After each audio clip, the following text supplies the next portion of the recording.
Good morning and welcome to Willowmoore Park in Benoni for this final CSA one-day cup match for Division 2 between the CSA Emerging Side and Eastern Storm. It is bats first, and with me I have Kamva Yakana. Good morning, Connor. Excited for another brilliant day of cricket here in Willowmoore Park. Cloudy conditions, and you would expect a bit of movement early on, a bit of nip about, and the man with ball in hand will open the bowling. Whereas me, who loves to bowl that shorter length delivery, very aggressive bowler. It's always at you. Bowling has really good energy. He's got two slips in place.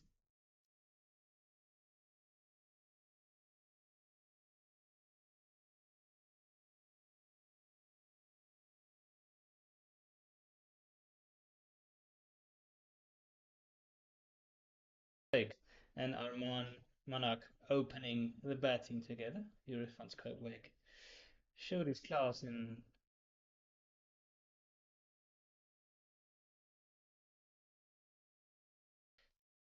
had bursts in the under 19 World Cup, but I think he wants to be doing a little bit more in this tournament. Though he did make that beautiful 140 yard.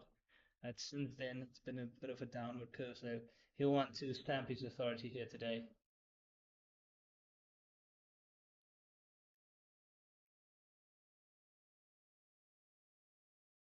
Shape away from the right-hander.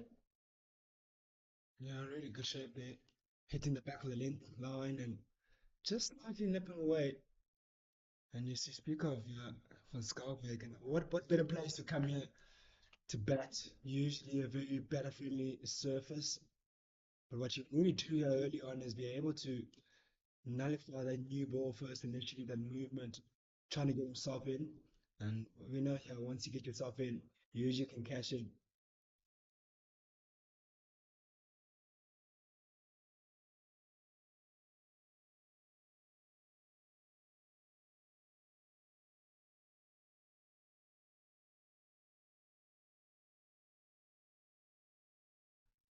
Once he's really in good rhythm, he's got a really good short ball up his sleeve and very often troubles a lot of batters. And it's sometimes a lot quicker than they expect. But he'll want to find his line. As a delivery that you bowl at back of the length line and two balls ago, you'll want to go back to that length. Let's go back to it. It's a big day today.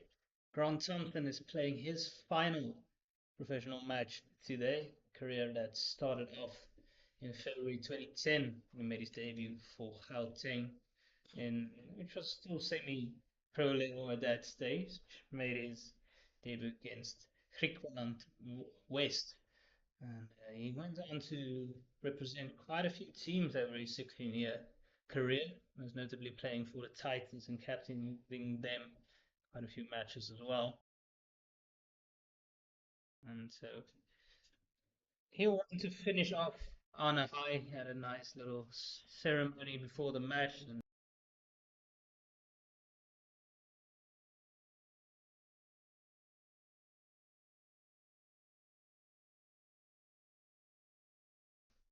Yeah, an experienced campaigner he is, Grant Thompson, and he'll be a bit lost here to the side of the Eastern Storm. I'm sure they'll really appreciate his services over the last couple of years and what a career he's had.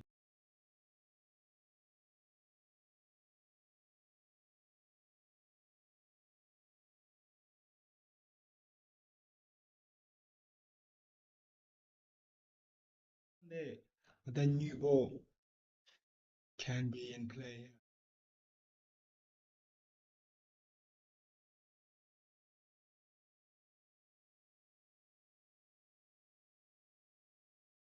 those are threats. And get a bit of that shape away from the right-handers. And he does have the two slips in place, waiting for a potential edge from the bat of Jerry Kolbeck.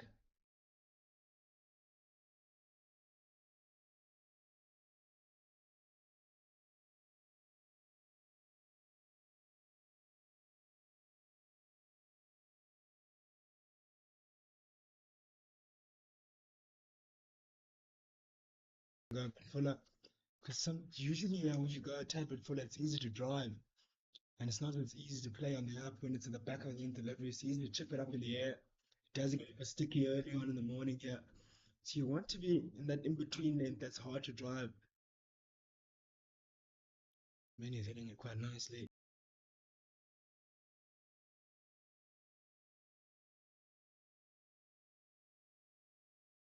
It is 2 for no wickets lost. We'll have a look at that delivery again. Yeah, it's a good comeback from Andrew Rasamene after starting a bit wayward. But you can just see that little bit of shape he's getting away from the right hander. And Jerry Skalkbeck not following it this time. The two youngsters. It's been a tough tournament for the CSA emerging side. Close to the bottom of the table. They did run through and that much, but were blown away by the Badgers, and so they want to also finish off the tournament on a good note here today. Got a new bowler in the attack. And Aman Khan. And also he's put a bit about he likes that back of length delivery as well. Line. Does get a bit of shape away from the right handers and a bit of nip back in as well. He's got that one that comes back, that jugs back in quite nicely. So I'd love to see what he has to do here on the surface. Looks to be responding quite nicely to theme early on.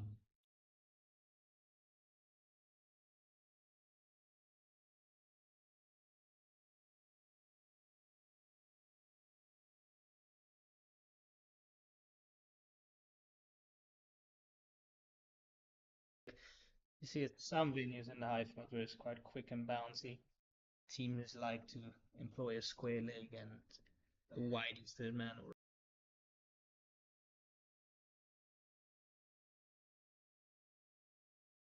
field very well day in day out here at Willowmoore Park.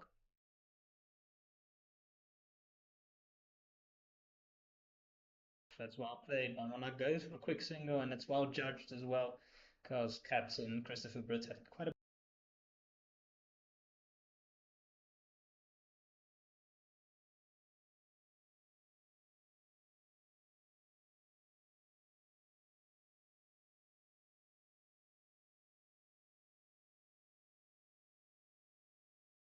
Of getting his spikes in the ground there to just maybe his knee might have got stuck. It's been a plenty of rain in and around the Gauteng region, so you should expect a bit the outfield to be a tad bit slower than usual. Usually have a really quick outfield here in Willowmoore Park.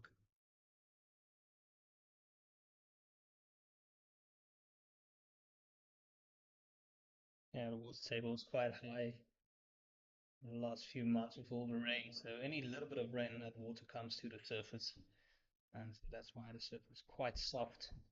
And it's the same around most of the northern parts of the country. While the Cape region struggling with the heat. See this week it's been over 40 degrees in the Western Cape, and not the same conditions here in Benoni. It's a nice, easy, cool, low 20s today.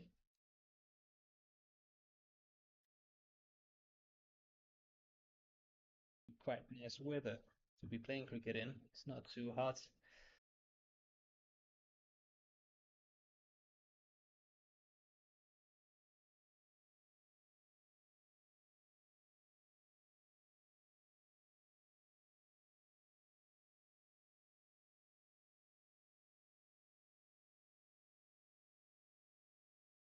And to be bowling in more importantly, but you want to utilize these conditions here early on. You did mention a good point early on, and I think of a about the surfacing and the covers of the majority of the week. Whipped away through the leg side should be an easy couple at least, but it's running towards the boundary. Fielder's almost giving up. Wonder if he gave it a little bit more effort if he couldn't have gotten there. But then again, if you've just bowled in the first boundary after it comes off the bat of Jerry van Skalkbeek. Yeah, Mankan is trying a bit leg side. Drake van Skartbeek up to the task there. Easy pick and swim at the end, and he ends up timing it really well to the boundary. Don't want to bowl there though. Those are freebie runs. You want to be tight. You want to be around in and around that off stump line, especially getting that shape away.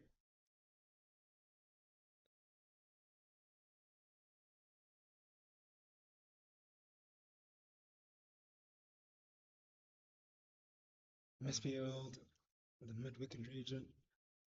And two will be taken by the CSA emerging side. Looked a much better over here. Brings us to the end of the second over. It is 9 for no wickets lost. Decent start. Some storm, just allowing some easy runs for Jerry van Skarbeek to get his innings underway. He's part of the Joburg Super King setup in the SA20, was selected by them as a replacement player, and so he will be available for retention for next season if they choose to go down that route. And why not? There's a very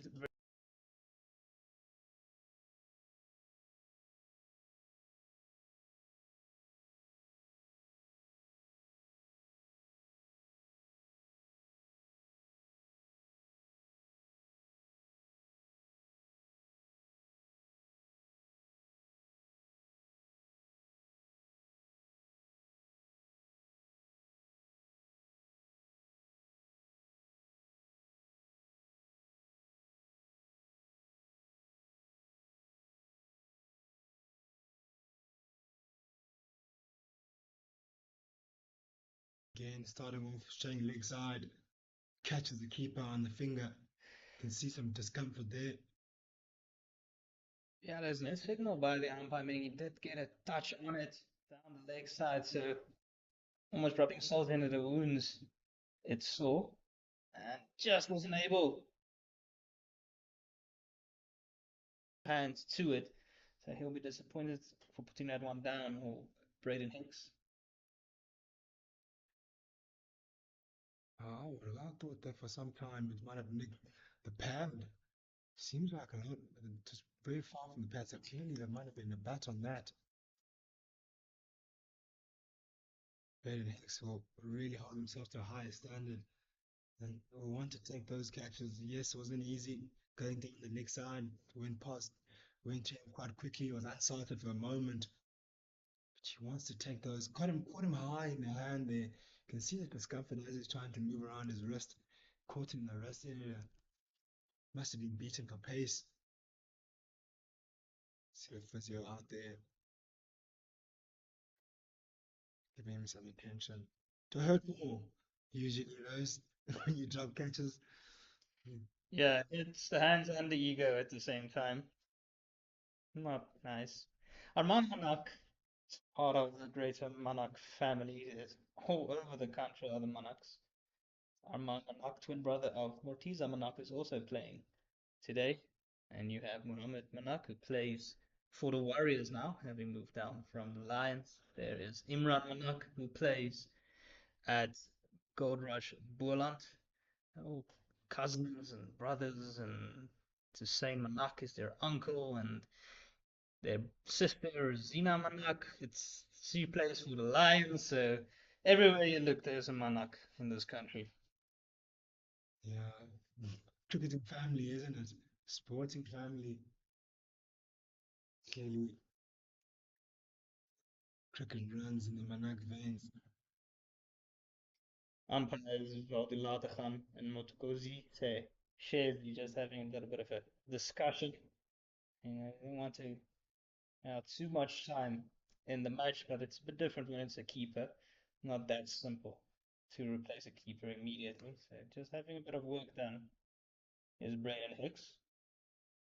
And just to look back to these last 2 overs we've seen so far, I think what I would like to see from these teams, they're certainly getting a bit of shape, Werner, but I think they haven't been hitting the right areas. And it's pointless, honestly, when you are able to get movement, inward movement, and outswing, but actually not hitting in the right areas, then it's not so threatening. But I believe these two seamers, Rasmani and Khan, they really need to hit that area that that fifth stump line, sixth stump line, that or induce an outside edge or an inside edge, because they are getting a bit of shape here on the surface and are getting movement. just haven't hit the right areas consistently enough.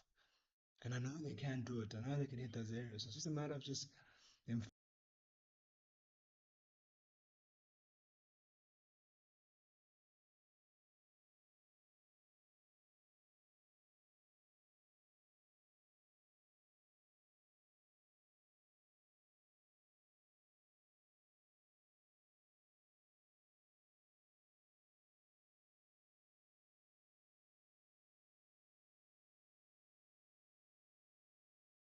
Just to hit the crease.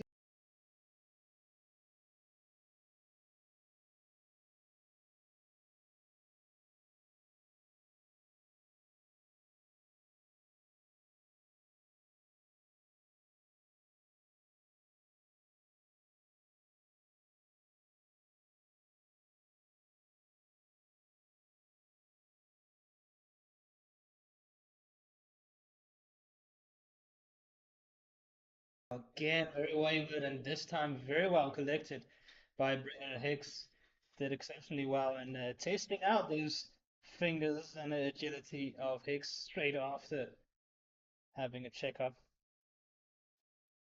Yeah, it's testing him. You can see the right smile on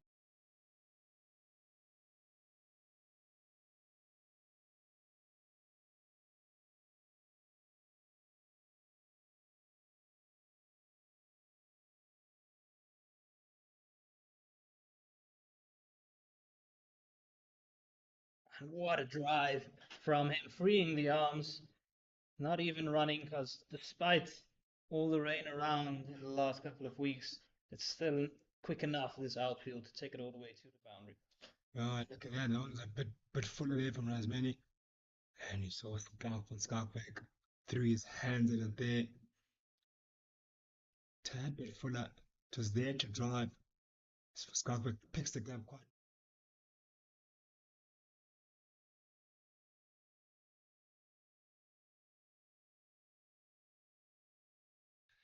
Got the full rewards as well.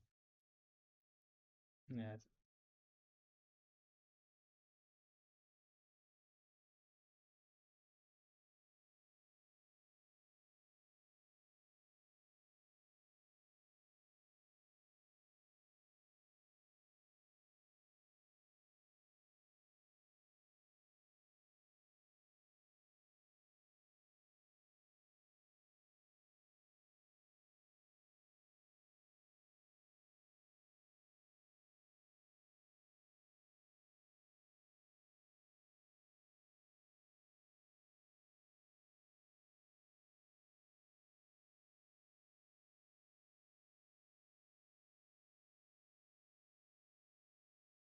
was wringing the hand a little bit.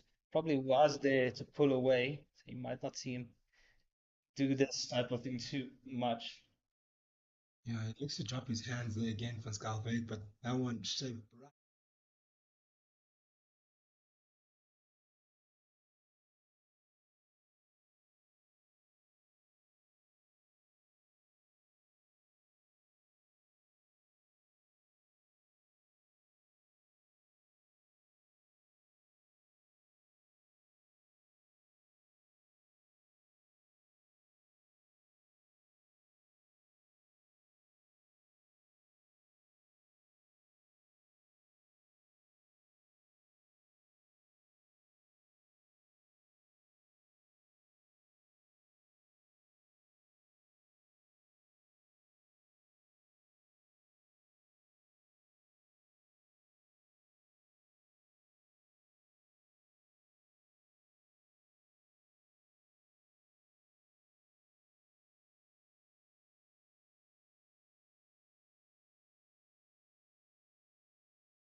Okay. He's in at three Jason Rolls, Paul James with Thabo Pashlamoshaka, who is the captain for the day, Mandile Mabati. Again, nicely punched by Manak.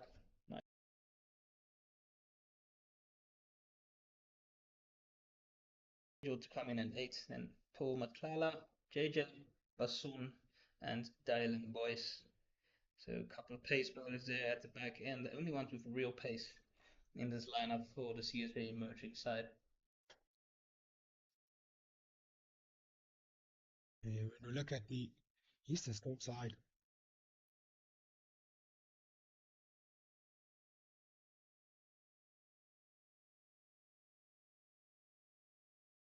Lovely delivery by Imran Khan in that channel. usually a very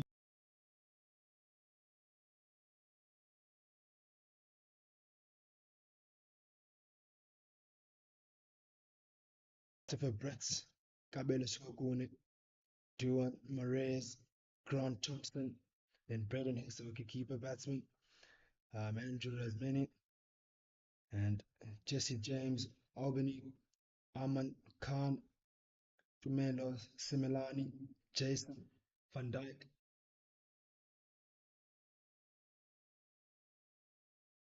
Again, one ball by Aman Khan. Jason Van Dyke, the top man, obviously. Really strong player that they picked. Yeah, they have been very consistent in what they've selected, and this has not been the best tournament for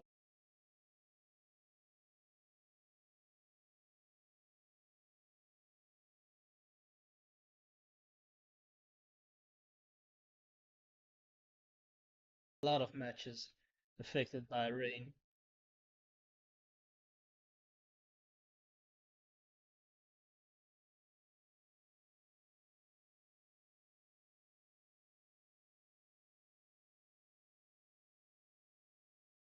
But on the batters, it's not the easiest when you get going early on here. But he's finding his length, though. He's finding his areas, which is a lot better than his initial first over. Did have a few delivered straight leg side in that first over. This one, he's found his areas at first stump line and back of the length, beat the outside edge already.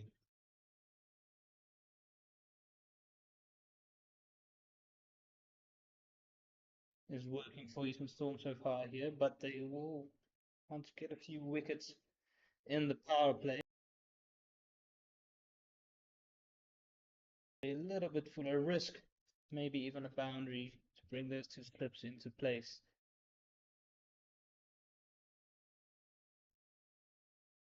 Maybe needs to make it up. Maybe if he has that short one, just to push the batsman a bit back. He's hitting the back of the line quite nicely.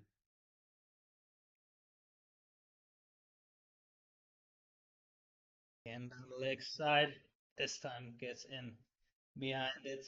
And so a maiden over for Aman Khan. It's 15 without loss after 4. Good start.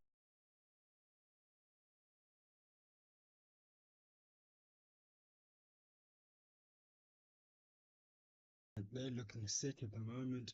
The CSA main side, but they want to continue a lot longer. They want to be there. These two after the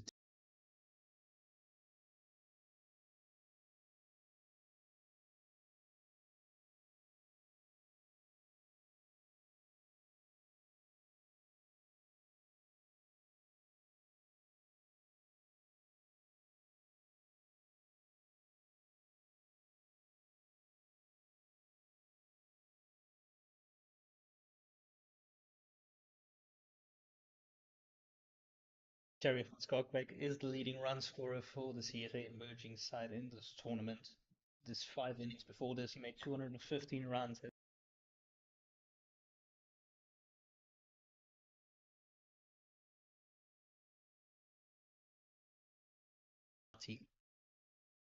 And that's what he is capable of. Made centuries for the under 19 side as well in the warm up match against Australia. Then he made a century against Tanzania.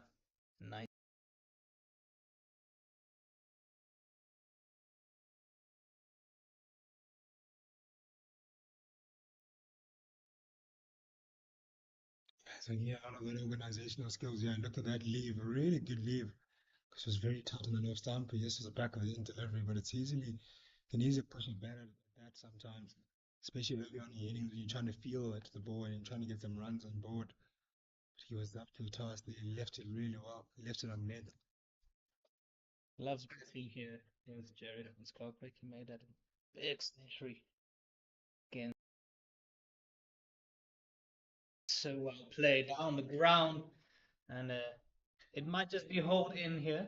So running the first one hard, coming back for two.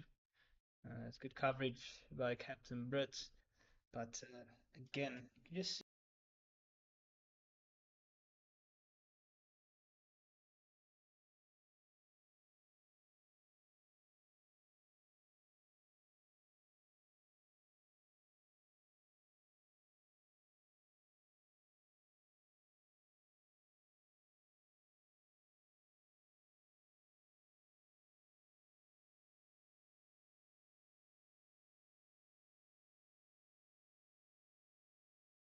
the wicket. He's looking at that foot. He's still not feeling quite comfortable when he's landing at the crease, and so they will ask the man at the side of the ground to come on again to come and hammer that crease because he's just not getting a firm footing. I think it goes back to your point again, Werner, about the softness of the surface, it being under clippers for so long.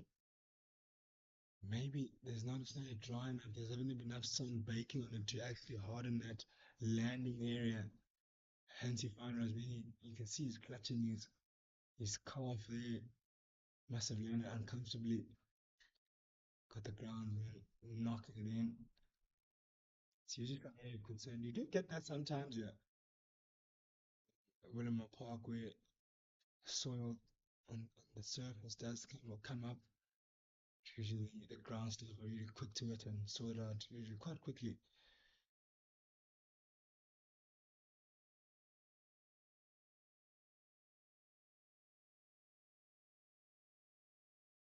And it's very uncomfortable for a bowler if they can't be assured of their footing when they land at the crease. As I said, they put a lot of strain on that front leg. A lot.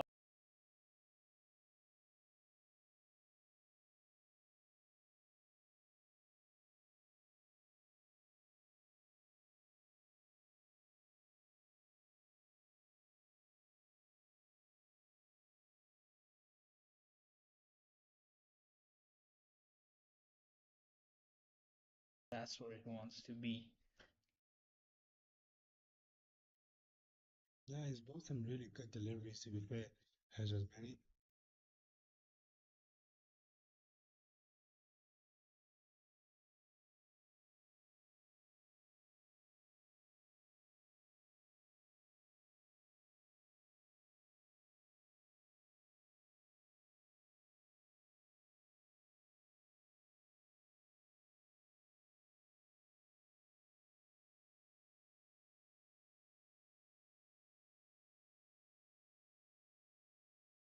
It's for Brian Hicks. The ball is moving a bit after it goes past the crease. So even here he had to adjust to it nipping back in, go to his left hand side.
See those. Fields have been unchanged throughout. Amon Khan coming off 6 cuts in a row. Starts the same way again. No, he does not because it's a bit of a fumble there in the field. Looks like it's Cabelos Kakune does not collect it cleanly, and that brings Joey Van back on strike once again. Yeah, Montana is building up some pressure quite nicely there for stringing those dot balls. They don't want to lose or give away those easy singles there. Those are pressure releases. Just have to go back to that area again and just keep on hitting that zone. Something's got to give. Especially at the big wicket of Pascal very good hand. Two slips. Got a backward point in place, a cover, mid off, mid on, mid wicket, and as a third man, a fine leg. A squarish fine leg more than anything else. Not really fine. I realized now I was talking about those centuries for the under 19s, and those ones in the World Cup came for Jason Rolls. I was got Jerry van Schalkwyk. Jerry van Schalkwyk is the one who made the tri-series double century against Zimbabwe. So that big century against Bangladesh right here. Jason Rolls still come in this lineup as well. The left-handed all-rounder from St. David Smiths. Definitely has a lot of talent in this young team. Just haven't quite found the performances as a team in unison in individual showings. I want to end off United here today. Gives him width and cracked away by Jerry van Schalkwyk. Played with a lot of authority. Yeah, really good strike that. Sat in the back foot, picked up the length very quickly there. Look at that stroke. But Waris was there to hit and he was up to the task. As for Schalkwyk, yet another boundary for him. Finding the middle of the bat on regular occasions now. 16 of those 24 deliveries. He's going on a good rate so far.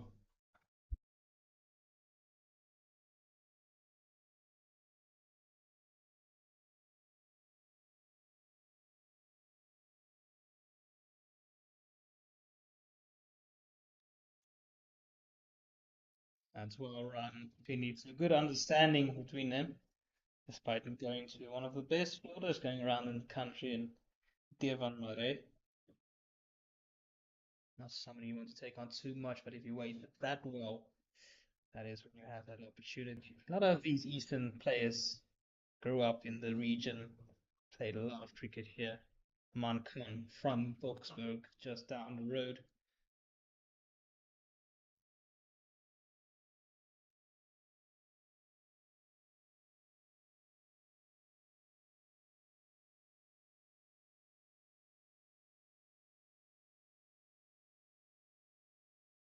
Ooh, it's a lovely delivery by Kwan.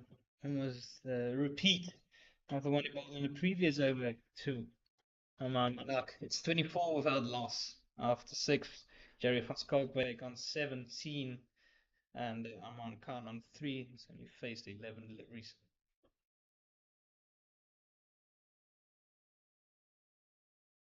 You start to wonder now what is the plans here for the Eastern Storm in terms of how they plan on picking up wickets.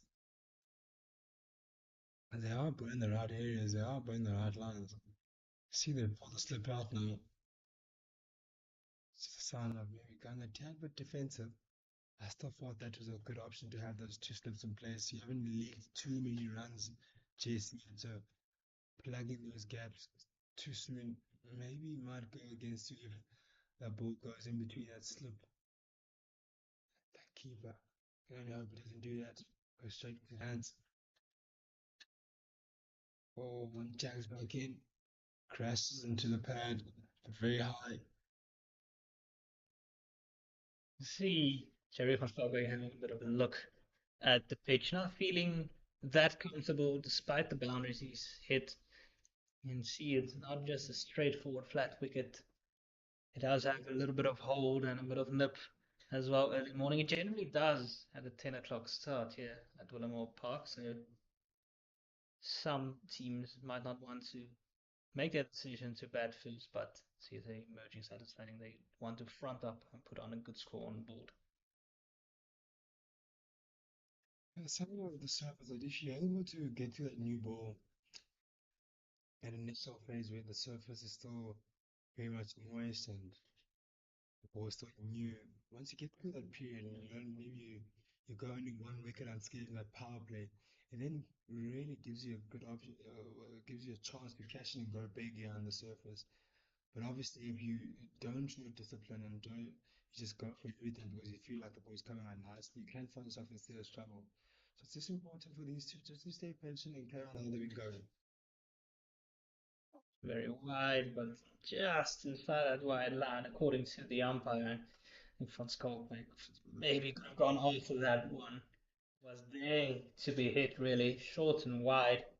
Could have potentially gone up and over the cover region of that one. And touch and go for a wide call. It's umpire about Latergan, so that's just okay.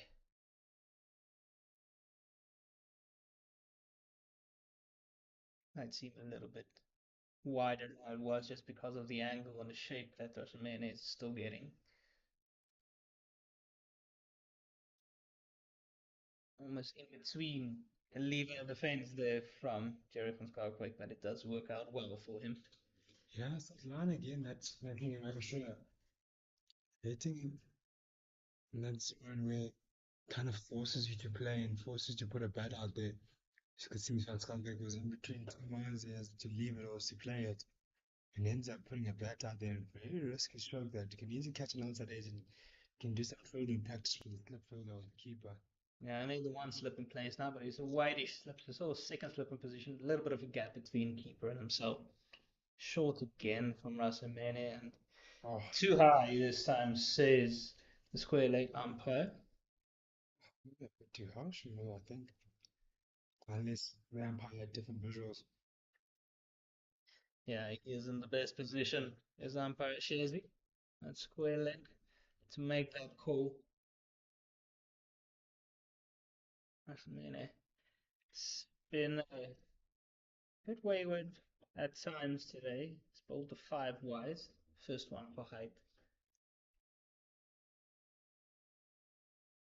as well again. So apart from that wide, it's a good over from Rosamene so far. Yeah, it's been a nice pressure building up, but it just has to be from both sides because you'll find that Rosmania will have a good over. And he's only gone for one over or two runs. The other over was to leak a bit of runs or a boundary. They need to hunt in partnerships. They have to hunt in as a pack and go in together there. And both sides they need to drive the runs, and then mistakes will come. The moment it's always one-sided. The other guy is doing well, trying up runs. The other one will leak a boundary. Good delivery again, hitting the deck hard, hitting that back of a length line, forcing the batter to rock in the back foot and play a defensive stroke.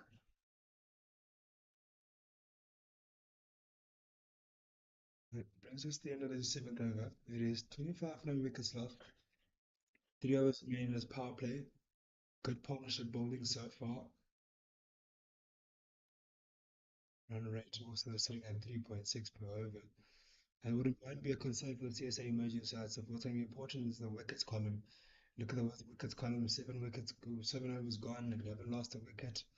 That's what's going to be important here. You want to be able to bat as long as possible and spend as much time as possible. And once you can do that, you can go big once you in. So that's the important part. That's the first step here.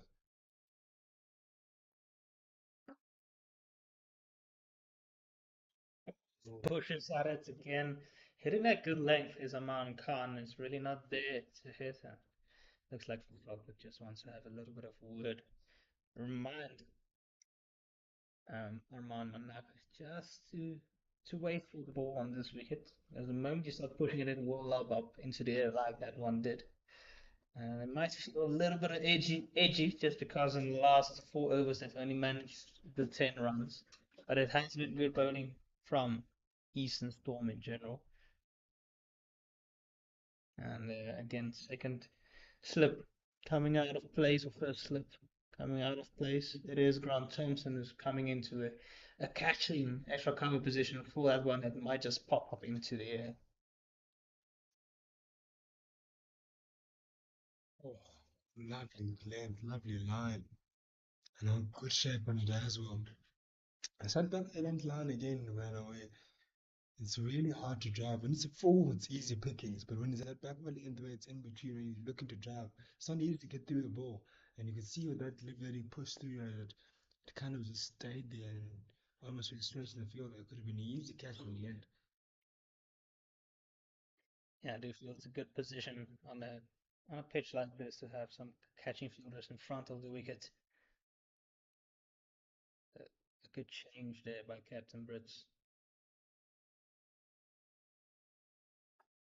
Again, just feeling for it out in front of his body. Hasn't had a lot of strike as Arman Manak. Just looking for his first boundary still. Youngsters tend to want a boundary early on in their innings, but they should know that bowling change won't be too far away. Still 2 overs to go in the power play. These two are already into a 4 over spell. So maybe get through this and see if they can be a bit more positive against bowlers to come. Goes the big booming drive again. It's not really the length for it, and you can feel that build-up of pressure here. Good clean, good line. Imran Khan enticing Manak to play that drive and just nowhere to be found at the end. Played all over it. Barnes got the better of him in that delivery. Mankan needs to stick there. He needs to be able to finish the over now and finish strong. Here comes Khan.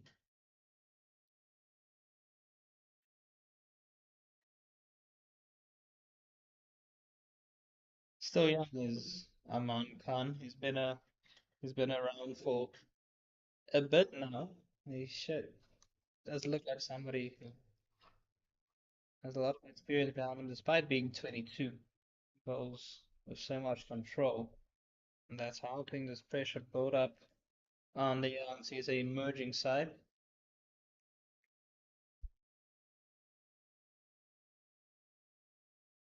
25 runs in the 7 overs, well, almost 8 overs gone. Going to get just over 3 runs per over,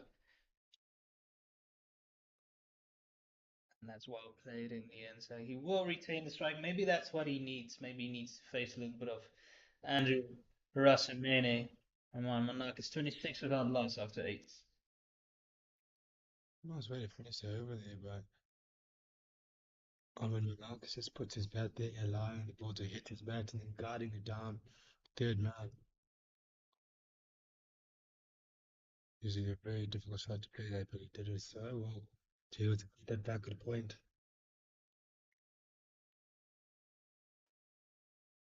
I wonder what tricks does Rosmini have up his sleeve to bowl at Armin Manak. He's only scored 4 runs off his 17 deliveries.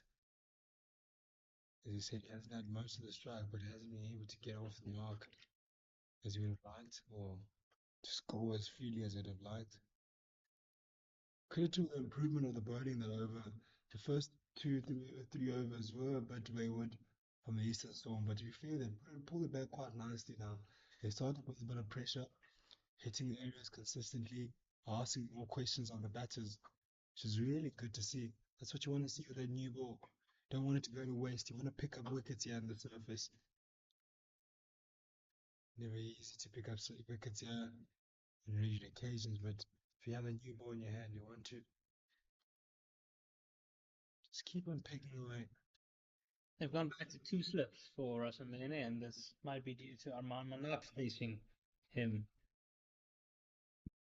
Again, pressure building up here on the youngsters. In general, young players these days they grow up with T20 cricket and wanting to take the attack to the bowlers. So it's almost have to curb their natural instinct in a slightly longer format and get some good bowling. Yeah, I'm still a big fan of 40 cricket and 50 over cricket, as much as the T20 stuff has taken majority of Lovely. Gets the placement, not quite the timing, but it will get him off strike, and well played by Monarch. Yeah, good stroke. Just not trying to hit it too hard.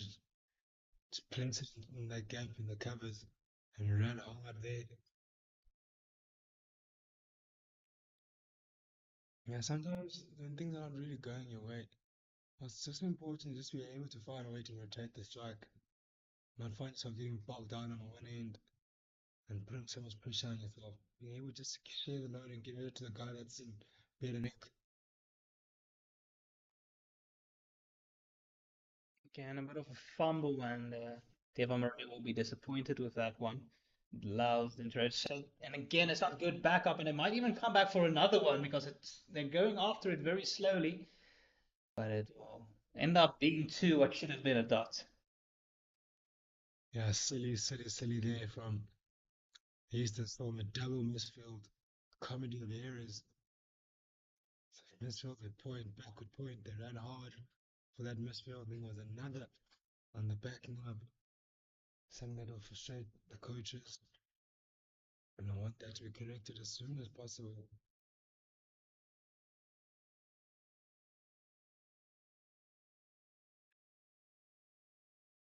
Goes for the pull shot this time. I said he wouldn't be leaving those for too long. It hits the roof here at Willowmoore Park at the stadium, and what a way to really get going here for Van Skalkwyk.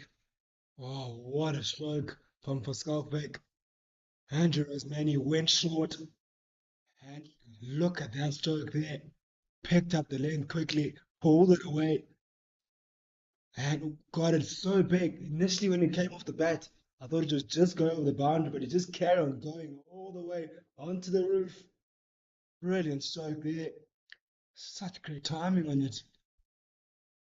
What a stroke player is this young man, is Van Skalkwyk. We spoke about him, what type of form he's been in, and what type of play he's been in, what type of cricketer he is, and he's showing that right here. Scoring boundaries at free will. See how he scored that boundary there. Confident young man. Yeah, very measured in his approach, is Van Skalkwyk. He's been handling the good balls very well and putting the bad ones away. Again, goes short and a good response by Rasamene. Has a little bit of a stare down, and a bit of a word or two. Van Skalkwyk, you kind of get a bit under, just under his skin a little bit. Van Skalkwyk. So not a bad tactic by Rasamene.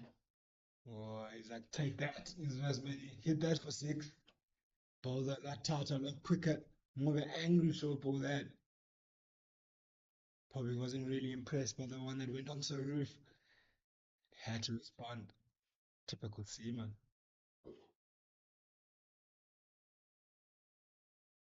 Oh, It's a good comeback to the by Rasamene, but a successful one for the CSA emerging side as it goes for nine. It's 35 without loss after 9 overs, so one more to go in the power play. yeah, not just successful, very expensive. They went for 9 runs. One of the more expensive overs we've seen this morning. Takes a score up to 35.0 wickets lost. Still a partnership that is still very much one-sided so far. One aggressor. What's going to be important for Mana to keep his wicket, not get frustrated and get him just rotate the strike. No, things haven't gone his way so far. That is well played. So the same way he finished the previous one from this end, he gets up straight again. That's probably the way to go at the moment. He sees that Jerry from Skalkwyk has some nice rhythm. And so if you're not finding the boundaries, make sure you are rotating the strike. Yeah, that's what you want to do, and it's partnership at the end of the day. Share that partnership and share the responsibility of scoring the runs and smart stuff there for Mana, knowing that he's not the one seeming like a beach ball at the moment. Why? Uh, It's almost the toe of the bat from Scott as he reaches for it. The one just going slightly away from what it's been doing so well. There's a big slack there from Stark going at it. He saw the width and he threw his hands at it. But only to get the toe into the bat. Luckily for him, he landed safely and only to go all the way down to third man. Puts on strike. Manak still looking for his first boundary of the morning. That's why I bowled again. I'm now back to that length that's been working for him so well. I just feel like Manak is playing a bit of hard hands there. He's not allowing that ball to kind of hit his bat. He's really pushing harder. If you see when the ball comes at him, he's more jabbing it hard and doesn't want to do that. He wants to just allow that ball to hit the bat.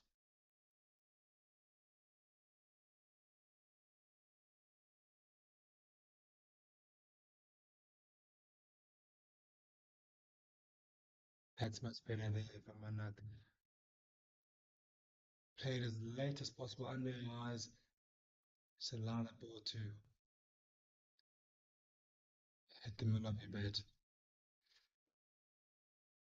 They both Manak and Rolls played a lot of cricket together at school level for St. David Moritz, Nanda. And so it's good to have good friends within the team to go along. Again, Khan, metronomical, almost 5 overs and gone for the 16 runs. I think what the emerging side will be happy with is not having lost a wicket yet. They were bundled out for 70 odd against the Garden Badgers and really looked determined here today to put in a big and long innings.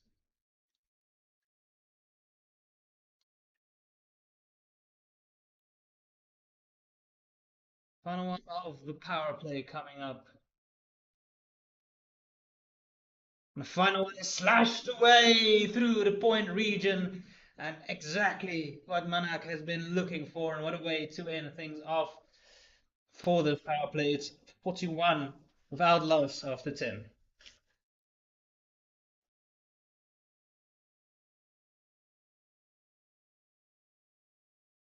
And beautifully puts away.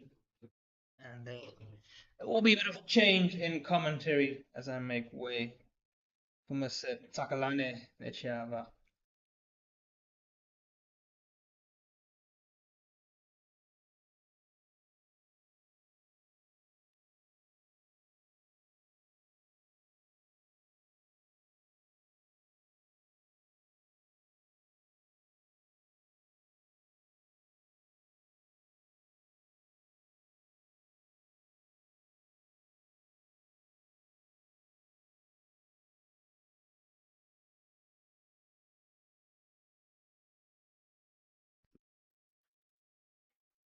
It is the end of the power play. It is 41 for no wickets lost after the power play. Power play they went for 4.1 runs per over. A good start for the CSA emerging side, who've had a settled partnership going with a 41-run stand. Ulrich van Skalvik, who's been the man in control so far with 26 of his 37 deliveries, and his batting partner, who hasn't really found his touch yet, but at the end of that 10th over, did get a boundary and will certainly give him plenty of confidence going into the rest of his innings. And I'm joined here in commentary by Takalani. Good morning, sir. Good morning, Kambo.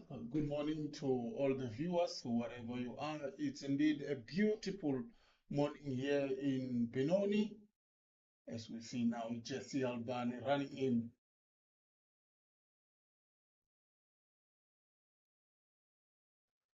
Just now, Bernie bowling his first over of the morning. He has a change bowler off the power play, taking over as many, who was initially a bit wayward early on in his bowl, was as many, but then wasn't able to kind of hit his length consistently enough. But as his spell progressed later on to his last 2 overs in particular, did find a bit of better areas. He is replaced now by Jesse James Albany.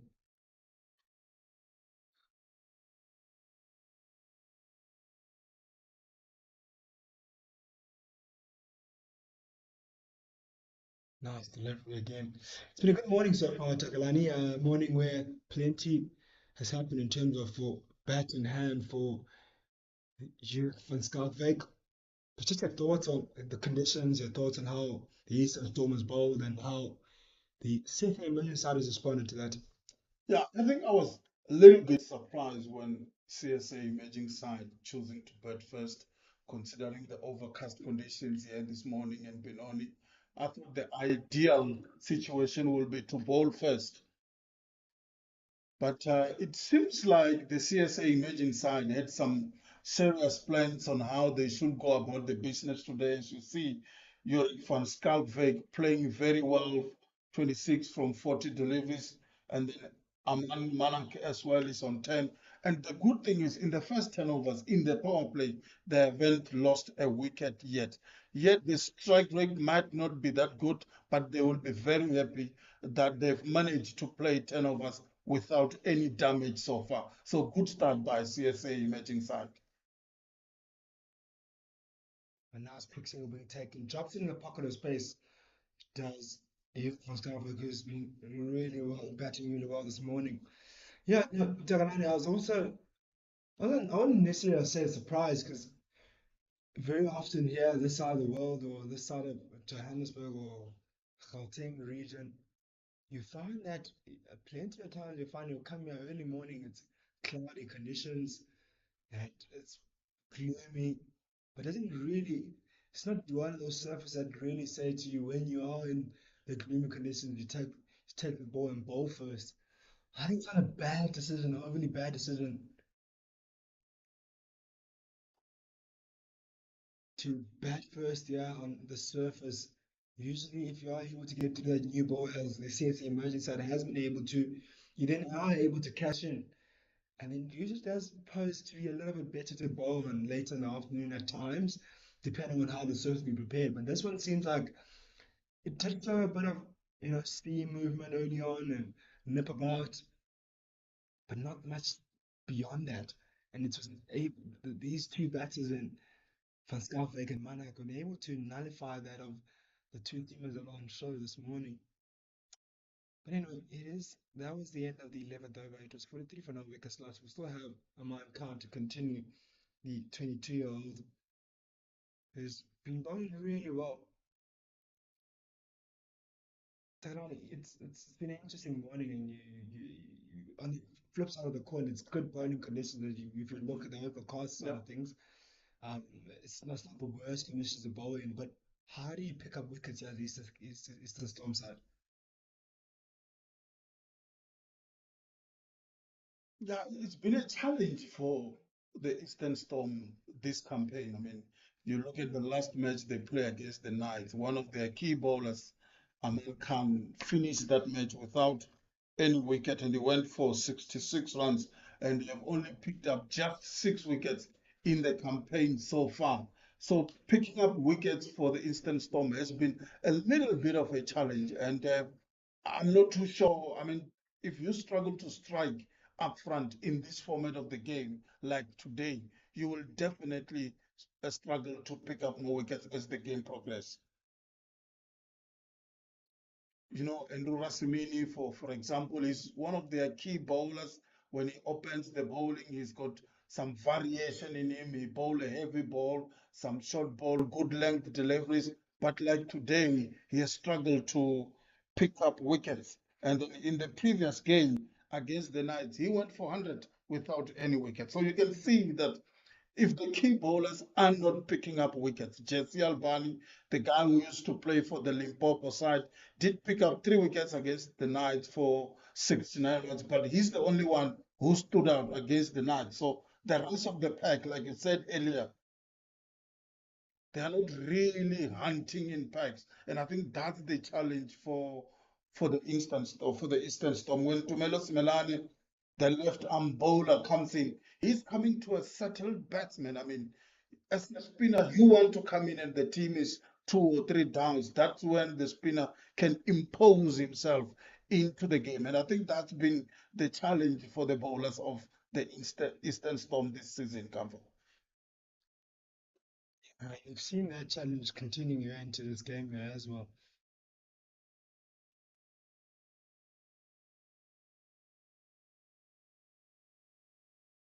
There's a bit wayward there as Mancom. And usually here, it's not the really easiest place to kind of be a steamer. Mm. Here, in particular, here in Willowmoore Park and Potchefstroom, very similar conditions, usually flat surfaces. But what it does give you early on is that movement. That movement, but it requires consistency. It requires you to hit in the right areas. And if you're able to then pick up wickets early on, you're finding yourself having to toil hard later on in the afternoon, later on to the innings, bowling spot to spot, searching for wickets. Good delivery there by Mankan. He hits that area, but not often enough. And when you don't hit those good areas often enough, you're not able to string deliveries, dot balls that create pressure. And this game is about pressure. It's about the mind, creating that thought in the back of mind that nothing is happening for me, and I need to go for the loose stroke. And they haven't been able to put those ones together to make the batsman feel like nothing's happening for them. And I think that's what I've picked up this morning here.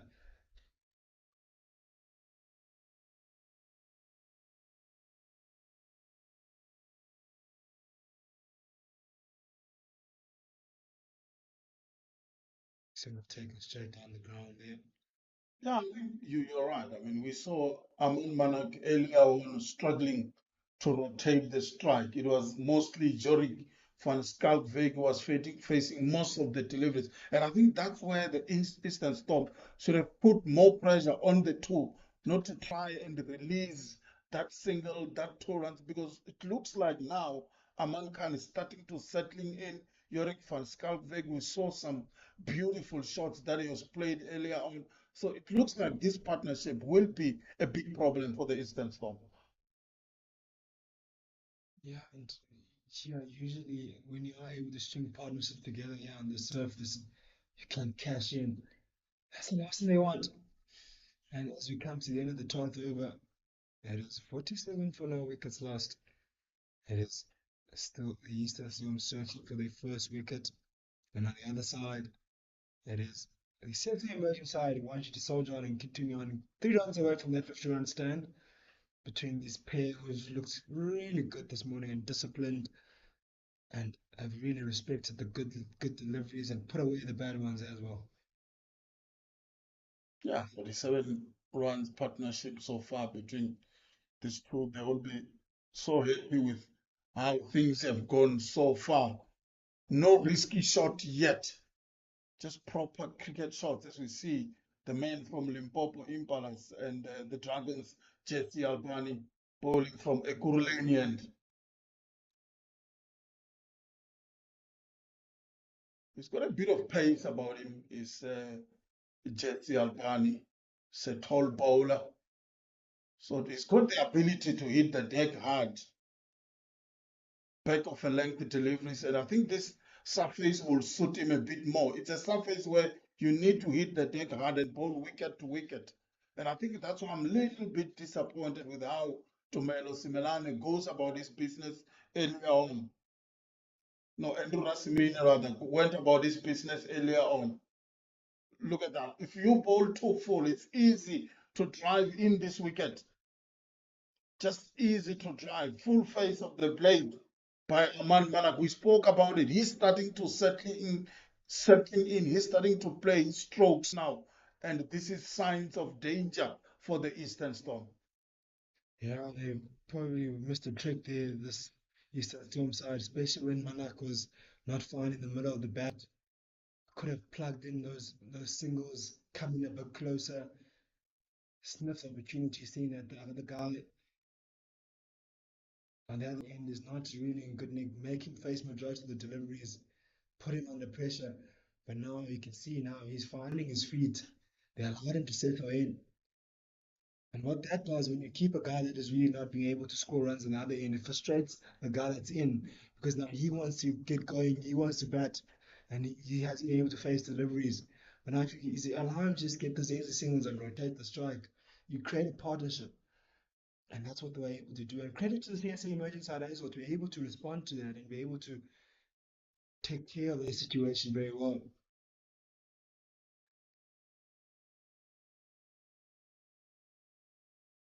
I think sometimes we very often say that bowling side hasn't been really bowled as well as I would have liked. But I also have to give credit to the batting side. We're able to identify that the bowlers are not actually aware of the their game situation. And then it's about the batter side to be able to take charge in that respect. And I have taken charge, and you see the partnership 149 so far.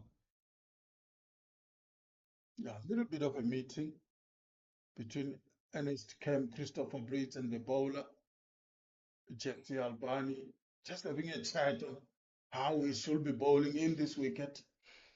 They haven't picked up a wicket yet, and the CSA emerging side just 1 run short of their 50. Little bit of movement in that delivery by Jesse Albani away from the right-hander.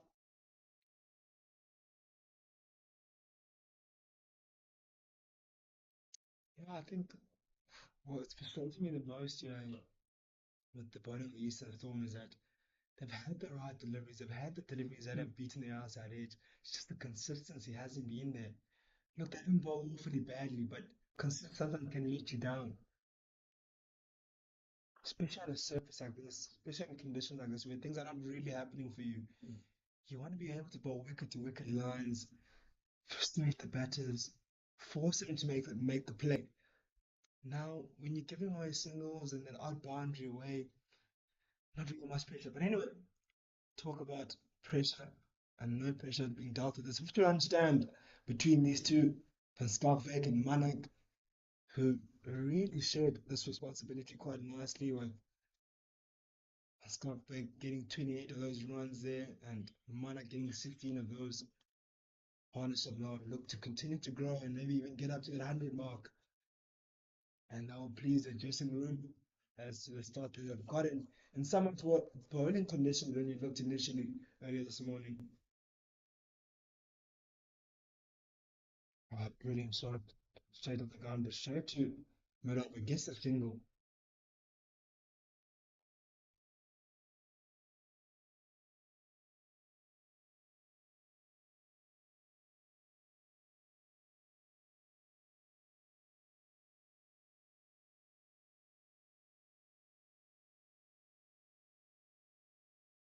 But Aman Khan has really bowled well from the chalet end. Just unfortunate he hasn't picked up a wicket yet.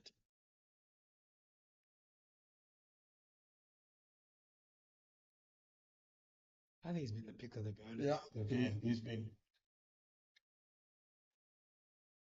I think it's the kind of length that he has bowled, which I think it's a bit of reversal between the two bowlers. He has bowled a bit fuller, and the other bowlers were supposed to bowl back of a length, and they are bowling a bit fuller, which has been easy to score for the batters. But with Aman Khan, because he's got a bit of pace in him, it's been a bit difficult for the batters, the two opening batters, to score.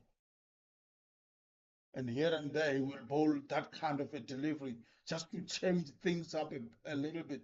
So it's been a, a easy going for Aman Khan, thinking cricketing, the kind of bowling that you want in this kind of surface where you're not too predictable.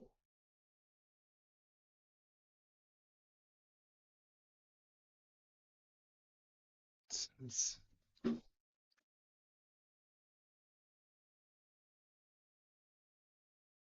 No sleep at the moment for the Eastern Storm, a very packed offside. nicely controlled there, down to deep square by Manak. Short length delivery again by Khan. It was nicely swung around the corner.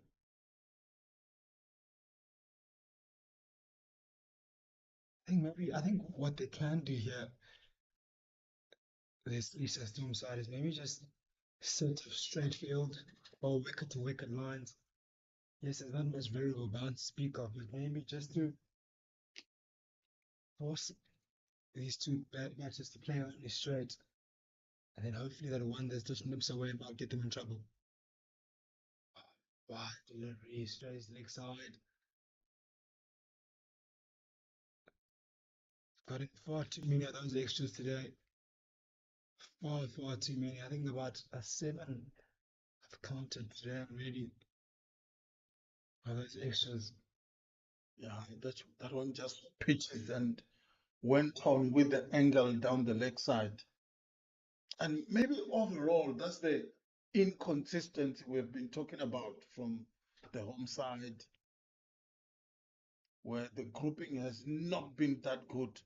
Yes, you've got 3 or 4 deliveries in and over, which are good, but the release of pressure, that's a good delivery just outside the line of off stump and with a bit of pace as well from Aman Khan.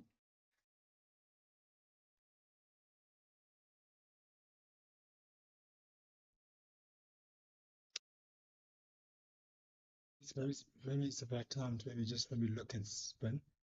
I think so. Yeah. I think so. Maybe a part-time spinner try to buy a wicket. I think that's what they should be thinking because at this stage nothing is really happening from the fast bowlers of the Eastern Storm side.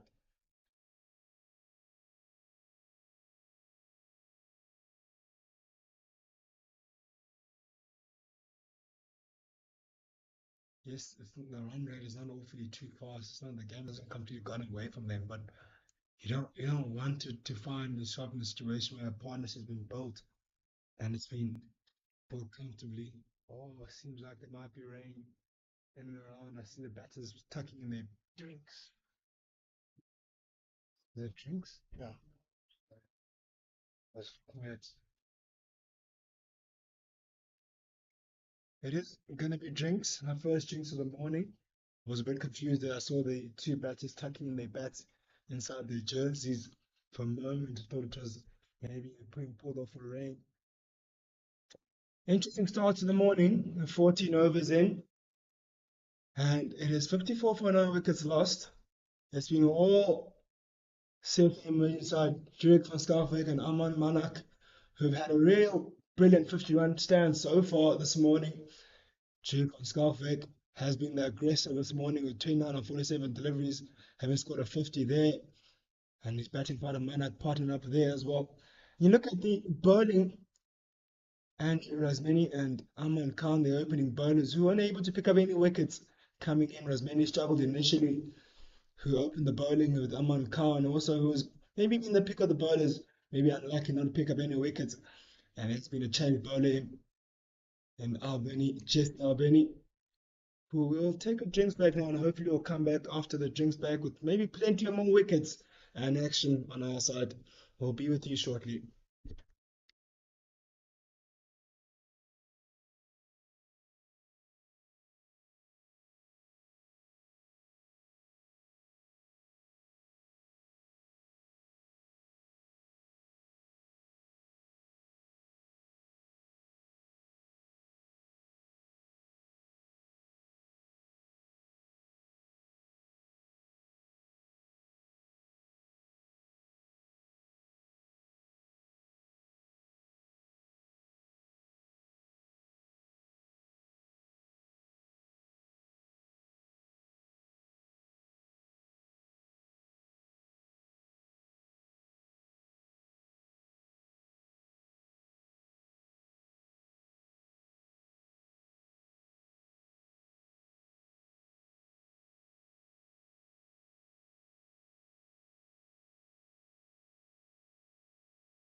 Welcome back after the drink break. And it's Jesse James Albany continuing after the drinks break, who will be searching for the breakthrough for his side, who haven't been able to really threaten with ball in hand so far. And the CSA emerging side have stood strong. His partnership of Van Skalkwyk and Monarch. So there was plenty of discussions that took place in that drinks break in terms of how they'd like to pick up the wickets, the home side, Eastern Storm.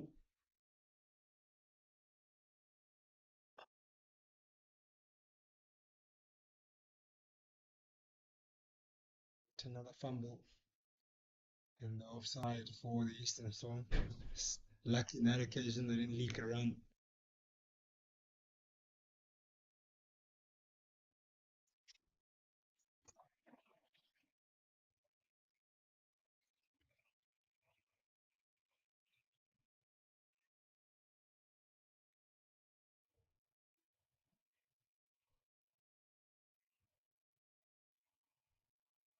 Oh, a brilliant delivery by Jason James Albany. Pulls the back of a length delivery, picks up the outside edge of Ahmed Manak, who was fiddling around the off stump line. And finally, they get the rewards. And usually that's what happens after a drinks break, a lack of focus. And gets then the first wicket for the Eastern Storm. Yeah, lack of concentration there by Aman Manak. Beautiful delivery by James Albani. Just fishing outside the off stump was Aman Manak, and an easy catch in the end for the wicket keeper. And the Storms have just picked up that wicket, the most important wicket they've been looking for this morning.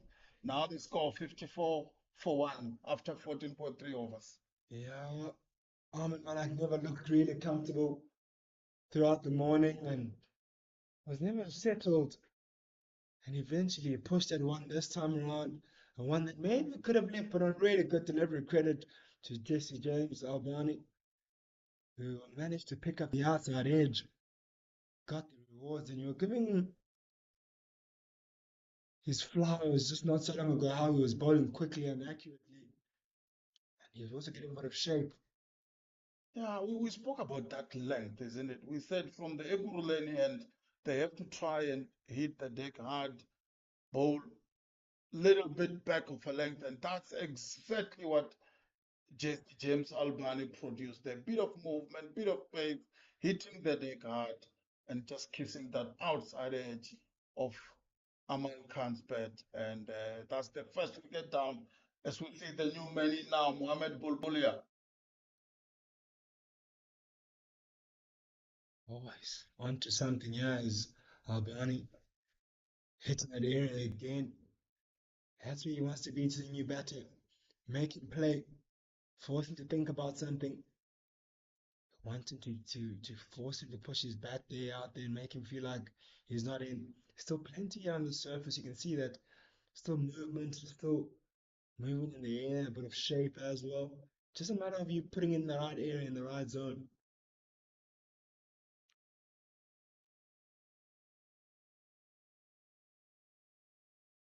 A little bit too straight this time, and in easy tackle around the corner by Mohamed Bulbulia to get off the mark. He's a good player, is Mohamed Bulbulia. He does captain the South Africa under 19 side.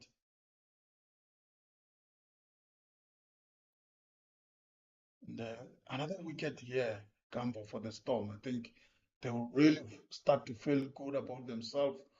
Earlier on, it was just too quiet for my liking from the Storm side.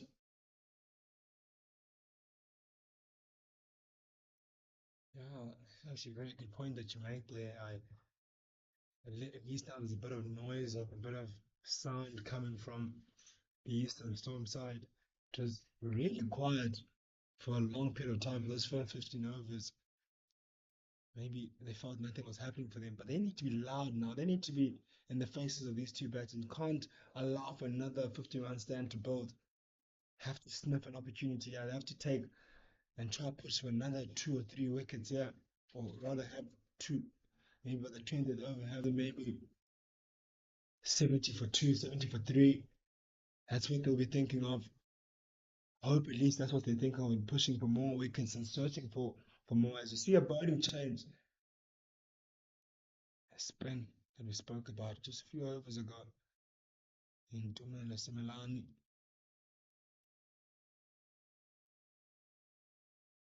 He's got a big role to play, is Dumela Simelani, on the other end, where you have to hold up an end. And if you can hold up and do it just a bit more than that as well, pick up wickets. But what's important now is make sure he doesn't leak any runs and make sure you backs up his bowler that has picked up the wicket on the end. Starts off short, luckily not punished. A loosener maybe, we'll forgive him for that. Yeah, good to see the slip in place there for Tumelo Simelane. Slip fielder is Yuris Neyman. Yeah, he's going to pick up a lot of wickets, Tumelo Simelane, this season. Just 3 to his name so far.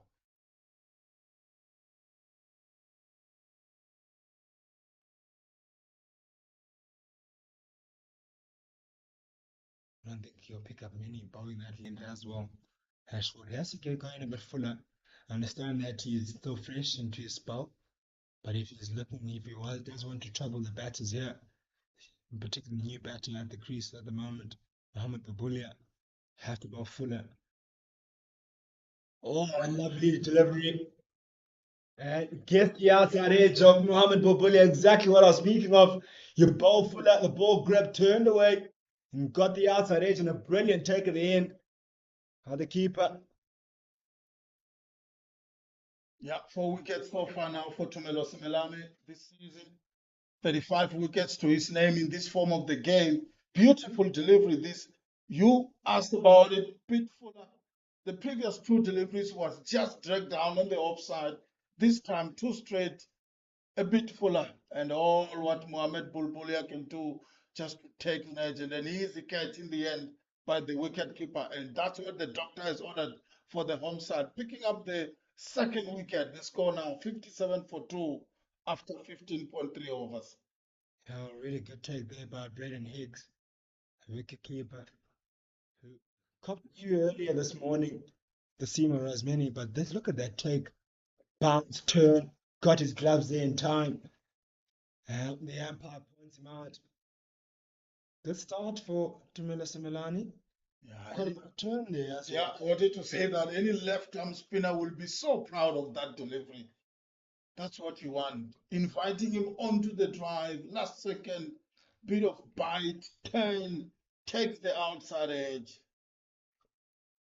And Braden Hicks taking easy catch in the end. Good start this by Tumelo Simelane. Spoke about picking up 2 wickets and finding this CSA emerging side, maybe 70 for 3. That's where you want them to be, and you want to pick up more wickets.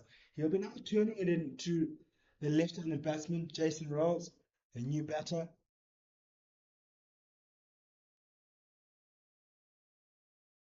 Oh, trouble! Oh, miscommunication in the middle there with the new batter. You can see the pressure's on now on the CSA emerging side. A misunderstanding there. That would have been a huge wicket of Van Skalvik, who's set and ready to go big. They picked up that there. The Eastern Storm, they'll be right back in this game if they're not already.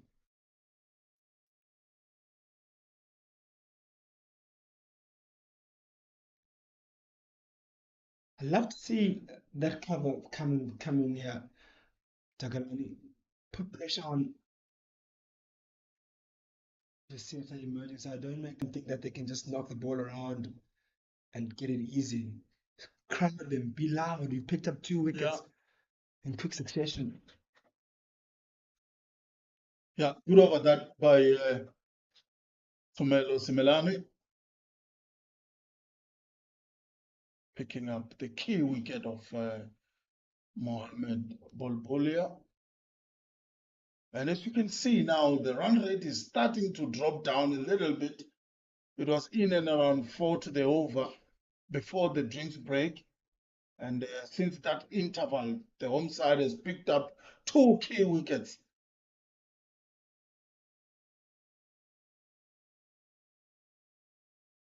Oh, nice start there.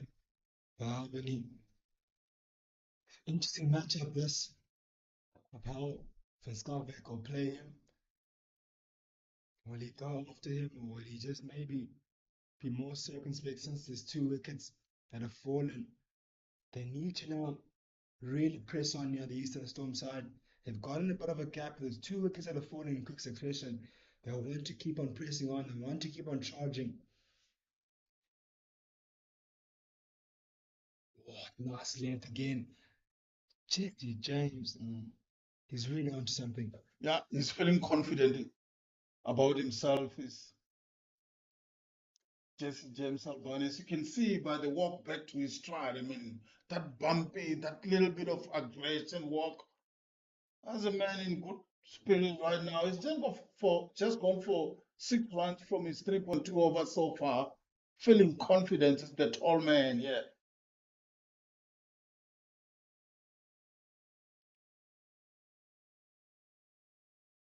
This time down the leg side, not what you're looking for. I think he went searching there for a wicket. You bowling well, Jesse Albani. Just keep bowling, probing that outside the off stump, back of a length. Don't try to search too much. And we spoke about wide deliveries earlier on before the drinks interval. We were sitting at 7 wides in 14 overs so far, which was a bit too much by the home side. No, I did say that they didn't bowl awfully badly, but they just needed someone to bowl with consistency. And they've got that with Jesse James, Albany. And you can see that with the spin also of Tumila Simelani. He also found a bit of, yes, those first 2 deliveries are a bit short. He wasn't punished, but as soon as they found the right areas, a lot started happening on the surface. And they want to really continue. Yeah, I feel like there's a real big chance of picking up 2 more wickets here for the Eastern Storm. Oh, back foot power to the midfield again by the Eastern Storm. How many of those have they had alongside those extras? Those will come back to bite them. You really don't want to keep on doing that, especially at the offside. There's been plenty of those midfield that have allowed that those easy singles to be taken when they were never on, and those are pressure releases that you cannot have. You don't really apply pressure in games doing performing like that in the field. You really need to back up your bowlers. You've had an over that has really gone for 1 run, and you're giving a single away to a man that wasn't able to score runs and seeing wickets fall all around him.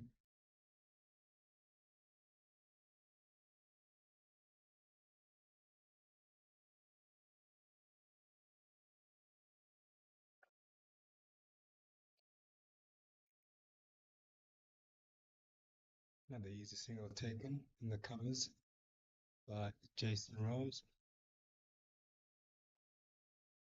Yeah, I played that one well on the back foot.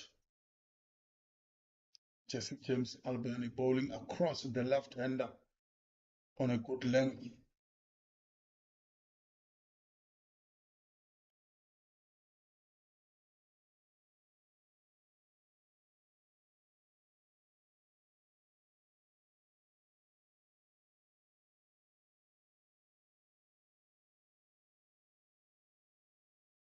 See the bit of light now. The sun has come out quite nicely.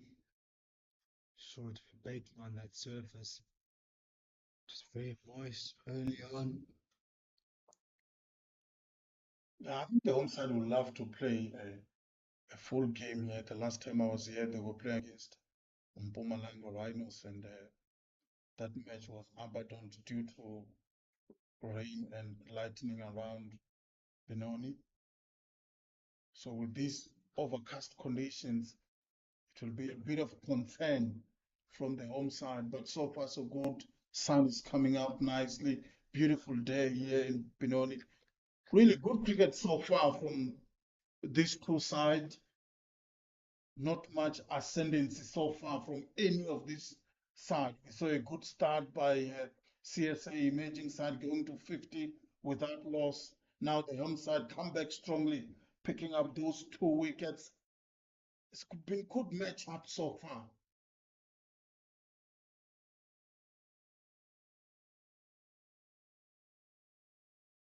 this young batter at the crease now, Jason, is a real exciting talent. Had a really good and campaign.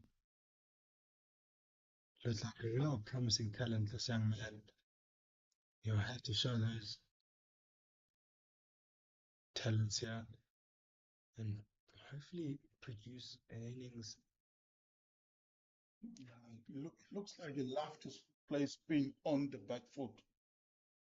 And the danger to that is the one that will go straight on with the arm. As Tumela wouldn't mind that Tumela Similan wouldn't mind that single. He's turning the ball away to the bat of Jurek van Skalkwyk. The only thing you need to do is make sure you get it a bit fuller. Make him go on the front foot and force him to drive. And Spit's certainly gripping a lot more than the other surfaces you've seen in recent times here. You can find that one just outside that fourth stump line, turning away. I see they plug in the slip as well. Knowing that he's in the game with the right hander, they pick up a wicket here. Oh, they see if the emerging side will find themselves in a real spot of bother. Oh, drop short and doesn't get the timing. That's what's got Vic. Now we're looking at two batters here, Gamba, who are very different in their approach.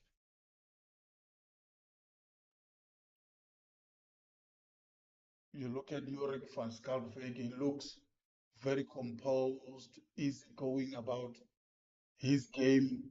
But Jason Rolls looks like a very basic cricketer. Looks like whenever he comes to the crease, something's gonna happen.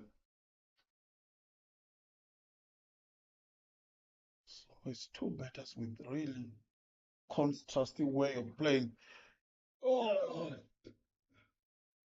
Jensen run, goes for the sweep and just drops short of the deep fine leg in place. Could have been a third for the Eastern Storm.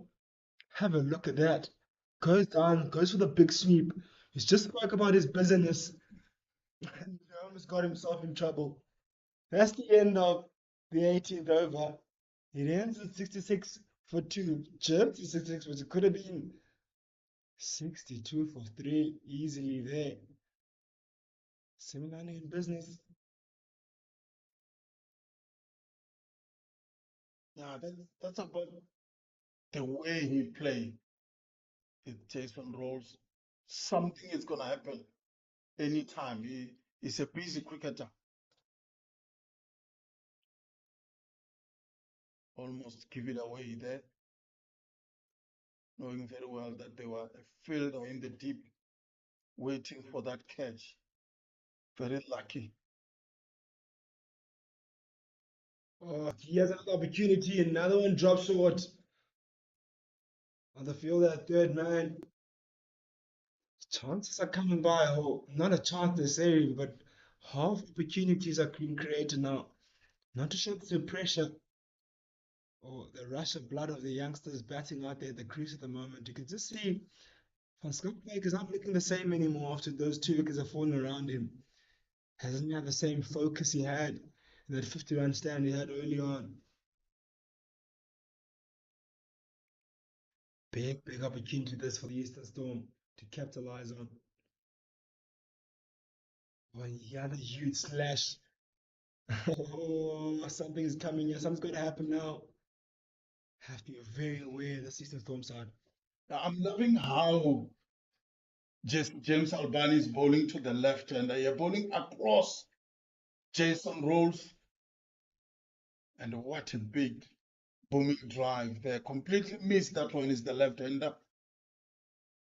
And I think the Storm will be sensing something will happen here. And that's what you want. You want the batters to play their shots. That's the only way you can create opportunities to take wickets. This time a bit wider. And that's the inconsistency we have spoken about earlier on. Yet another extra. I still get that cover back in place there for Jason. You can see he wants to go hard at the ball. And you know what the surface does when you try to go hard at it too early, sometimes it does stick and you don't get the timing right. Get that cover back to place, cover that offside. You could chip one right in the air there. That gap is a bit too big. Nice delivery from Jesse James. Albany. Yeah, that's the other one. He should be bowling back of a length, wicket to wicket, and then bowl the one across the left-hander so that you're not being a bit too predictable. But so far, so good from Jesse James Albani. He has bowled 4.3 overs and just 11 runs has been scored, and he has picked up key wicket as well. Quick will take on. Oh, good running. Good running there. Jason Rouse needed that single. Yeah, they were testing Gabel's Kukune's football skills there, the two batters. So Gordon was caught on the back foot there. I don't think he was very aware of the situation. Maybe he could have been a tad bit quicker to it.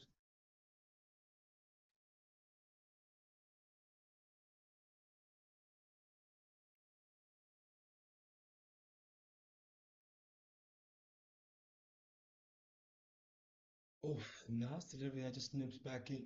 Nasty control though by Van Skarvik.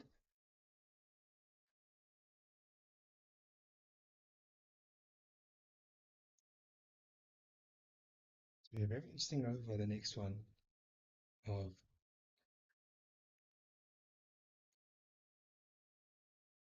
the Now, Yeah. the big question will be how does these two batters go about their business so far? You have lost 2 wickets. Do you consolidate or you play your normal stroking game? You saw Jason Rolls when he came in, he's looking to play some strokes. Just tucked around the corner and thinking of two good running by Jason Rolls.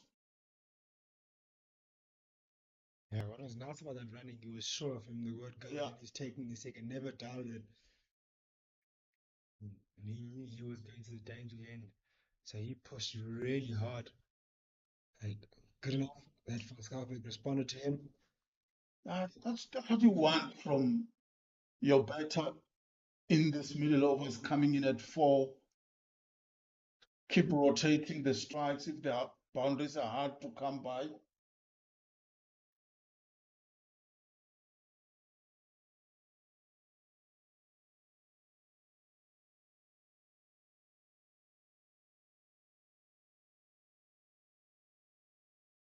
Trying to start the 20th over now. It is 72 for 2.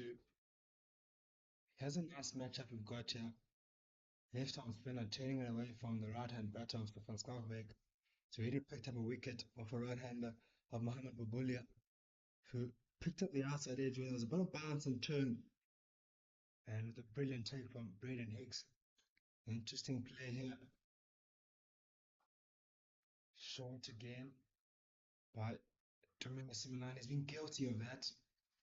Really guilty of bowling, but too short. But he's got a lot to offer when he goes fuller. Yeah, he's bowling too short, too wide, and these two batters are so strong on the back foot. You got a wicket bowling fuller to Mohamed Bolbolia. Yeah, just like that. That's the length that he should be bowling.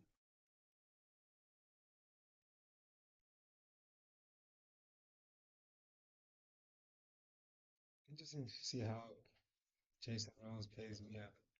Will he go after him again? Take a sensible decision. Just to knock it down to deep square.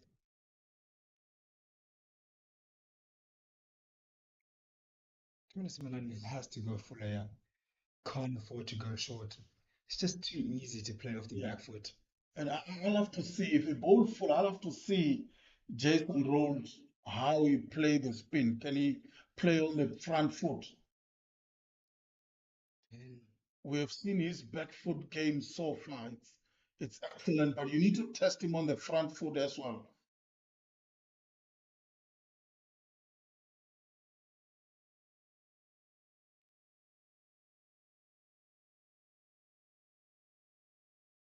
An interesting shot selection there. Well, Interesting shot selection indeed from Yorick van Schalkwyk. No need for that. He's been timing the ball well, play your normal cricket shot. um,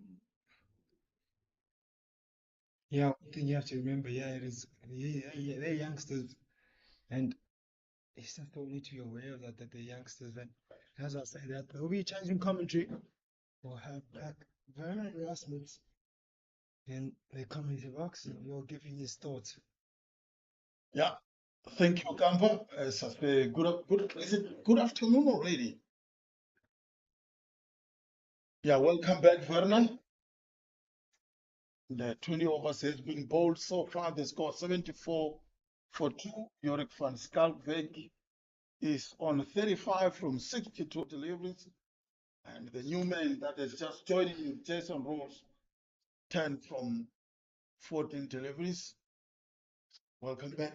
Vernon, what do you take of the game so far? Thanks, Benoni. Yeah, it's been in between really. I don't think any team is really in the ascendancy. Though I think Eastern Storm will feel fairly comfortable with the position at the moment. Good single by Jason Rose. These two are busy at the crease, and I do think this is a crucial partnership for the CSA emerging side. I don't think Eastern Storm wanted to continue on for too long because they will definitely up that run rate. It's still hovering under the 4 runs to the over.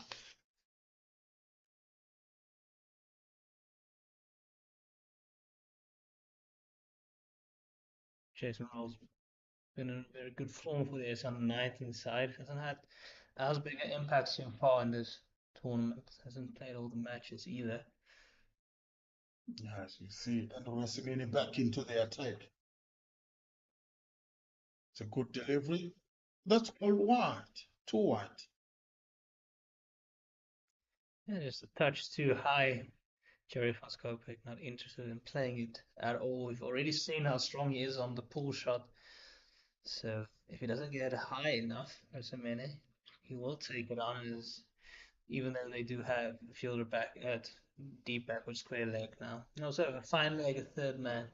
And also a sweeper on the offside. So he doesn't want to get too full with Madonna and Madoff up in the ring.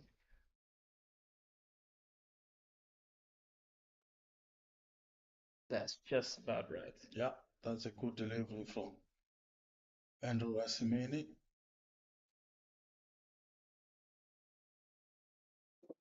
And he's that natural action to get the ball to shape away. And he needs to keep getting into it. He's been a little bit wayward at times today.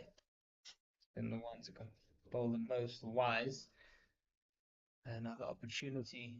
Try and make an impact here. I dearly love another wicket. Driven, good stop this. It was driven hard by Yorick van Schalkwyk, but they managed to get a quick single there. A bit fuller by Andrew Rasimini. Yeah, Captain Brits leading by example in the field. And that's a bit of a dangerous length there from Rasimene. Talked about Madoff being up in the ring. Fortunately for him, Brits covering ground very well.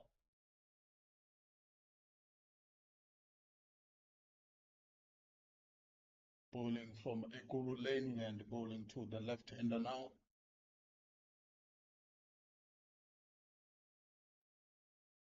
Once again, good delivery, good running. We spoke about Jason Rose earlier. He's a busy cricketer. Just plays it and take a single quickly. And I think that this will start to frustrate the home side a bit, isn't it, Verna? Yeah, and this is what I'm talking about. They will up the run rate between these two, even just by the running between the wickets. They have good understanding. They'll turn dots into singles and ones into twos. They have to be on their toes here. Eastern Storm.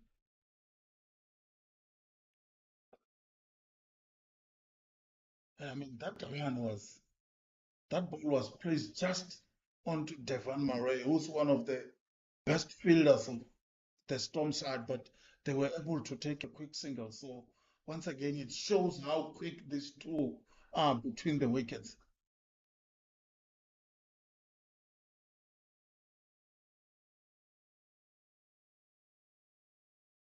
I wonder when Storm will introduce their fifth bowler for the day. For now, they're keeping with their four bowlers so far, and it is 79 for 2 as we come to the end of over number 21. Yeah, Jorik van Schalkwyk is sitting on 37 from 66 deliveries. Not the kind of strike rate you will see from Jorik van Schalkwyk. He will almost be close to that run ball mark. And then Jason Rolls is on 12 from 16 delivery, basic cricketer. The run rate climbing up a little bit, 3.8 now.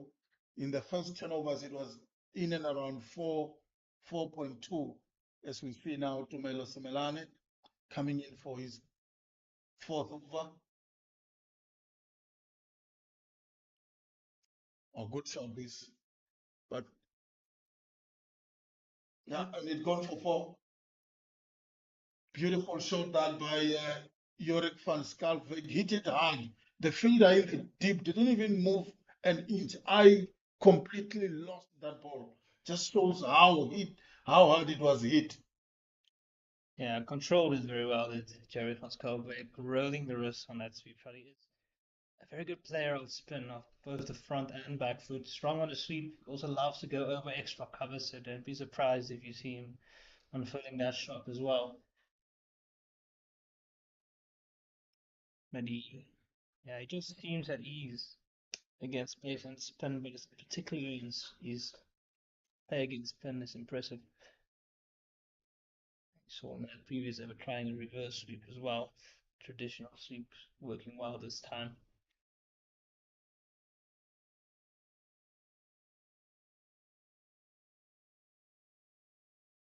It looks like he's a very good player of spin. Is Jorik van Schalkwyk, the right-hander, playing on the back foot, playing on the front foot. High up in the air. Easy catch in the end. Going for a sweep there. It's Jorik van Schalkwyk. A bit of commentator's curse there, Werner. Talking about how good he is on the reverse and front foot. But that just brings his demise. And that's the thicket third wicket down for CSA imaging side. Yeah, he seemed to lose his shape on that sweep shot. Looked a little bit premeditated. Wasn't quite the length, and then looked to go really hard on it as well. You can see him losing his shape, not in control of it at all. And easy catch for Captain Brits, and a vital wicket for these and some just as Van Schalkwyk. Van Schalkwyk was looking dangerous. He departs for 41 and 70 deliveries, and he will be replaced by someone I really enjoy watching, and Paul James, younger brother of Juan James, who plays for Western Province. Paul James even had a couple of matches on loan for the Northwest Dragons recently, and he's a good boundary hitter as well. Just looking at the replay of that. Easy catch in the end by Christopher Brits. I think this is what the home side has been looking for. Break the partnership of Jorik van Schalkwyk and Jason Rolls, two basic cricketers, and they've picked up 3 wickets now, and that brings in Paul James.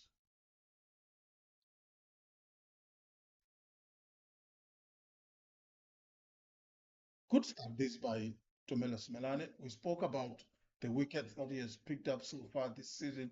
He's already having 2 in this match.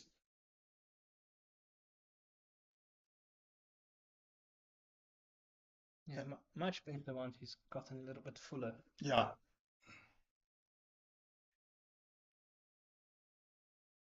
The problem is when he start to bowl too short, too wide, the batters are just playing him square of the wicket. Oof.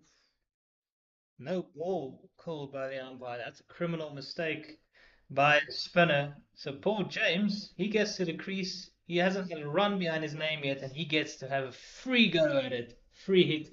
And also, as it's a free hit, they aren't allowed to change the field. So Mid-on is up in the ring, and Paul James can really look to go after this. And he does. But it's very high up in the air. They should be running hard, but not necessary. It ends up going towards the boundary for four, and I said he's a very good boundary. It's what a nice freebie to get early on in your innings. Yeah, easy way to release pressure there by Tumelo Simelane and no ball. Gifting Paul James an easy way to get off the mark.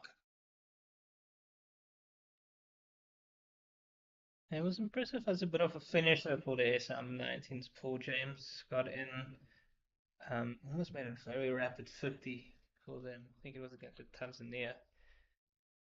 It's a clean strike on the ball. Can still work on rotating the strike a bit better, not hooking up too many dot balls.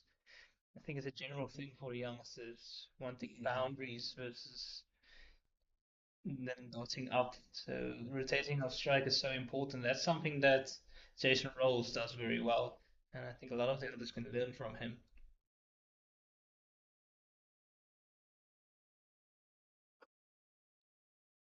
Now that's the kind of line and length and Rasimini should be bowling. Wicket to wicket, back of a length. Yeah, I think the problem for him and Rasimini is if he start to bowl short, he's not the quickest, so the ball just sit up on the surface. And then also if you try to bowl too full, easy to drive, but back of a length, good length, that should be the area where he's hitting. Beautifully struck over the top by Rolls. So too full, too wide, and Rolls does not miss out on that one. Yeah, left-handers are not going to miss out, isn't it? Fielders inside the circle, bowling too full. And we spoke about this just a second ago. Just look at that, just gifting the left-hander there. Beautiful shot in the head by Jason Rose. Another release of pressure from the home side here. We saw earlier on with Tumelo Simalane bowling a no ball, releasing pressure. Good loud call there by the left-hander. Loves dropping that back knee. That's just Rolls going over the top. It's very strong off the pad and anything wide, so not a lot of room for error when you're bowling to him. I think in general he tends to get out by giving his wicket away. He's got all the shots, he's got the game, but Yeah. he tends to be over attacking at times. Riding the bounce nicely there is the left-hander.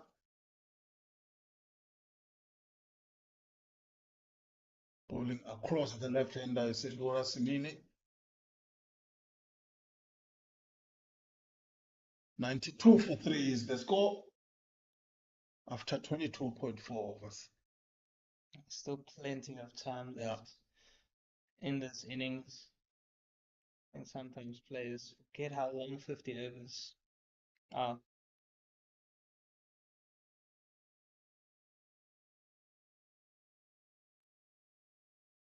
Tucked around the corner for an easy single.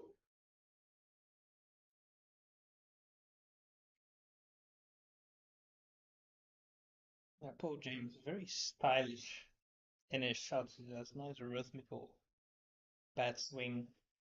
He also tends to crouch a little bit when he's batting. He's not very upright like some batters. It's a bit crouched in his stance, but I enjoy watching him bat.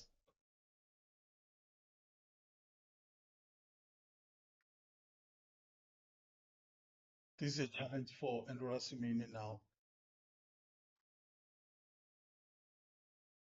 He needs to bowl outside the off stump. There is so much vacant land on the leg side. This mid-wicket region for the home side.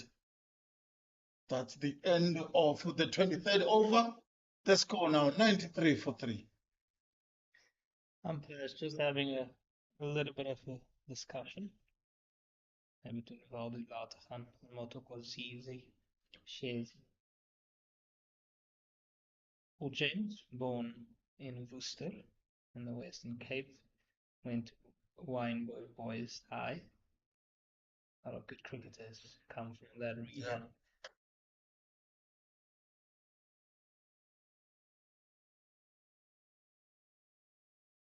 Jason Rosenson, David Maurice Nanda. Same school where Teva Bavuma got a scholarship and played a lot of his cricket.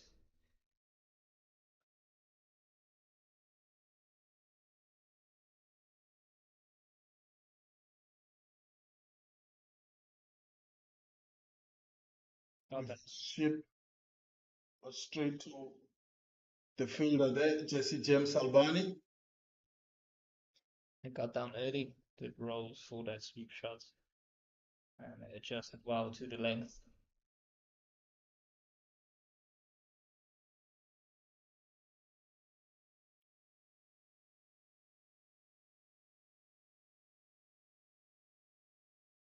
Good delivery that. It's the back of the leg, but bit straight this time. We saw earlier on, I think he was bowling too wide, which was easy to cut.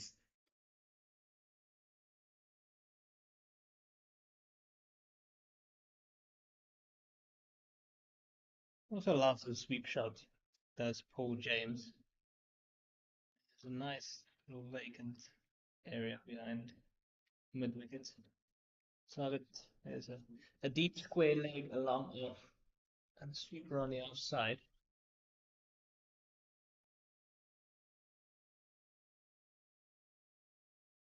You see them keep quite a few fielders up in the inner ring to apply some pressure to the new batter.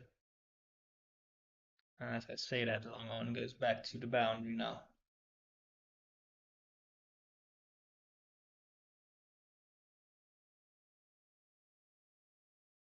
Another dot ball, just one run so far in the over to end the over.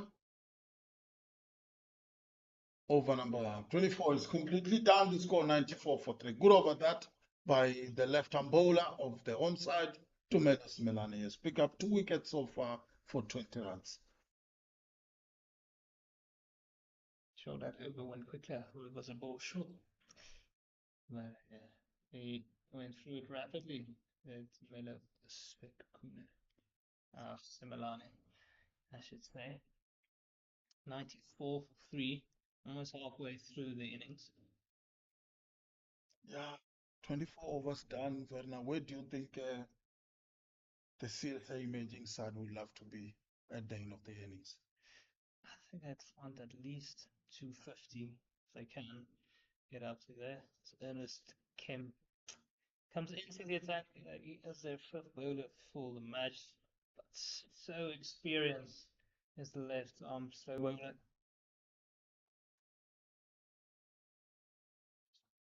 Played on the leg side by the left-hander.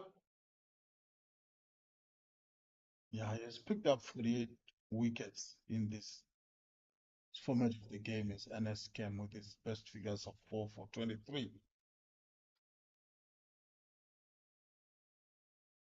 With his experience, I think it's good to have him in your side in this middle overs. Driven by the right-hander, Paul James. Yeah, he's somebody that you will want to have in your side, more especially in this stage of the game where you want to call it consolidation phase.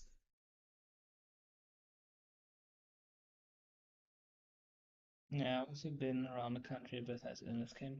Played a bit of his cricket at Northern Cape Heat and now back to Eastern. So a lot of these players they start out around here, move around the country, and then end up finishing their careers around here, as Grant Thompson is doing today.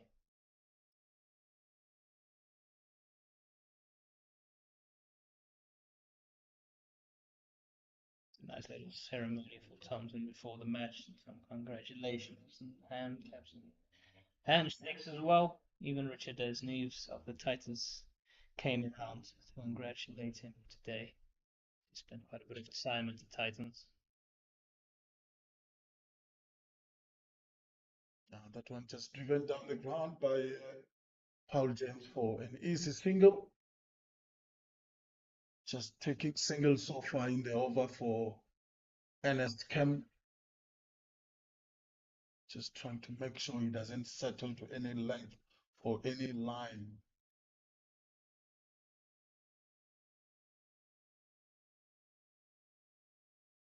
Halfway through the innings, it's 98 for 3.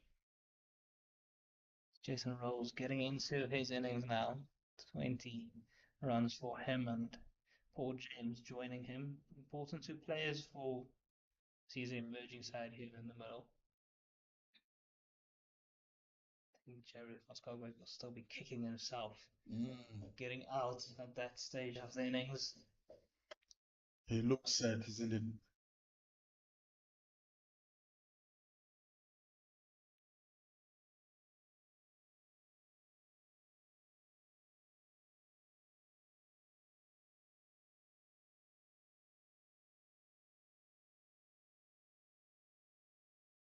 And there's been a few misfields today from the Eastern Storm, especially in that point region. There's been some fumbles allowing easy singles. This time around it was Yuris Neyman. Actually, I think it was Ernest Kim just come off his own bowling. Ernest, number 62.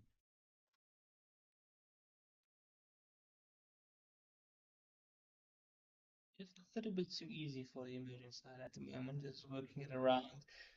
Nice little partnership forming here, as that brings up the 100 for the CSA emerging side.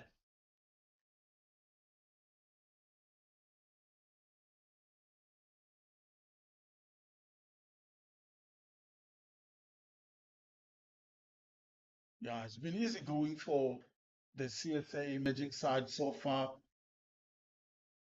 They're just rotating the strike, taking singles, not taking any more risks at this stage.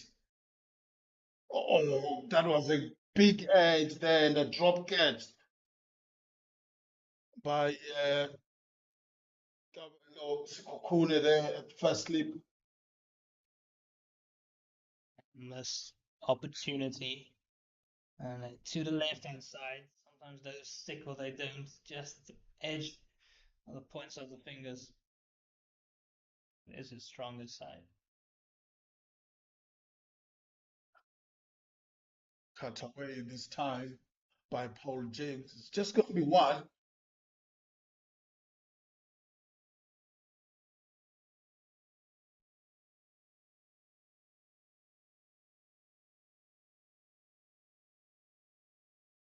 Kavale Sikokune is normally a very good slip fielder. Down the leg side this time by the left-hander. And Jason Rolls generally quite a positive mindset, so anything slightly over pitch enjoys going after and picks the gap well as well. And just an easy chip over mid wicket of that boundary. Really rushing through the overs here is Tomelo Semilani, already bowled with the sixth. Is 105 for 3 after 26. Once again, NS Cam will be bowling from Ekuruleni and to the right hander, Paul James.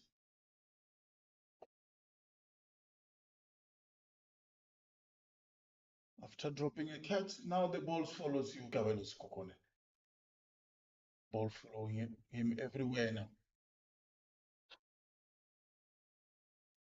Really gets his hands through the ball, this Paul James. Very quick bat speed. And that's the reason why he's able to hit the big shots as well. Generates a lot of power with that bat speed of his.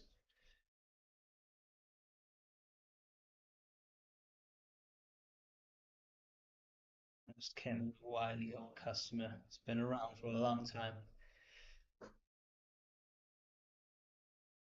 Yeah, it really brings that experience to the side, and more especially in this stage of the game. I mean, you need somebody with a cool head to try and lead the attack so that this two doesn't get away from you. Trying to squeeze so many overs. You spoke about Tumelo Simelane earlier on, going through his overs so quickly, and those are the kind of experience you need. Also, an experienced campaigner is Tumelo Simelane. Now with NSKM on the other side, two experienced head for the Eastern Storm bowling right now. And for these youngsters, for these two batsmen, it will be really a good experience to learn on how to go about the business in the middle overs. Bit fuller this time, well driven down the leg side. Just set up for just one run.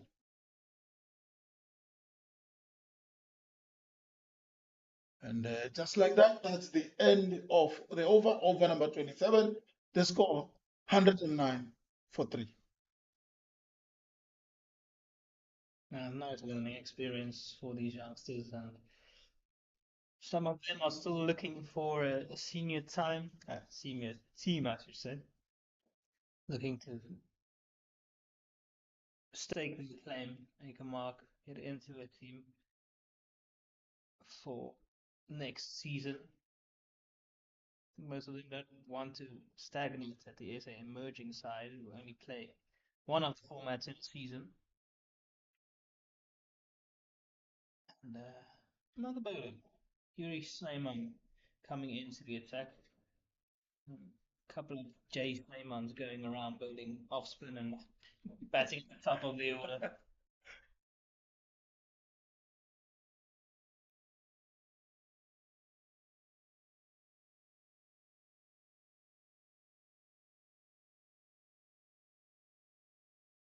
Oh, that is soft as it comes from Jason Rolls.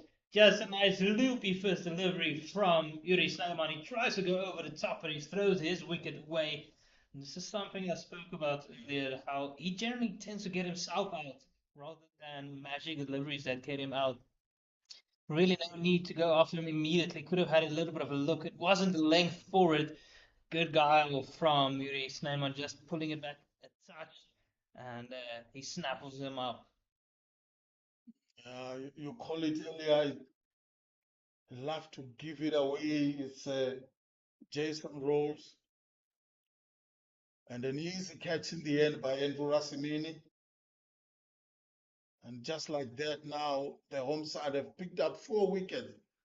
And you look at the start of the innings, 10 overs, there was no wicket lost by the away side, the CSA emerging side, going to over 50 runs without any damage.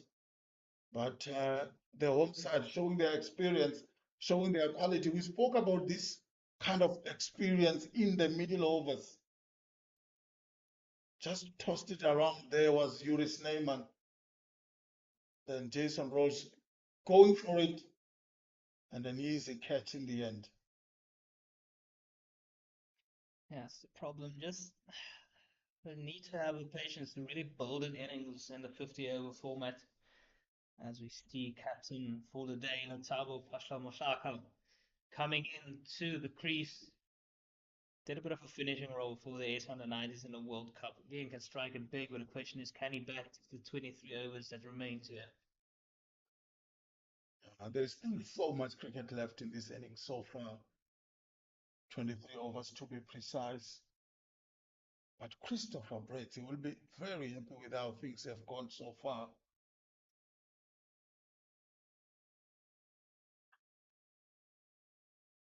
That's the main thing that these youngsters need to learn. It's just the ability to rotate the strike Yeah. through the middle overs. It can't be a matter of dotting up or going for the big shots. They need to be able to form partnerships through singles and twos. Get the boundary of the poor delivery, of course, you don't want to miss out on it. But yeah, that's been an issue for them.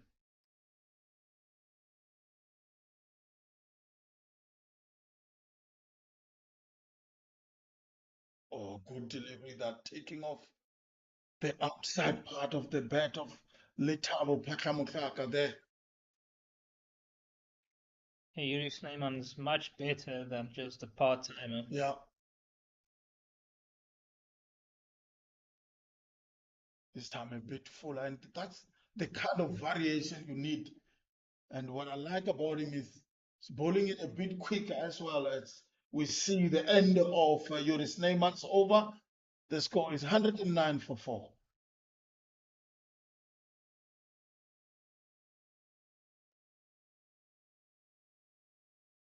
Just so much time in this match.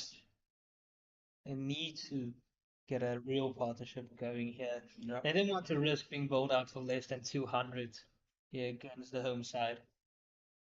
And more especially after winning the toss and choosing to bat first, having such an excellent start. This time it's Ennis Kemp from Ekurhuleni end, and Paul James presenting full face of the blade for an easy single. So I think things haven't looked particularly difficult Yeah, out there, but they've been throwing their wickets away of the CSA emerging side. I mean, we have not seen much turn. I think I saw a bit of turn when Joris Neyman was bowling, but not that much.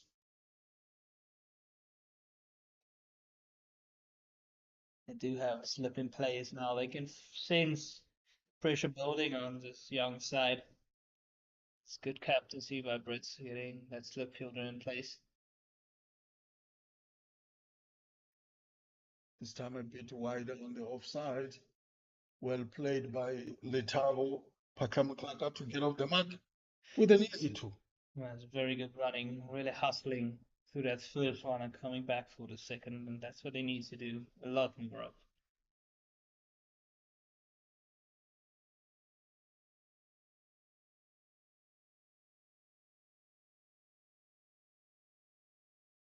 This time on the onside, which is just one from the right hander. I think that's what they need to do now. Try to rotate the strike and ensure you are there in and around the 40th, 45 over.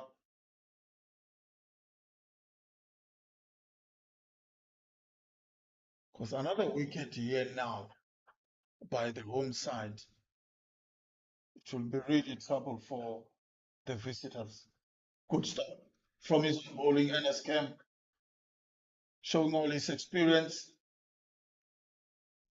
And that's the end of the over. Over number 29 has been completed. The score 113 for 4. Paul James is on 11 from 20 deliveries, and he's just been joined by the captain and the wicketkeeper of CSA imaging side, Letabo Pakamakaka, who's still on 3 from 8 deliveries. And Sean Clark went to Cornwall College in Centurion, also the place where Luandre Pretorius finished his schooling in his matric year, because both of them are part of the greater Titan setup. Luandre, of course, front and center. Schlager has featured for them. It's good to see the youngsters getting opportunities. Yeah. They will only learn and grow with time. And none of them are the finished products. Not everybody hits the ground running as well as Luandre Pretorius has. He's the exception rather than the norm.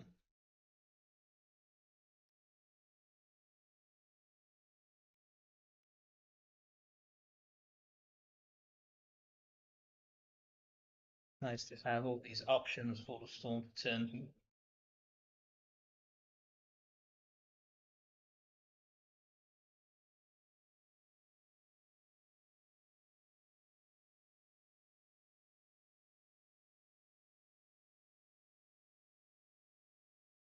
trying to use his feet there is Paul James. I think he wanted to go over the top, but Yuri Sneyman saw him coming.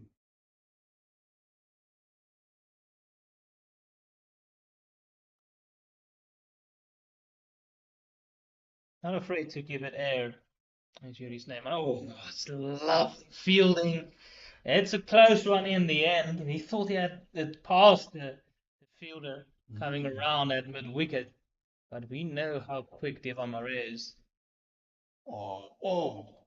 It's very impressive work, slinging it around with that left hand. Not a lot of control, but it really hurried the batter. Trying to use his feet is Letabo Pachamutaka also.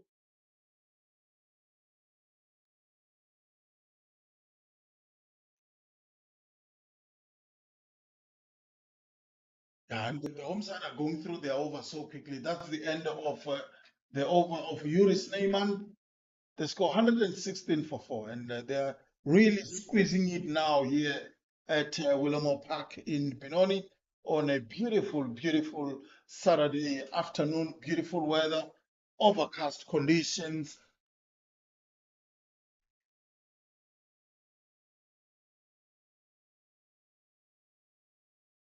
Again, it's Devamare, live wire in the field, coming around to that one. Yeah, he had a few misfield earlier on, but right now he's really showing his class. Is Devon Murray.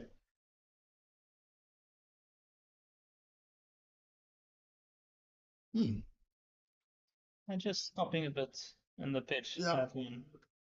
and I think Letabo Pachamutaka was a bit too early on that shot. Also, he did well to hold himself back. Sometimes batters want to go through with the shot in that instance, but he did well to just wait for it in the end.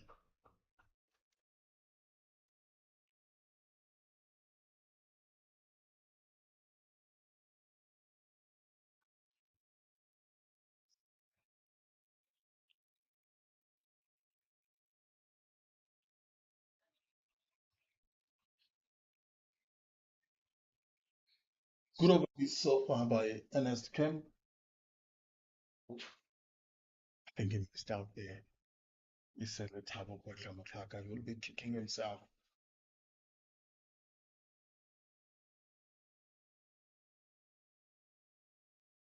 I really did. He's not a natural sweeper of the ball.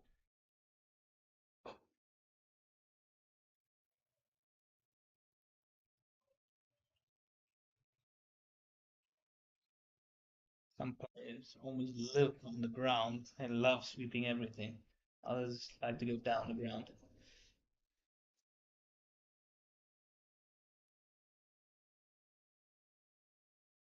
It's 61 overs gone. 117 for 4. And we'll have commentary change.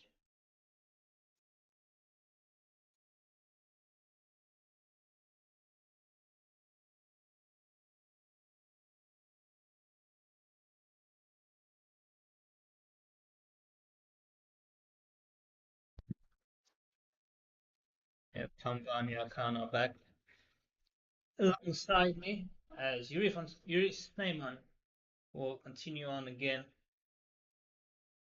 Down. We could go for a big shot. Does Paul James gets nothing on it really. Squirts to that man. Yeah, interesting shot selection there. Lost his shape in the attempt to go over mid off. Didn't get the timing at all. Still to go hard hands off. Brilliant fielding.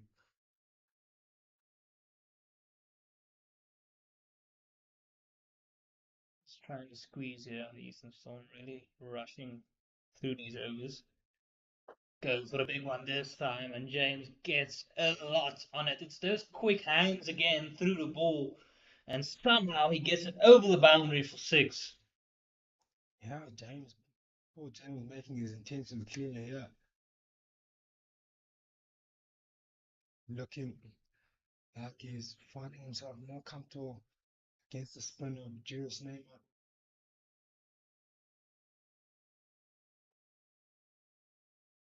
Pushed him out of down to deep, deep long off for that shot exactly, and put the cover back up. So it's interesting what sort of selection they'll go for now.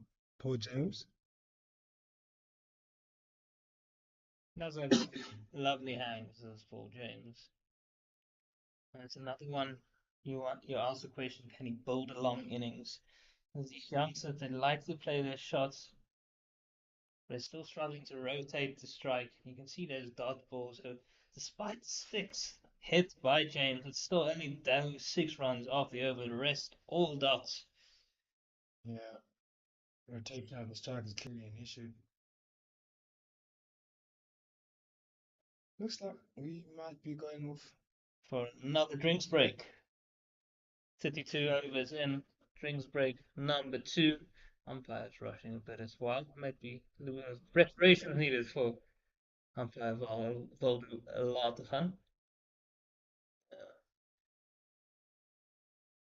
Just make sure that there is a drinks break. It looks like the players might be going on off.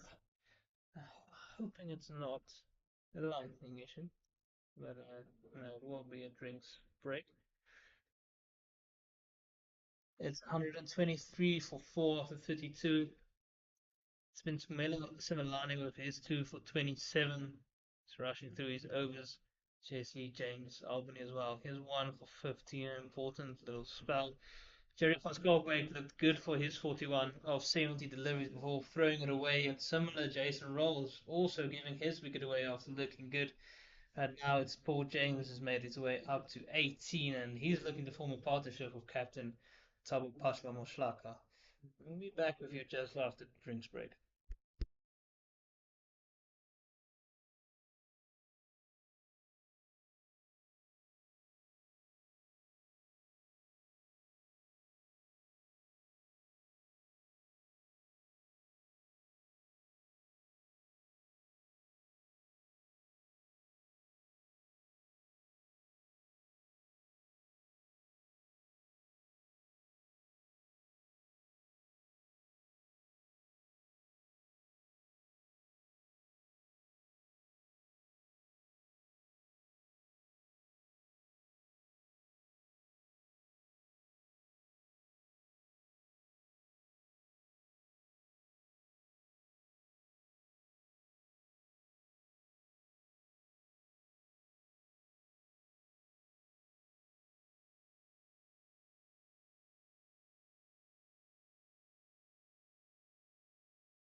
Welcome back after the drinks break. It's 123 for 4. And Ernest Kim will continue on. And he conceded the 13 runs in his 4 overs. Still a slip in place. Sibo let's have Pashwa Moshlaka. That's well placed by Pashwa Moshlaka. It's running towards the boundary. Fielder should be able to cut it off, and he does indeed. And they will come back for a third run. That's good running between these two. Yeah, good cooking all around there, good shots and picks up the gap in between the covers. Then how about the fielding effort by Grant Thompson, the man in his last game, putting in his last efforts in the field. If you're looking back to those moments and you probably put his body in the line for whatever it takes to end this game. Oh, that's nice, but just getting that little bit of dip at the last moment is Ernest Kemp. There's a touch of grip as well off the surface for him as he slows it down. Goes a huge sweep shot, does Paul James get absolutely everything on it. And I talked about how much he loves the sweep shot, and it's just those quick hands of his. It gets down low and gets all of it. My word, the connection on that, absolutely outstanding. You'd think that sweeping the ball so low, you probably just maybe fly to the boundary with four, went all the way and crashed into the grandstands. Probably could have gone even further. What a stroke.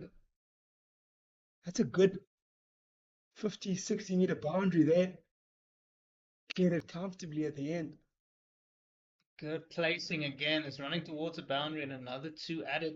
Productive over this for the CSA emerging side. Already 11 coming off it, and only the four deliveries.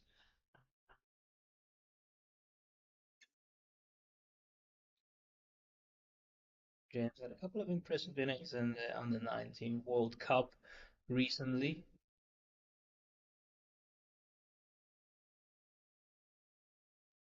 Bit of an appeal, but comfortably hitting down the leg side. Yeah, definitely slide it down. I think it's appealing because they know the dangers of the man, so they probably want to see the back of him. Look at that delivery, clearly sliding down leg. Oh, good delivery. I believe that's the end of the 33rd over. Is 134 for 4. Still a pretty balanced game so far, depending on how the CSA Marine side progress for the next 18 overs.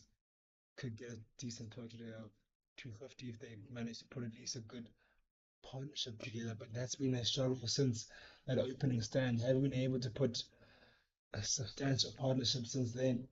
Wickets just been falling. So this will be so important, this partnership, in terms of getting a score over 200, if not 250.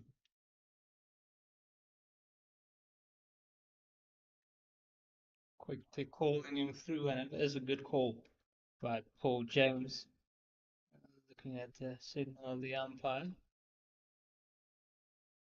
Looked like he's signaling anything that should have come off, must have come off the gloves of Bashma Moshlaka.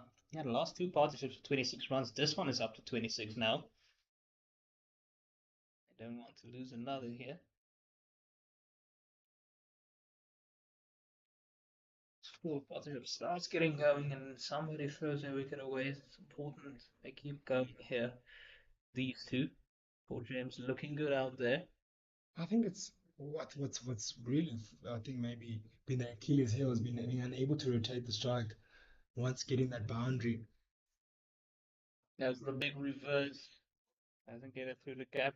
He's a good boundary hitter, is Paul James, but definitely a part of his game he's still working on is just rotating the strike a little bit better.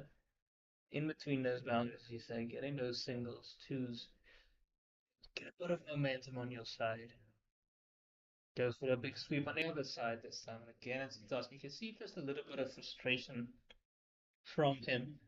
And he needn't be too frustrated. The previous over went for 11 runs.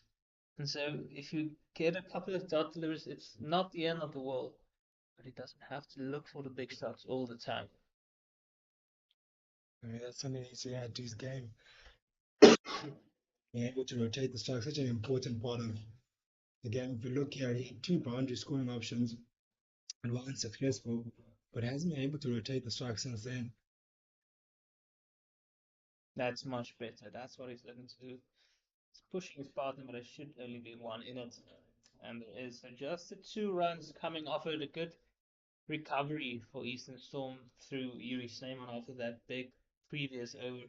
It's 136 for 4 after 33. Snyman, 4 overs, 112. 1 for 11 actually. It's been great going from him to umpires, having a bit of a discussion, just looking at the ball as well. 34th over now, so they have to choose the ball, the fielding side. Just a reminder to the viewers that there are two new balls that are used on either side. And then on the 34th over, the bowling side, fielding side has to then decide which ball they want to stick to. It was a very quick decision between the captain and bowler there, so they clearly know what they wanted. I think it depends on the match situation what you decide to do. If it's going well, you might want a harder ball, and then if it's not going so well and the batters are going off, you want a little bit of a softer ball that's harder to hit. But as you still want to use the ball, they can still pick you up wickets. So it's a very interesting decision that has to be made by the bowling side that don't want to get a ball that won't do anything for you for the rest of your last couple of overs, but at the same time, you want to give a ball. Oh, you know, almost feel for James setting up for that slog sweep, for that sweep shot again. He really enjoys it. They do have a fielder at deep backwards, squaring on the boundary now. He has to be aware of that. So well played again in front of square on the offside, running the first one hard, and coming back for the second eventually. Possibly Moslaka seemed to slip a bit Yeah, at the crease. Does get back for the second. yeah, Patrick McLaren, they're almost slipping and costing maybe his wicket there because it could have created a lot of confusion.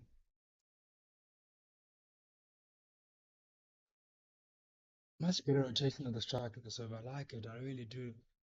Paul James seemed to be a bit bogged down initially, but I like that they've managed to rotate the strike in this over, got the singles, because he knows he does have that boundary up his sleeve.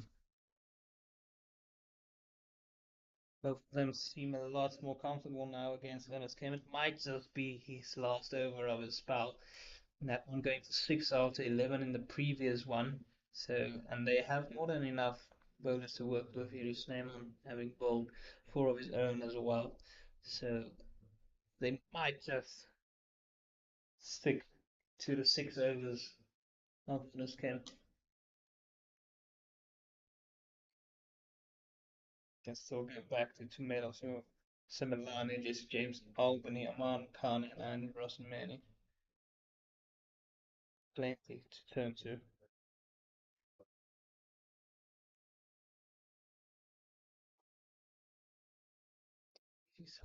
Ball like that, soft answer to the offside, they get an easy single. But instead, he just punches into that man at the cover region. So you aren't really going after to try to get a boundary through the offside. Rather play it with soft hands, get a single there.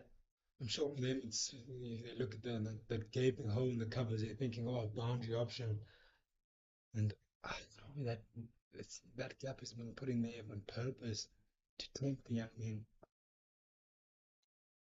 James getting into his innings now, rotating the strike a lot better.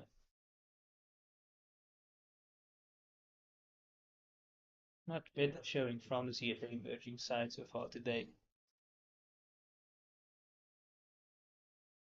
Out that gap, oh, was uppish for a moment. It was aerial. The point field was interested, but it went past him in a flash.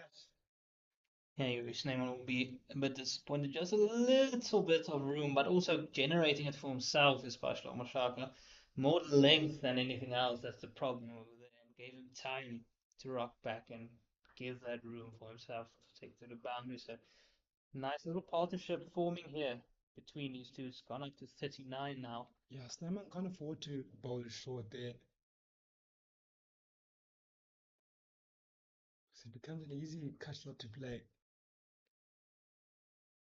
Talk about the partnership bowling. And it's bowling quite nicely, rightfully so. 39 now, Werner. Exactly what they need to see if they're emerging side. They need something to work for them in terms of partnership wise. Haven't had a 50 run stand since that first opening stand. So this will be very much welcomed if they get to a 50-run stand and maybe even further, take it up to 100 to get them onto a good total here. And the last 5 overs, they've scored 31 runs, just over 6 runs to the over. So a real momentum shift here for the CSA emerging side, and we will see the bowling change happening. Jesse James, Albany coming back into the attack, the leading wicket taker for Eastern Storm this tournament. With that wicket he's taken today, he's taken 9 wickets. It's been a vital cog for them to get wickets in the middle overs in particular. He was the guy that got the breakthrough. And just after that Jinx break, that first Jinx break, it was a 54-run stand at the time. Exactly that length he was bowling, but that time, that occasion, nipped one away. That earned him a wicket, a much needed wicket for the Eastern Storm. He's probably been the pick of the bowlers today. Yes, he's probably competing with that with Simeone, but he's probably been the one that set the tone and really created that breakthrough where they could manage to pick up those 4 wickets. Yeah, it's the wicket nice and hard as Albany, and it's good. They needed a bit of change in pace here, the Eastern Storm. So it seemed comfortable against the spin. Oh, Appreciate could be a chance for a touch. Just drop short. Poor James went after that one, saw the length and kind of got excited. He wanted to go after it, but didn't get the timing was far on it. Yeah, he's one of those who likes to pull off the front foot, so the weight distribution is not always the best when it comes to those pull shots by Paul James. So if you can get it up nice and high in at his body, that is an area you can target and gets away with it this time. In saying that, he also can hit the pull shot. Some big sixes, we've seen that before. Lovely. That's nice, just working the ball around now. Much better between these two. Partnership has gone on. I think one thing that is 150 up for the Eastern Storm. A good side for them. I probably want to put 100 more on top of that. With the 14 hours remaining, or just about. That would be a good score here on the surface. I'm sure for Jesse James Albany. And Booker James advancing down the wickets a couple of times now. I mean, at the bowlers, and it's a good response. He wa I think he wants to go down the ground. Mid on, mid off is up in the ring. Because that's an opportunity if it's slightly over pitches to go up and over the inner ring. Big mid wicket as well.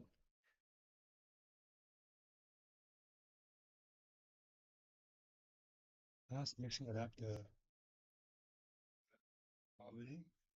Not really being predictable. Where it's going to go. Goes short, goes full, goes at back of the length. Has that straight delivery. What I'd like to see here from this pair of James and Patrick Washagan is is actually just being able to rotate the strike a lot more.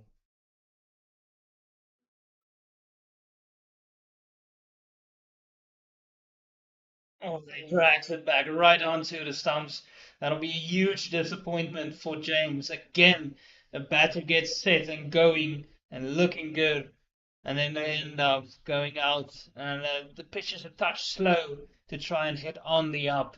And again, it's that man, Jesse James Albany, who comes back, gets the crucial wicket, that bowling change working the trick. Yeah, absolutely loose stroke there from Paul James. Not near at all. It was away from his body. Barely moved his feet, threw his hands at it. Could have maybe stayed a bit closer to the delivery. And it just boils back down to being able to rotate the strike because you feel like you're not moving, not the scoreboard is not moving, and you start playing those kind of loose strokes. That's one thing that really needs to fix in that partnership. And unfortunately, he has to walk off now, Paul James, after a really good cameo of 33 or 48 deliveries. And sure, no, this partnership will be as important as this one was. Don't know if we can still get that 100. Yeah, it's gonna be a little bit tricky as Mabata comes to the crease now to join the Tabo Pasha Moshaka. Is another good batsman, another one of a partnership that comes and goes. These small partnerships just feel like they're getting momentum, then they give the wickets away. It's been highly frustrating from them, but still they're in a position to get a decent total, to get something that they feel maybe they would be able to defend. But again, it's Yuri Snyman who's bowled with a lot of control, given it some nice flight. 1 for 17 in his 5 overs.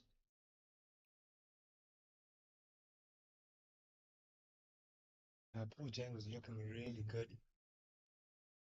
It's a bit disappointing that he had to go out in that fashion. Striking the ball very well.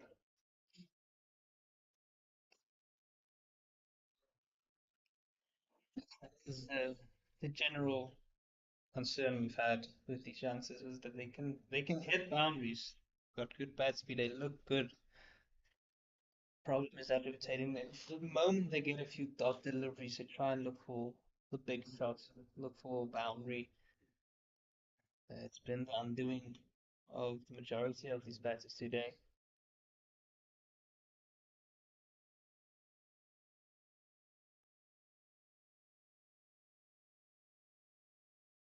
Uh, just thinking now with 30 overs remaining, yeah, or 12 after that delivery. Takes the edge, running towards the boundary, should be able to get there, and he does indeed. At 2 runs added to the scoreboard. Nice little applause from the sidelines for that fielding effort.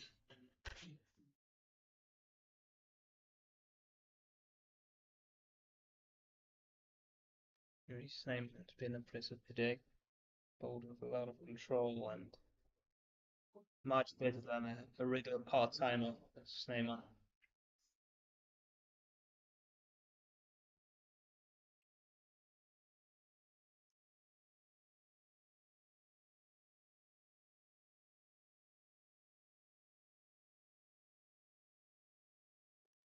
And that's nicely bunted down the ground.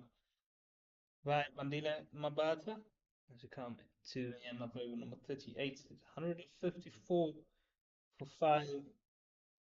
Big job to do between these two, captain and Patrick Moshaka. Feel like he needs to bat through to ensure his team gets to a decent total at the very least. Get them up to maybe 230, 240 to have something to bowl at. Don't think it will be quite enough, but it keeps you in the game if you get some early wickets. 240. So 240 is also a bit far-fetched at the moment. Not trying to be negative, but the way full wickets are poured in, the runs will be hard to come by. I don't think.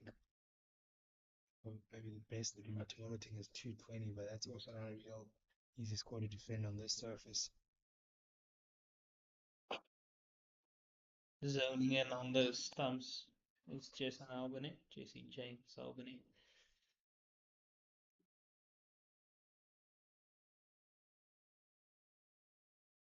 That's how actually outstanding today. 2 for 17, just 6.1 overs. Economical, has got a big breakthroughs, much needed breakthroughs for the side, and big partnerships in the context of this game.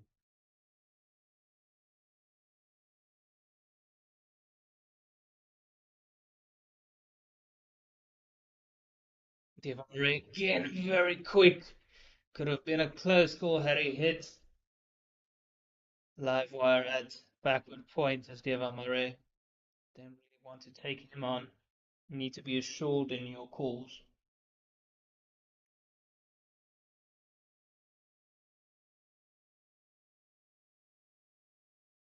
Groundsman has done a good job.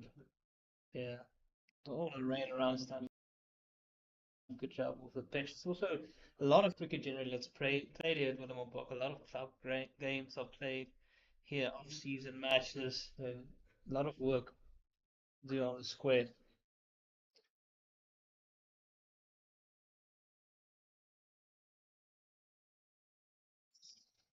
Yeah, it's been a cricket being played women's cricket, I mean national women's cricket, some Eastern Storms cricket, and you can see a lot of these surfaces are a tad bit tired maybe.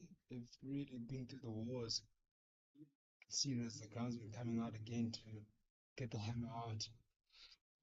And this time it's not Rossomena, it's Jesse James Albany who has the same issue. You can see him grabbing his ankle as well. So again, they have to pound away at that crease to try and get it even, get it to firm up. But as well, it can be very uncomfortable for the batters if they aren't assured and they're footing at those ankles and shins is rolling a bit,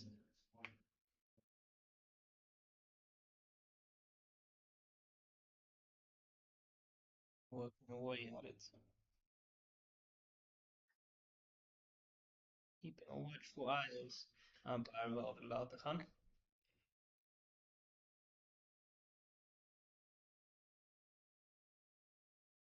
In a tricky position now to see the emerging side. They want to slightly up the run rate now, but they keep losing wickets at crucial times. Again, a new man in Bandile Mabata coming to the crease. Just Paul James was looking good. There's been a constant issue. It was Jared van Schalkwyk looking good, throwing it away. Jason Rolls, same thing. Paul James, same thing. Now, again, new partnership. Captain Pashman Mushaka is on 18. He's got a lot of responsibility on his shoulders here. That bat sticker of Bartha saying courage. That's what he wants to cause at the back end. Yeah, absolutely, absolutely right. He has to cause carnage, but the way he's Simpson's boiling, oh, to be come to do that.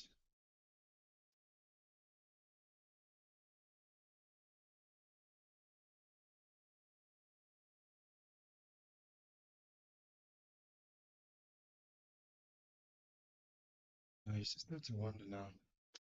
How much is enough here to defend on the surface? And just start to think, "Phew,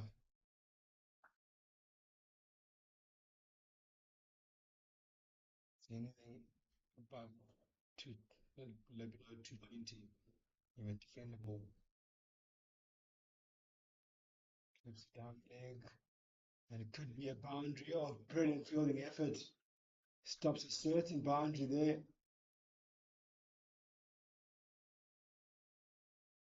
The Julius name it. And very well done, racing around with his right hand side to keep it to two. Just straying a bit in his line that time. Just James Albany has been so good. It's been a very good tournament for him. He's been a stalwart for his team, leading from the front. Oof, goes for that Yorker, almost gets it underneath the bat from Vata. It's 39 overs gone, 156 for 5.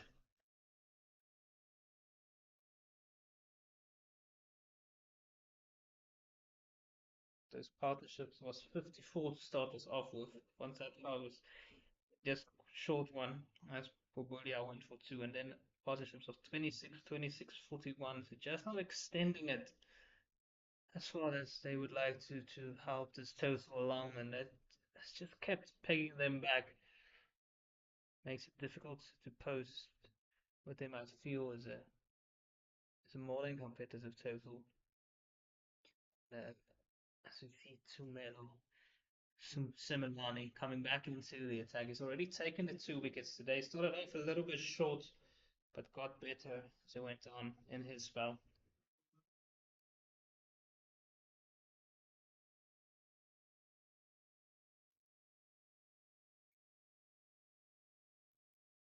He has a long off deep at wicket and also sweeper on the outside. This is the last over before they can send another fielder out of the inner ring. And foul punched by batsman Moshaka. Coming back for the second, that's great running by Bandile and Mabata, putting pressure on the fielder who didn't look like there was any urgency. I don't think he expected him to come back for a second. Yeah, really good communication there. I feel like I'm playing inside on a shot, getting two for it. This one clips it to 45, but 45 is there. Still that big gap in the cow region. Less more.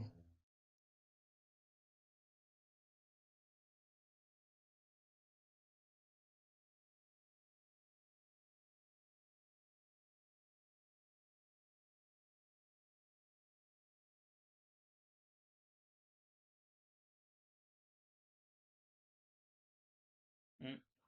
Gets it over the top, just over the man. That will find leg and is running towards the boundary, and it will make it all the way. Let's get it. Good execution by Plasma Moshaka, getting underneath it. Just really guarded that stroke there more than anything else. Just put his bat there and allowed it to just go past 7.5 there and ends up being a comfortable boundary. Good shot selection. It's a good over this. He's also kicking over his scores was on 24-33.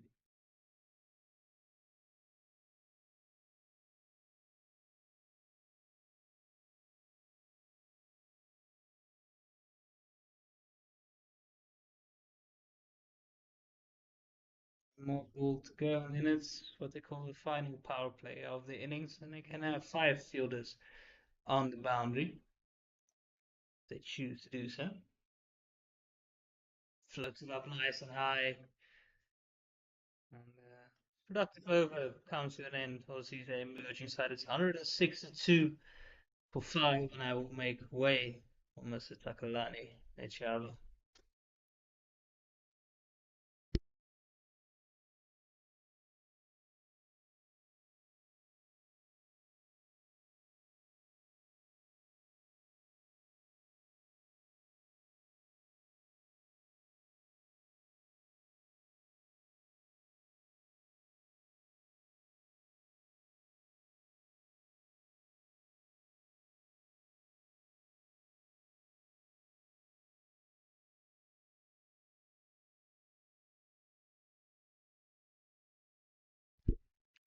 Oh, we get back into the last 10 overs of the first inning of this game.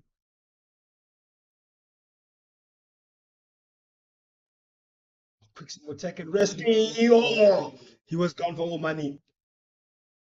Never a single there. Yeah. When Lembata, what were you thinking there? Almost a run out. Just hit it straight to the fielder and take a single. Risky cricket here by the CSA emerging side. Yeah, that was not needed at all. Can't afford to lose another wicket now. They need to be able to score at least 40 more runs here. At least. Anything less than 200 here, the game is away from them. I don't see them being able to defend 200, anything under 200 on the surface. Even we were speaking of Benoni at, at the time before the wicket had fallen over Paul James, at 240, 250 was the score, but I didn't see it possible now at this point. Do you think? No, I think if they really do well, maybe 200, 210 might be the target here. Is it defendable though, Tagalan? I don't think so. I think the home side do have enough firepower with the bat and that they can easily reach that target. You just feel like the CSA emerging side did lose so many wickets from the 15 over upwards, and that derailed their pursuit of a significant target. She just cut away, but straight to the fielder. Let's be hypothetical now. Let's say, for example, they then post the 210, 220.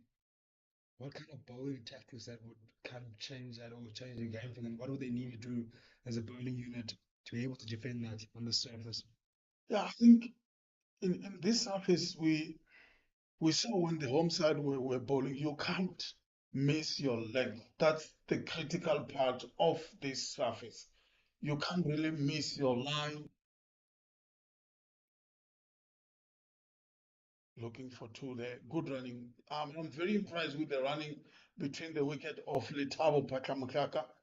He's a very quick man between the wickets, and you can see how he's gone about his business. 27 now from 37 deliveries. Not too many boundaries have been scored, but he's been rotating the strike so well. But just going back to your question, Kamva, I think just bowl the right line, just bowl the right length, and ask questions with the ball, more especially in the first 10 overs. That would be very key for the home side. Oh, brilliant fielding effort, but scoop on it. It lands right on those practice pitches. It's never nice there as a fielder to land on those, but brilliant fielding at the end. You always try to avoid those areas, isn't it? But the captain will always say, please go and field it, that short cover position, catching position. Good fielding there by Sikokune. But I think we have to give credit to the home side, isn't it? They didn't start off so well, come back strongly. They've picked up 5 wickets so far. They've restricted the scoring of runs. And I mean they've gotten out the key wickets, the likes of Van Schalkwyk, Mohamed Bolbolia, and then Jason Rolls as well. Oh, another rescue thing. Oh, but even on the edge, yeah. And I mean, it doesn't need to do that. There's still 9 overs left in the game, comes. I mean, it's still a lot. They can push this, but another wicket here now by the home side, it really, really brings trouble for the CSA Magic side. And I think if you look at the wickets that they got today, most of them, it's because the batsmen, Oh, brilliant shot. Good shot. Tickles it fine. Beats the man at short fine leg. Not short fine leg, rather short third man. yeah, that's a good shot by Letabo Pakamukaka. Played it under his eyes, played it late, beats short third man fielder for a boundary. Beautiful stroke, and that's what I was talking about. You don't need to play risky cricket. Oh, chipped up in the air, just dropped short of Similani. Yeah, just tip it straight to Tumelo Simelane, almost a catch there by Tumelo Simelane, and that would have been a huge wicket. The captain of the side, the wicket keeper of the side, Letabo Pakamukaka, playing well here. You don't need to be there those last 5 overs. Yeah, Then to get a good score here on this surface. and he's doing well so far. 173 for 5. If you look at the run rate, it keeps going up, and they're not scoring too many boundaries. It's all about rotation of the strike.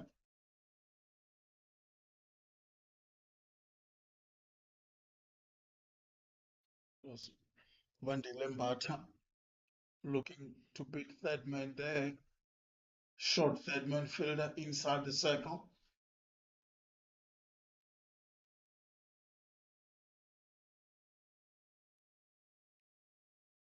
Trying to beat short fine leg. Gets another single, doesn't matter.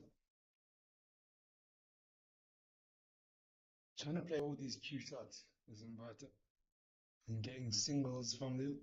Brings us to the end of the 42nd over. It is 174 for 5. 8 overs remaining, Takalani. Yeah, How can they get on board? yeah, big overs, this 8 overs remaining. Like I said, I think the way Letabo Pakamkaka has been going, I think it's key for the CSA emerging side. If you can be there in and around the 47, 48 overs, you might be talking 230, maybe 240. But if the home side can get him out, it might be difficult to get 210 for the visitors here. So all cards are now on the captain of the CSA emerging side. Oh, that looked straight, that looked plumb, and he has to walk off. That's Bandit Mbata. His front foot barely moved there, and a brilliant delivery. Whereas many as it comes back to the attack. Yeah, beautiful delivery, full and straight this time around from Endo Rassimini. Look at that, no foot movement, stuck on his back foot is Vandi Lembata, as straight as you can get from Andrew Rassimini. And that's what we spoke about earlier on. Ball wicket to wicket, Andrew Rassimini. Now he has picked up his first wicket of the match. Big wicket, this is for the home side.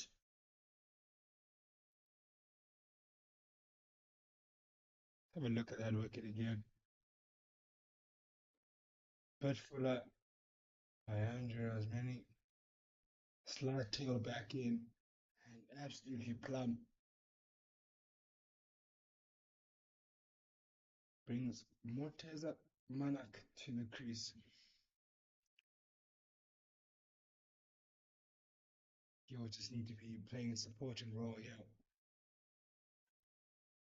Yeah, it's up to the captain now. He has to show his leadership now, trying to push his side to that 200 mark, 210 mark that we spoke about.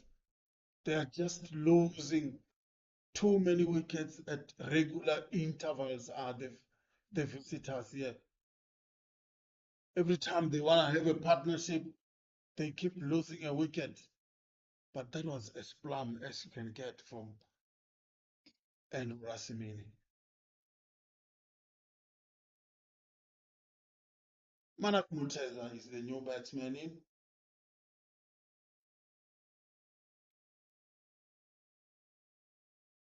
And we only have 4 fielders patrolling the boundary for the home side.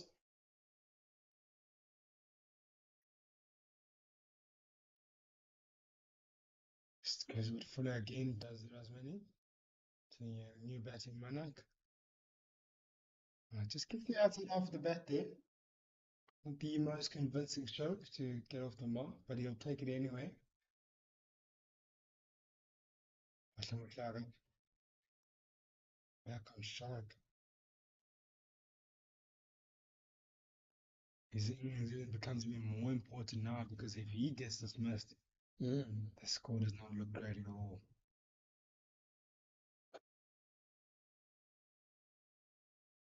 So, not time into a gap. It's time straight to man. I'm off.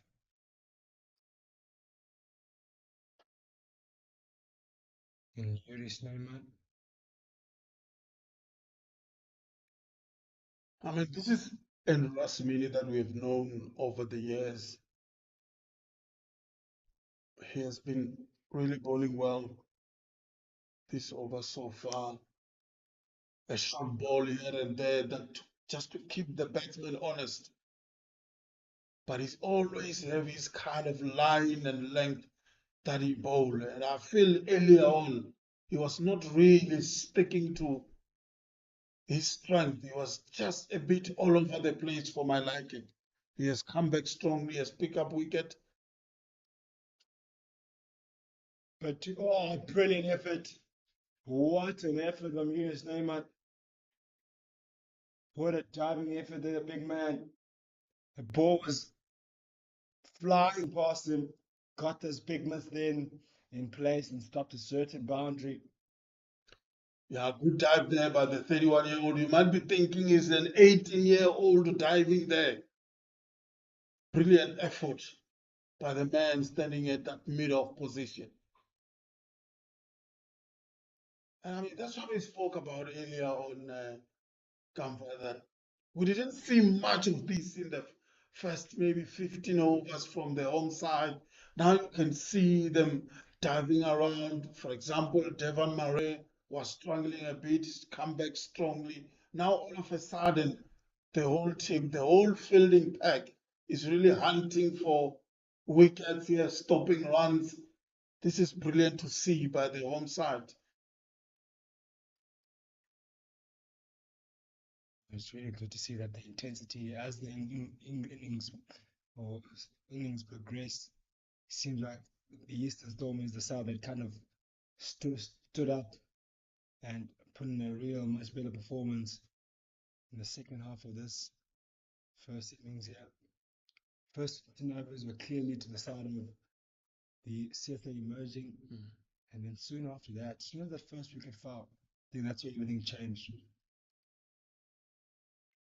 And I think that's where experience come into play, isn't it? I mean, the home side, they've got the likes of Grant Thompson, Christopher Brett, Juris Neyman, Carlos Kukune, and Rasmini. The guys have been around the blocks for many, many years, and they are really showing their experience here. As soon as they smell blood, they started to squeeze the youngsters to make mistakes. We saw Paul James giving it away, Yorick van Schalkwyk. Mohamed Bulbulia was dismissed by a beautiful delivery as this one is cut away. And once again, good stop by the home side. Yeah, really good stop there again. Stop and pop up, would say would have saved a certain two or three at least, because that was heading towards the boundary.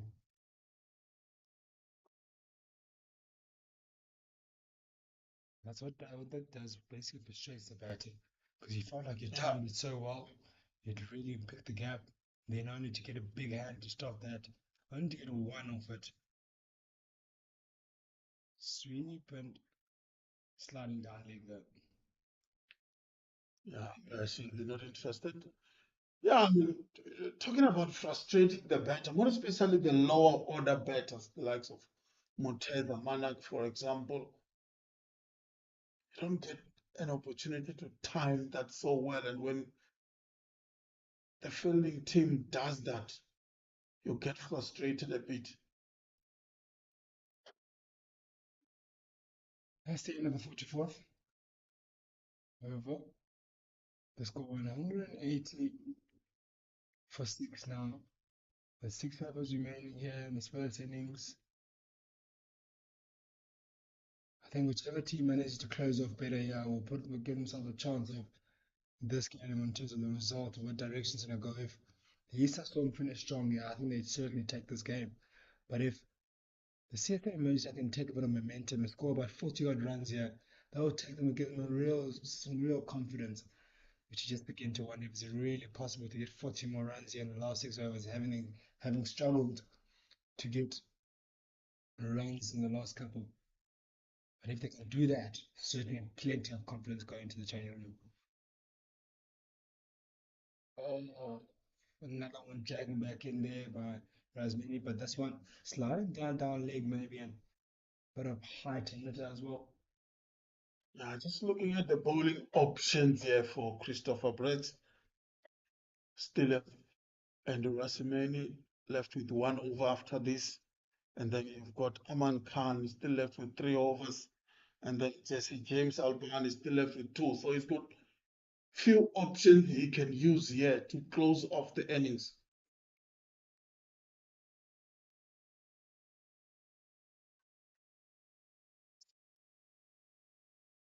Really interesting how this goes, this last.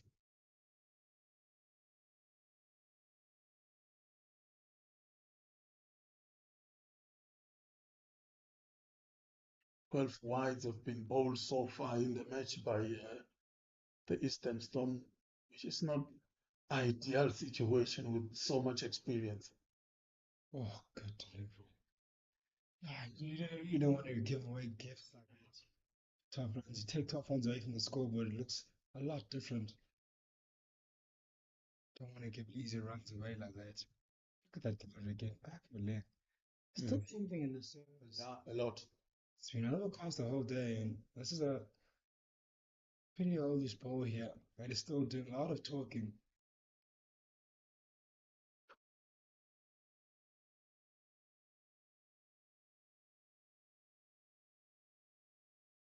So CSA Emergence, I can truly believe that they can still do something here in the circuit, but they just need just a score over 200, just a psychological kind of score at least. Say, look, boys, didn't bat the best as we could have in terms of starting really well, but didn't have the middle set or middle overs right. But what we can be incorrect is by coming in and bowling really well and fielding strong.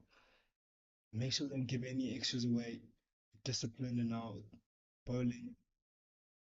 Oh, clips at leg side. One bounce just before fine leg. Just really just about believing that you can defend the score here, be disciplined, create dots, pressure, make that score feel like 250. Then you just find yourself in the game, pick up 1 or 2 wickets, and we know here the Eastern Storm side, once you get through that top order, there's not much really then else to come after that in terms of strong batting or rush, a lot of runs to come. So, so I think that could be the conversation. Let's pick up early wickets, boys. Well, obviously have to finish this innings first, get over 200, yeah? Anything over 200, select psychological, and then come in, try to pick up early wickets, and say, let's get to the top orders, pick up these guys that they back, the Glegon Thompson, the Swift corners, and then make sure they get those guys out early, and then in the game.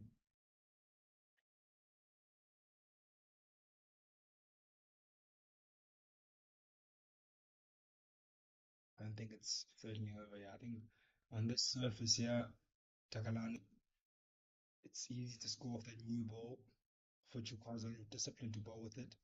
But once it gets older and softer, I don't think it's easy to get to clean. You can see how you see the emerging boys are trying to score runs, but the ball's not coming on nicely. Yeah. And then it's gone a bit gloomy and a bit darker and certainly a bit colder here in Benoni. The sun is gone now.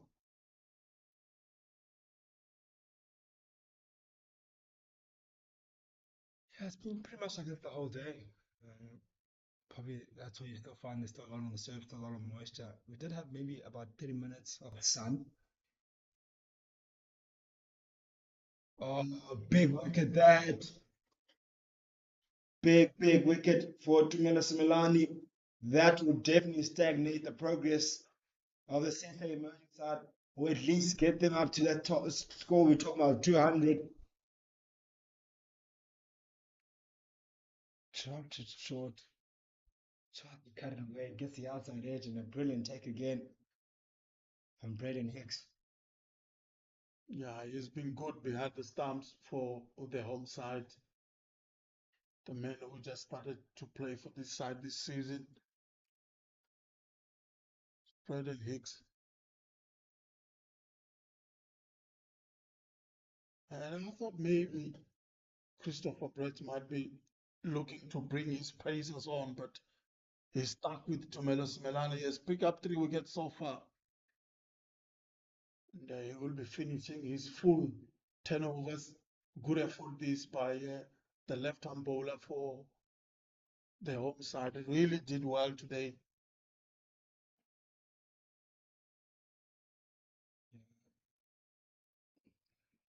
He's the one that backed up the burning of Jason James Albany when he got the breakthrough, backed him up with the wicket of Babulia, which really set up the innings where the crumbling of the CSA emerging side after a brilliant start they had of 53 or 54, no wickets lost after 15 overs. And I think just since then, they've looked out of sorts, the CSA emerging side. It's a huge collapse that they've had. Barely any partnerships put together. I think the closest partnerships at 54 run was the one of the 39 run stand thing of Paul James. But other than that, nothing has come since. It's all been in the 20s, 26.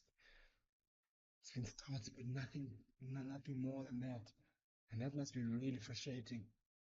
The coach, Paul McCullough is the new man in. even 200 is looking like a big total now to get on board for this CSA emerging side.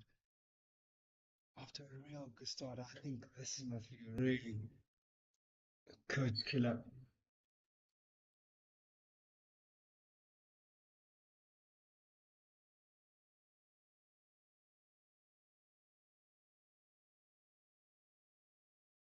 Once again, taking quick single at the CSA imaging side. I think the biggest Achilles heel, our colleague Werner mentioned quite nicely about how the only way they knew how to score was to score via boundaries, not being able to rotate to strike with boundary dot. Oh, looks to go big and misses it all, ends up the keeper misses it as old Phoebe runs it. Oh, just about gets it. Does Rosmani just before the boundary. That's been their trouble. They want to go for boundaries only. They don't know how to, haven't really perfected the art of rotation of strike. Yeah. It started early on. I mean, Aman Khan and Yorick van Schalkwyk, I don't think they rotated the strike that well. And once Aman Khan was starting to feel good, he was out. And that's the problem when you're trying to build an innings. And then the first wicket bring the second wicket when they dismissed Mohamed Bolbolia with a good take by the wicket keeper Braden Hicks from the bowling of Tumelo Simelane. And then from there on, it was just downward for the visitors here this afternoon. That's the end of the 46th over. It is 187 for 7. There's 4 overs remaining now, 24 deliveries to be precise. Yeah, Tumelo Simelane is done now. He has bowled 10 overs, no maiden, 3 for 43. And then that's a very, very good day for Tumelo Simelane, the 30-year-old left-arm spinner.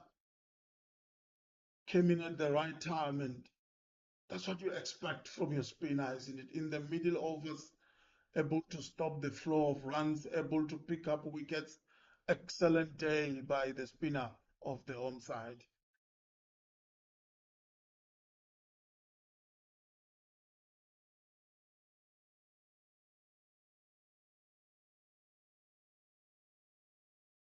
Up sleep, but it was job short. Third man, CK intention now on Paul Mathala and Motors Monarch. Want to get as many runs as possible. 12 minimum at least here in these last 4. I know it's mediocre of me to say, but that, that is the first step. Get over to 200 first. Yeah, that kind of psychological total. At least we go over the 200 mark.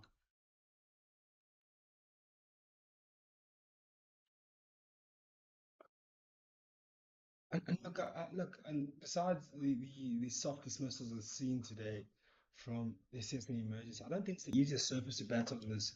No, it's not. I think it's a surface where you have to stay in and bet long. That's when you can establish partnership and have a big total in this pitch. But once you start trying to play shots, that's just a recipe for disaster. Oh, another one grabbing the gloves of Braden Hicks. He's been on the wrong end of things the whole morning today, especially the bowling of Rasmussen. He's copped yet another one. He copped one earlier this morning. He had to get the physios out there, and he's got another one on his fingers. Sure, you'll have a quiet word with him at the innings break, saying, "Mate, leave the ones on the leg side. 10 wides from Andrew Rasimini. Make that 11." Oh my God. Free runs.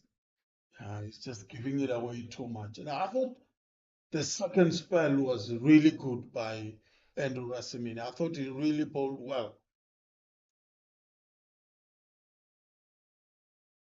But giving away free 11 runs is really not good enough at this level.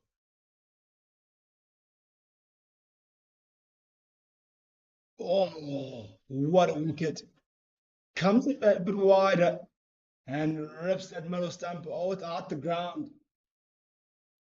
Yeah, middle stump uprooted there by Andrew Rasimini.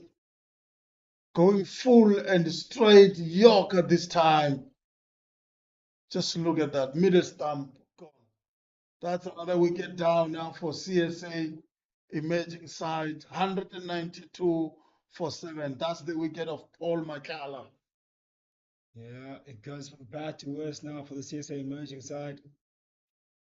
We had hopes that they'll at least get to 200.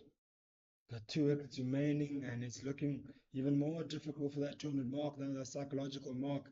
They're 8 runs away from that. They'll be desperate to get those 8 runs just to go into the changing room to at least to have something to talk about. And here comes the tall figure of J.J. Basson, the left-arm bowler for CSA emerging side. He can hit a few lusty blows, this man. And please don't think it's Marco Jansen, it's not him, it's J.J. Basson. Yeah, you can certainly hit a big one. But I think the most important part, where we're needing the most, is ball in hand. Probably the quickest on display for the Yeah. CSA emerging side. Of watching this morning warming up, and he's got wheels on him. And on a surface like this, you need someone that can really crank it up. But it's all about the accuracy. You can have all the pace in the world, but if you can't build the right areas, the right lines, you'll be expensive. So he'll be very, very important. But he's got plenty to do right now. Oof, heavy delivery there from Razmini. Now target to the new man in the left-hander. Testing his defense there is Andrew Rasimini. And J.J. Basson straight away off the mark. Moteza Manak, the right-hander. What can you do from here? Few lusty blows will do. Outside edge over the keeper's head.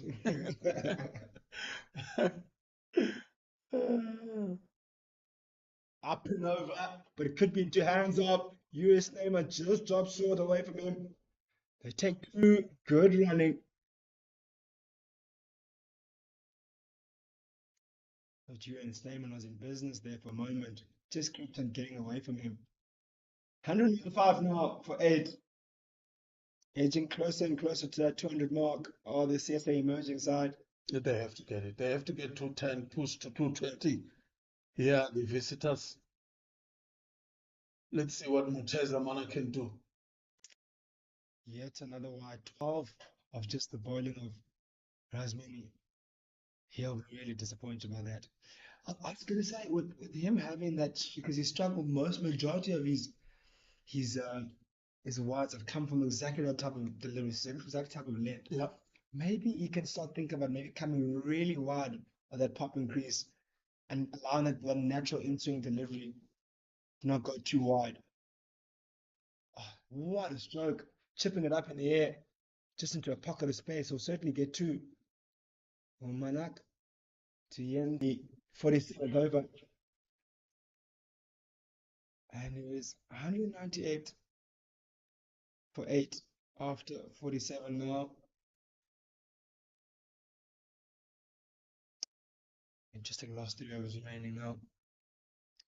Either we're looking at maybe 12 more runs. You can just see it at this point where they are right now. If they'd kept more wickets in hand, a few more batters at this time, they could have easily gotten a total of the 240 mark if they just had applied themselves a bit better. There was no need to rush around the 34th over and look to go big and try to get runs early. Could have taken their time a bit better. They could have bided their time a bit better. I think a real lack of experience showed today for the CSA emerging side. Yeah, and Rasimini done with his 10 overs. Ball 10 overs, no maiden, 2 for 48. Once again, that column you wouldn't want to hear about. The white column where he has ball 12.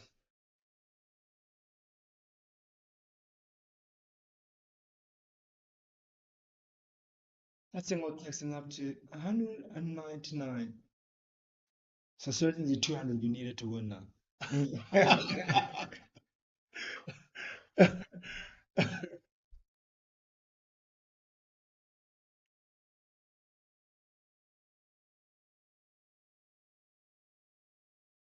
I'm a very optimistic guy. I think with Curtis playing and bowl really well on the surface, you can find yourself in the game.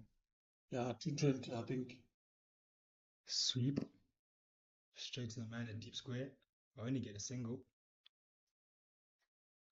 And that's the 200 up from the visitors. A bit of psychological target by the CSA emerging.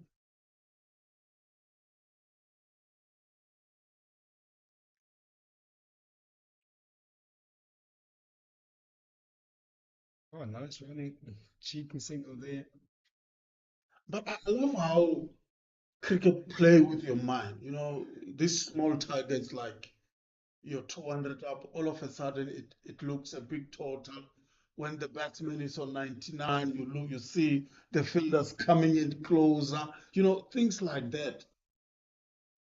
So I love this little psychological battle within the game. I think the CSA imaging side will start to feel better after reaching 202. I think they could have done a lot better, but I think they'll take it. I love this good running between these two. Since JB Basson walking, the running between the wickets has been good. Yes, they haven't scored a boundary yet, but they keep that scoreboard ticking all the time. Not dot balls. We spoke about rotation of strike earlier on. That throughout the innings, we didn't see much of it. Quick single there, easily taken in the end. And you start asking yourself, where was this rotation of strike when it was most needed from the actual batters? Yeah, I mean that's the solid psychological part I was talking about. Just because now you are closer to the end of the innings, now you want to take risk, too many risks, because you know the innings will be done and dusted soon. So these little things in cricket that comes in with the way we play the game, all of a sudden we change our approach. Change in bowling, Jesse James Albani will be coming from commentary box end or the Ekur lane end.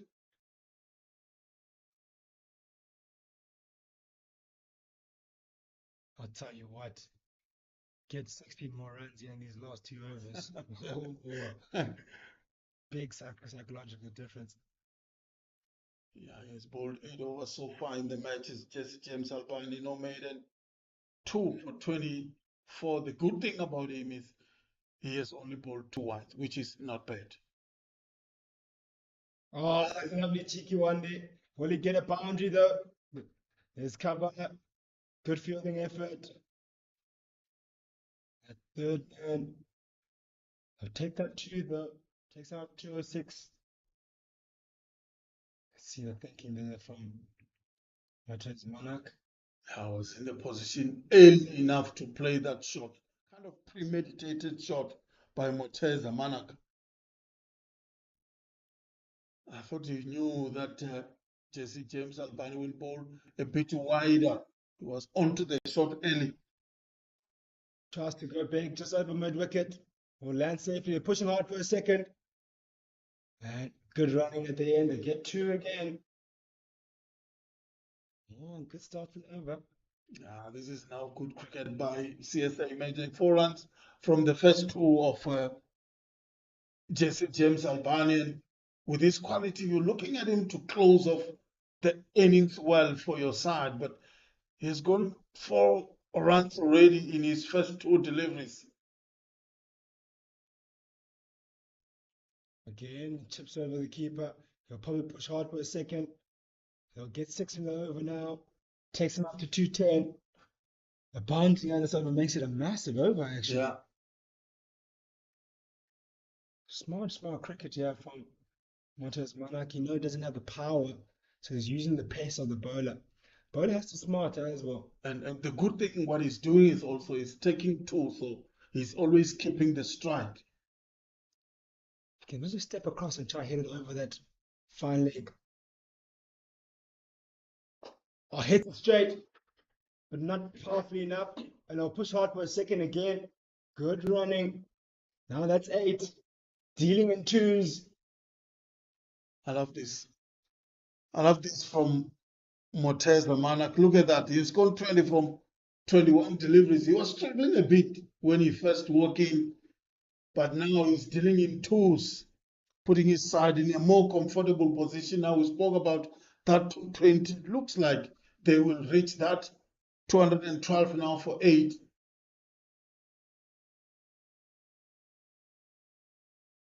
Tries to dig it out, pushing out for a second to a tight one. Oh, he was gone. I think he had given up already. He knew if he hit, is gone. Good thing about it, he stays on strike for the next over if this one is a dot ball or boundary. So all that JJ Basson has to do here is go big for a boundary. Yeah. JJ Basson gets a boundary, it ends up being a huge over. Actually ruins the figures of Jesse James Albon, who's been absolutely outstanding today. Yeah, the left-hander has long levers. Let's see if we can hit a long one here. And I think they know it. They're pushing the fielders now in the deep on the leg side. Long on deep mid wicket and deep square leg for JJ, but someone. Oh, it could be another 2 runs here being taken. Basson not quick enough, but he should be getting the 2 comfortably at the end. It's been a real interesting over full of 2s. 2 by a single by the umpire ends the 49th over. Takes out 215. Who would have thought? 215. It's just from simple cricket. Yeah. Just real simple cricket. Very impressed by Muteza Manak. He really played well. He knew he struggles to hit the boundaries. He just have to find the gap and run hard. Did that exactly. Look at them now. 215 for 8. Last 6 ball of the innings. Yeah, he showed some of his teammates how to actually go about the innings, the top of order guys. The guys that should have done the job. That should have been here at the end. Oh, it goes big. Does he get all of it? No, he doesn't. Straight down the throat of Sikokune. A brilliant cameo though for Montez Manak. 21 of 22.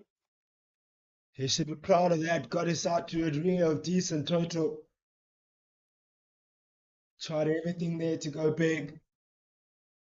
Couldn't get all of it. Look at that. He tried going big.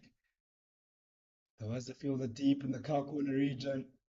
Just about on the boundary. Yeah, good captaincy this by Christopher Brett. I thought maybe he will bring in Aman Khan to bowl the last over, but he bringing the experienced Yuri Sneyman. First ball of the last over. Muteza wanted to go big. Muteza Manak wanted to go big, but hits it straight to Kabelos Kokone. Easy catch in the end. Makes it look very easy in the end to get that 9 wicket, 215 for 9, 5 balls to go in this innings.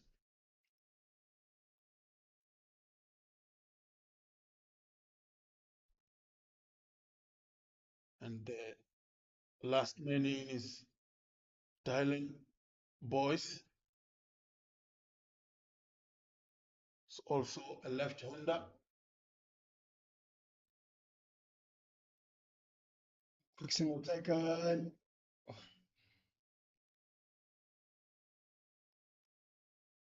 Do you think maybe he went wrong end there? I thought he would have went to the keeper, maybe. Yeah, well, I was also a bit confused by the end he chose.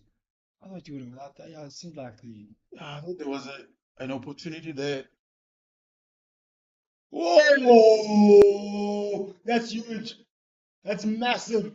JJ Basson goes down on one knee and hits it all the way for six.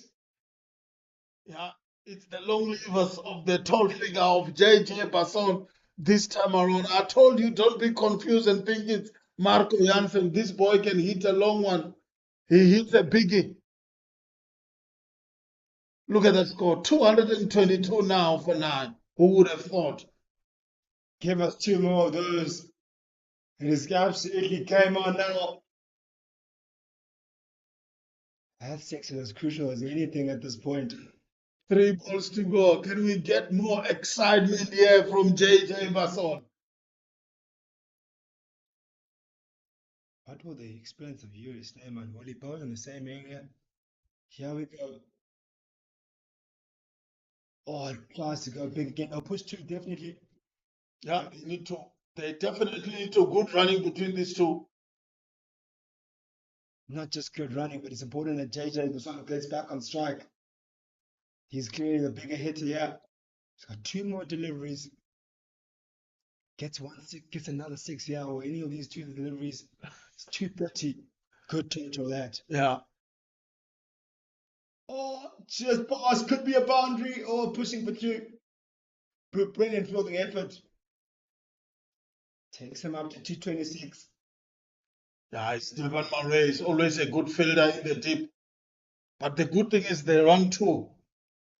USA are using all of experience, finally in putting in that block hole, not allowing JJ Basson to get underneath the delivery. Oh, brilliant.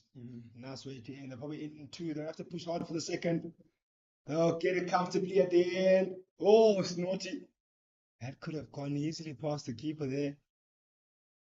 It ends the innings of the CSA emerging with a bit of momentum, I have to say, on 228 for 9 after 50 overs. A good flourish at the end there by JJ Basson, which will certainly give them a bit of confidence going into the innings break. And will make for a very interesting stage on a surface that will require to see both sides bat.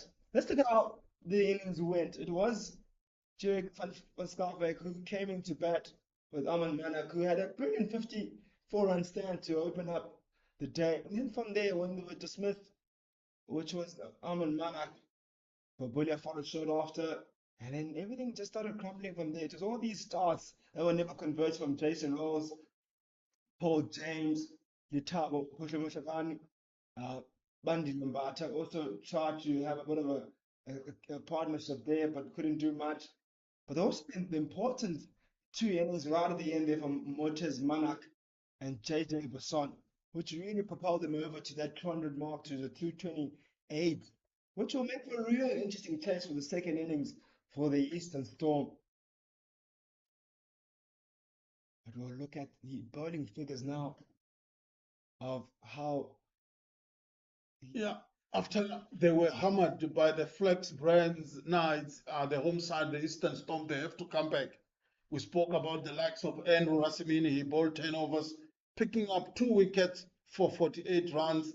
But in that, he bowled 12 wides, which were not good enough. And then Aman Khan, the 22-year-old, he bowled 7 overs, one maiden, 2 for 28. Not sure why the captain didn't give him chance to bowl his full 10 overs. Jesse James Albani, the man with the golden arm, he picked up 2 wickets and then he went for 33 runs. Tumelo Simelane started things off really well for the home side, picking up those wickets. He ended up with 3 and then went for 43 runs. NSKM, the experience, picking up no wicket for him this afternoon, but Yuri Sneyman, the golden arm, the part-timer, picking up 2 for 48. In the end, the visitors, after electing to bat first, they've scored 228 and they've lost 9 wickets. Well, ladies and gentlemen, you heard it. Plenty of action yet to come. And please just take a break for about 40 minutes We'll be back with you with some exciting cricket. It will be a real interesting case here for 228 or 229 needed to win for the home side. And please hang about. We'll be back with you shortly after the innings break.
Welcome back to Willowmoore Park in Benoni.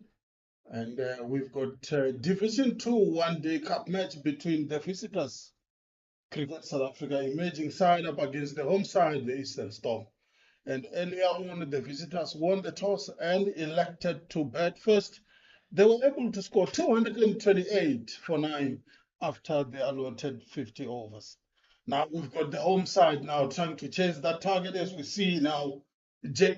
Basson, the left-hand bowler of Cricket South Africa, emerging side. He will be bowling to the experienced campaigner Yuri Snyman, opening the batting with another experienced player, Alex Cam. And I say good afternoon, Werner Erasmus. Thanks, Dakalani. Nice shape there. First up from JJ Besson. That is something that he is able to do. Get some swing away from the left-handers and back into the right-handers. And that's the sort of length he looks to operate on early on in an innings. Looks to attack those stumps, go for the bold and RBW. And with what I feel is a under par score from the SA Emerging, despite a good end to their innings, I think early wickets will be key for them here if they want to stay in this match.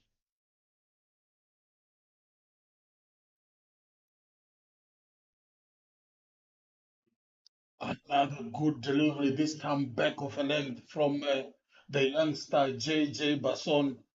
Testing Yuri Snyman, the left-hander, early on. That's well bowled into the wicket this time. Mm. And Yuri Snyman is quite a destructive batter, so you want to get him early. And they'll have to pick up wickets constantly because the required rate is not a tough one for Eastern Storm, just over 4.5 runs and over.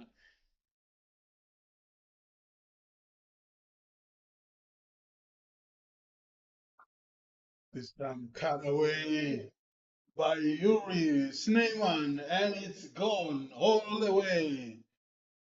Umpire said it's four. It looked to me like it might have snuck over the rope, but I guess the decision stands as a four. It's short-ish square boundaries on the offside for the left-hander today. That one absolutely flew to that boundary. It was very, very close to being a six. Mm. And a cameraman couldn't even keep up with how hard that ball was struck.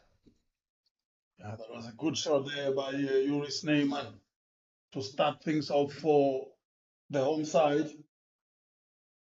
Just hear the sound of the bat. You can hear that the man is a strong left-hander. Is Yuri Snyman.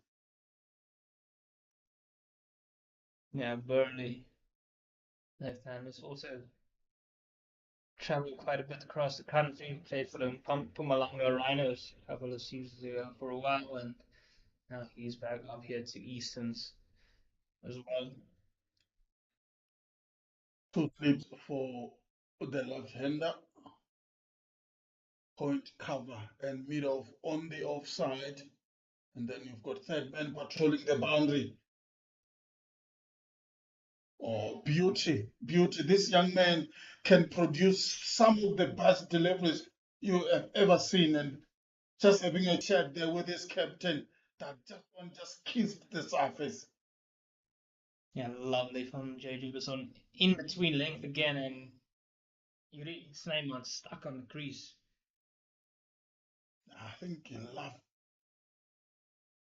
to play on his back foot, is Yuri Snyman, not using his front foot that much on that occasion. But so far, so good by this young man, really showing his talent here this afternoon. Oh, another beauty. Away movement to the left-hander and a cry of anguish from the slip fielders. Good start this by the visitors. 4 without losses the score. Asking plenty of questions as Basson again. Touch Fuller gets it to shape away, and Yuri Snyman is again stuck on the crease, not going anywhere.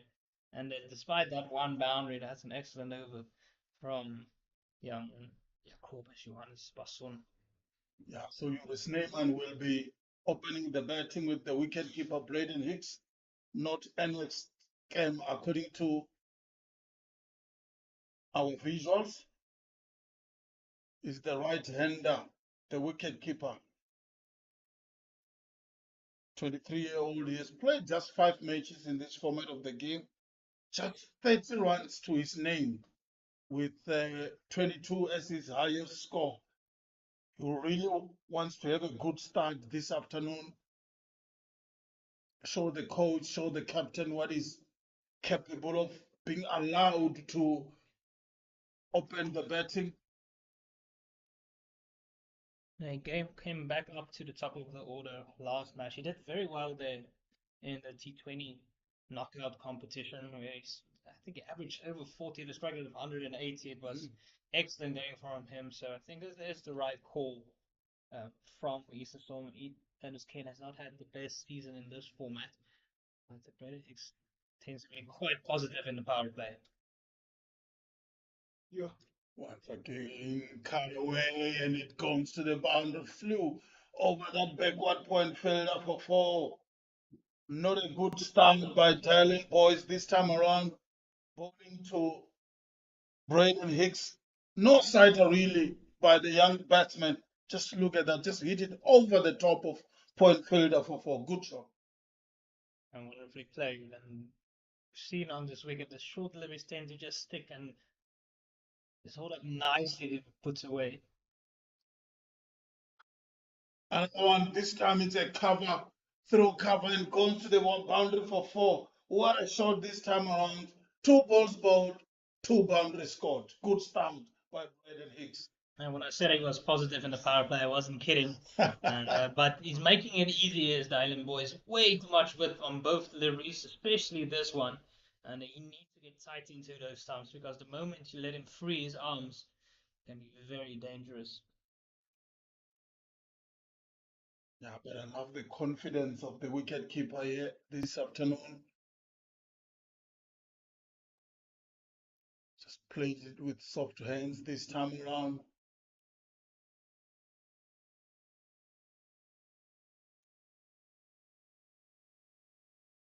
Shuffling the slip fielders now with Mohamed Bulbuli are going to mid-on. And looks like it's Arman Anak coming in to that slip position. Large gap between point and mid-off, so he can't afford to give him any width here. Good delivery, good comeback this by Thailand boys.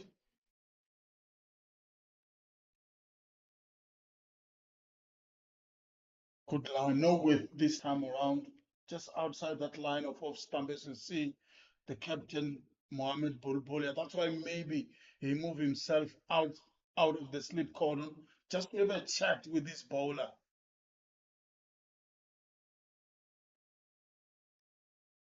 Once again, fuller this time around and tighter. No width once again from Darling, but good comeback. This last 3 deliveries, dot balls. And then the boys went to Wasteful Boys High. It was quite quick.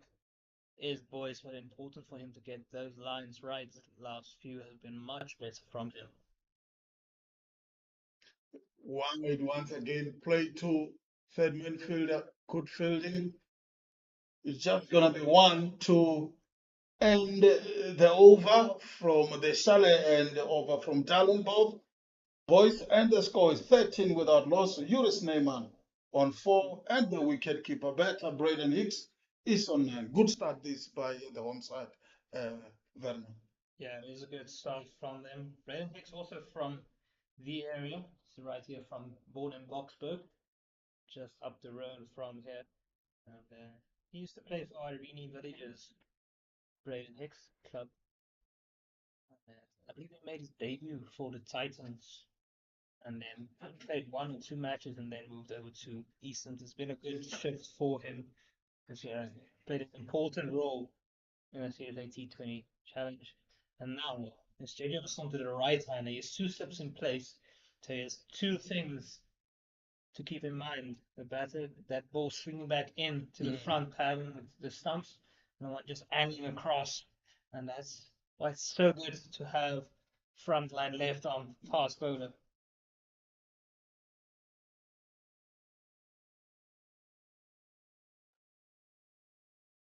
Good delivery to start things off. A bit of shape there, coming back onto the right hander. You spoke about this, the one that will go across him and the one that will come back. Always leave the right hander with so many questions. It presents a lovely seam, that's JJ Besson, and that's why he gets that swing back into the right-handers. He does have the one that just goes across the right-hander as well. That becomes even more effective in these conditions. Good delivery once again. This time on a good length, hitting top of off.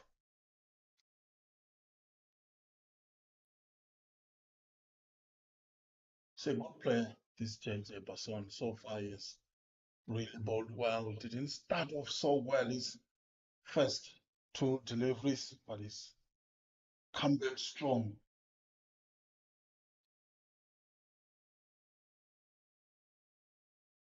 Two slips for the right hander.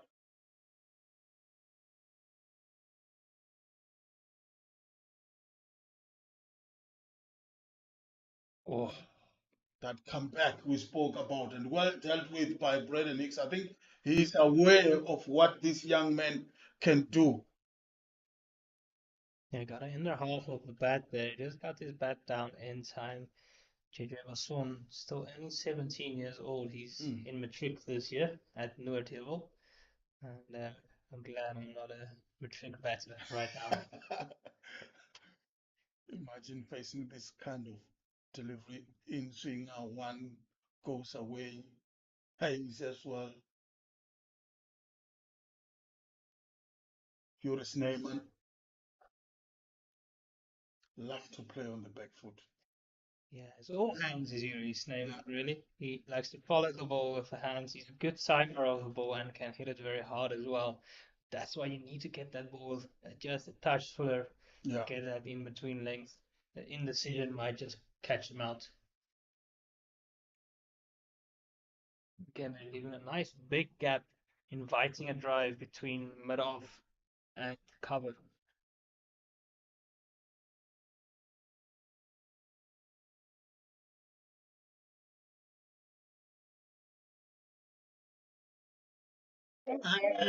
Gone. Beautiful delivery by JJ Basson and just take off Joris Neyman's edge and an easy catch, diving catch by Letabo Pachamkaka, the captain of the CSA imaging side. Yeah, lovely bowling from Jason Russell. Just what he's talking about. Just a touch fuller, feeling for it away from his body with that swing away. Takes a healthy outside edge. And a good catch to his left hand side by Willowmoore. And that's important early breakthrough for the CSA emerging side, keeping them in this match. I think this was the plan, isn't it? Just bowl it there outside the line of off stump, a bit fuller, inviting him to drive. That's why they left the gap you spoke about. And Joris Neyman, well, he trusts his hands this time around. He loses his wicket. Just look at that. No foot movement whatsoever. Yeah, as the first wicket down for the visitors, they will be happy with this. Very, very happy with it. 14 for 1 the home side. And JJ Basson speaks about looking up to Mitchell Stark. Mhm. And Mitchell Stark enjoys swinging the ball early on with the new ball, getting it up there, asking the batters to drive. And he can sometimes be expensive, but he also picks up wickets, and that's crucial currency in limited overs matches, as we see Captain Christopher Britt striding out to the crease. I'm sure this is what the visitors spoke about it in their dressing room. Let's try get an early wicket as much as possible. See if one can bring two. We didn't score a bigger total, 228 for 9. They were able to score for them. They just have to take wickets. It's not about the overs, it's about wickets for the visitors. JJ Basson once again. Oh, beautiful delivery. Umpire is not interested. I thought that was pretty much interesting. Yeah, I think it was just a touch too high. The line was right, but it looked like it hit him a little bit high up, and Christopher Brett is quite a tall guy. Just above that knee roll, so probably would have gone over the top of the stumps, but a brilliant over from J.J. Basson. Wow, what a delivery that. Just looking at that. Oh, come back. It's great shape that he is getting. Gave it his runs, did they? So it just hit the pad. So maybe the umpire feels he got a little bit of an inside edge on it.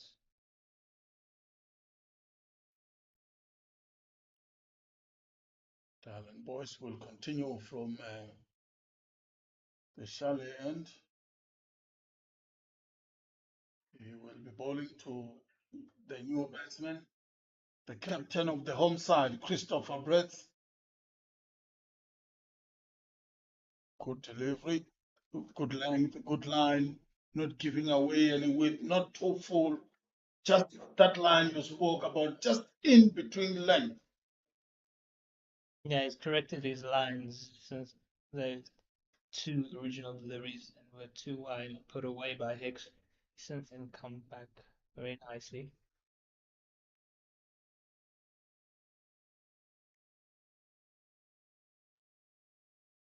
Another one this time back of a length, but well dealt with by Christopher. You mentioned the pace earlier on. It looks like he's really having good paces, darling boys.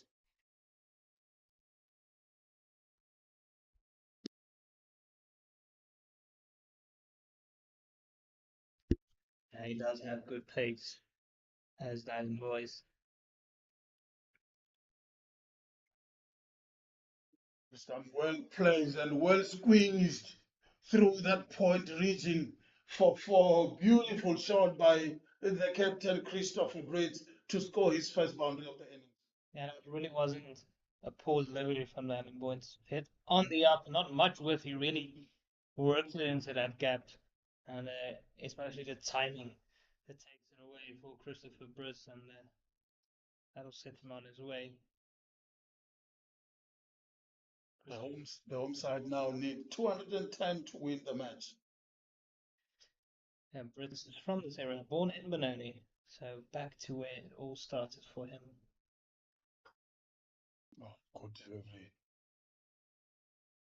I think this over has been good. Like you said earlier on, the one that went for four was not a particularly bad delivery from down, was just good timing from Christopher Brett. Managed to squeeze it for four, but so far so good from the young man. You'll consider this as a good comeback over.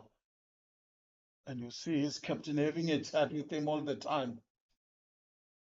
The captain of this one played on the leg side and good attempt in the deep. It's not going to go to the boundary, but it will be interesting to see what the umpire says.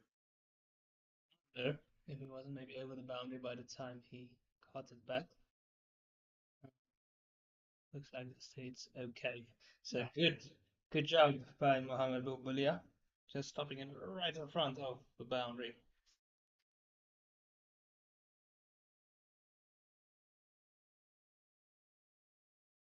Boys, nice rhythmical action. Good run up. Mhm. Good shot, but high up. Will it land safely? Yes, it does. He will feel hard done by there. It's Dialed Boys to end the over. Over number four has been completed. The score is now 24 for 1. Look at that run rate 6.7. The partnership 10 runs. Brighton Hicks 12 runs. Christopher Blades 8 runs. And Braden Hicks is out there to really put Eastern Storm on the front foot in the power play, and is looking to take the attack to them. JJ Basson will hope for more of the same from his previous over. Keep shaping it back into the right-handers and taking the one across. He's been very effective. I think Eastern Storm are aware that these two are the only real frontline pace bowlers in the CSA emerging side. Other than that, they have the likes of Bandile Mabata, Paul James. Love the line that JJ Basson is bowling here. Yeah, so whoever is to come won't have the same type of pace. So you just need to keep that in mind. It's so important for Basson and boys to provide a couple more wickets, keep themselves in the match. As I said, the required run rate is a simple one for Eastern Storm. It's all about the wickets. Yeah, definitely all about wickets. They've done well so far, picking up that one of Joris Neyman.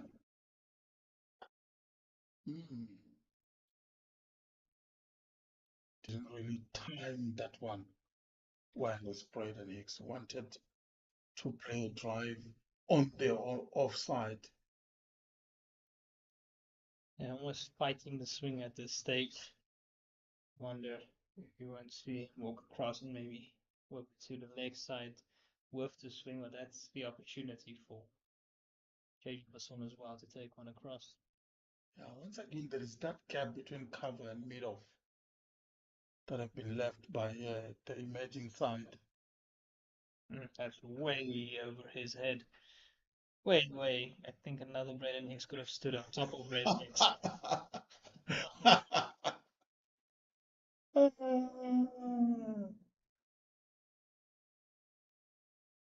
Yeah, we saw too many wides being bowled earlier on by the home side. As we see now, I guess this is the first one of the innings so far by CSA emerging side.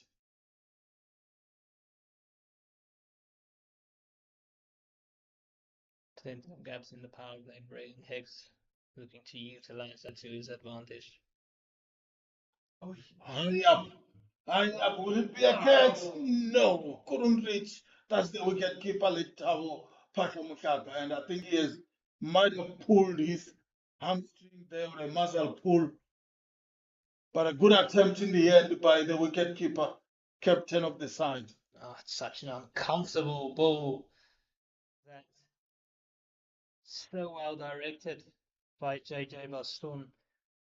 That's a surprise delivery. Well, then they've seen him pitching it up and swinging the ball, and then all of a sudden pulling that length back, cramping Braden Hicks, and he's lucky to get away with that one. And I think that's the danger of a bowler like JJ Basson.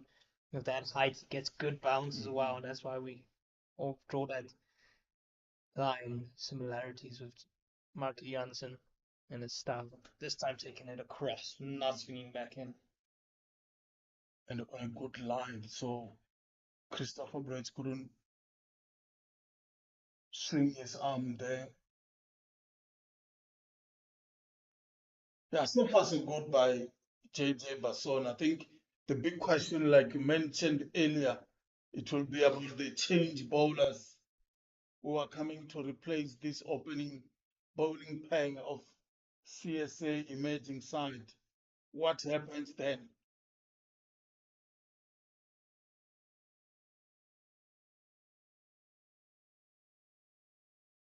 Good delivery once again. He's been part of the Lions junior setup for quite a long time now, JJ Basson, and I think he even practiced with the Lions recently, so expect him to come through the ranks for them once he's finished with school, maybe even later in the year. Yes, having the likes of Gwen Parker and then JJ Basson in the same system in Gauteng really is quite the privilege.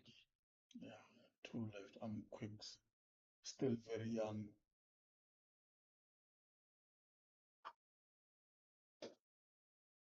Good punch. Christopher Prince. These experienced guys of the Eastern Storm, when they hit the ball right, it does they hit the sound of the bat is just so good. Yeah, it really does. And I think for Jacob Besson, the big trick is how does he do when he comes back for a second spell? Because he's very lethal with the new ball. But sometimes he goes a little bit missing if he comes back in the middle overs or at the death. And so it's a part of his game that he will, of course, work on, continue to develop. You see Paul Matlala coming into the attack early on to replace Dylan Boyce. And let's see what he can do with the new ball in hand. What do you think of the change? I think he only bowled 2 overs, boys. Yeah, it's quite early. I am slightly surprised they've taken him off already, but to be fair, in these 2 overs he's gone for 18. Mm. Maybe they want more control. Mm. Not bad pace from Thomas Fowler. Has a whippy action. He doesn't run in particularly hard, but at the crease, that's where all the magic happens.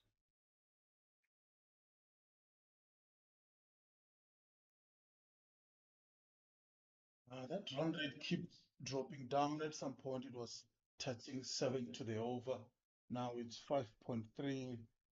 So it's been good bowling by CSA emerging side. Just one slip for Braden Hicks. Mm, Wide and full this time around. Hmm. I think that's sold for Matala a bit short. He definitely has more pace than the likes of Monday Lamabata and Paul Chambers. He's definitely decent pace behind him, and it's good to see another all-rounder making his way through the ranks.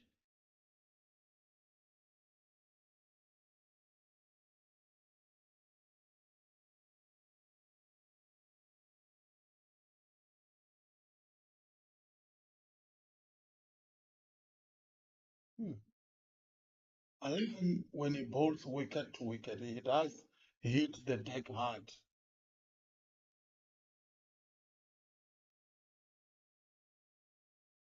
Like you said, he's got a bit of pace about him.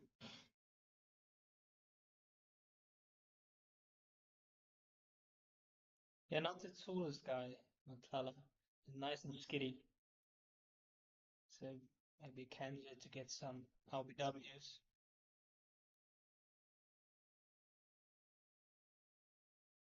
Over the top. Oh, good attempt in the deep there. The third man fielder did very well to stop that one from going for the boundary. Yeah, very good job by Dylan Boyce. So not even the attack anymore, but doing his part in the field. I was flying away off the edge of Hicks, and you can see what he's been sent in to do. Braden Hicks go after the bowlers in the power play. Yeah, give the team a good start. They are not chasing a big total.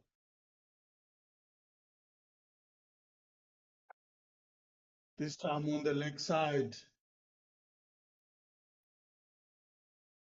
And it will roll over the boundary rope for 4. They didn't quite get all of it, did Hicks, but enough to make its way to the boundary. It's a good height there from Tlala, asking the question, but good enough to get it away is Braden Hicks.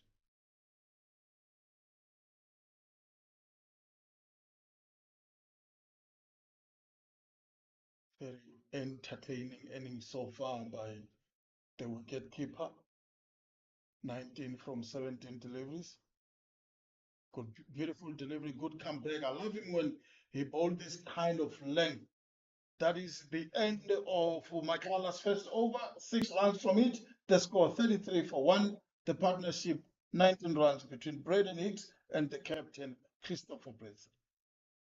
Yeah, CSA emerging side at the same stage with 24 without loss. But didn't really get going at any good pace throughout the innings. And then kept losing wickets throughout the middle. Jade Basun now in full sunshine here at Benoni.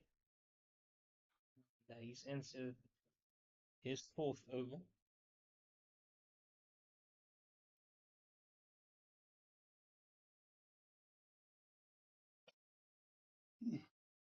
Good shape, good delivery,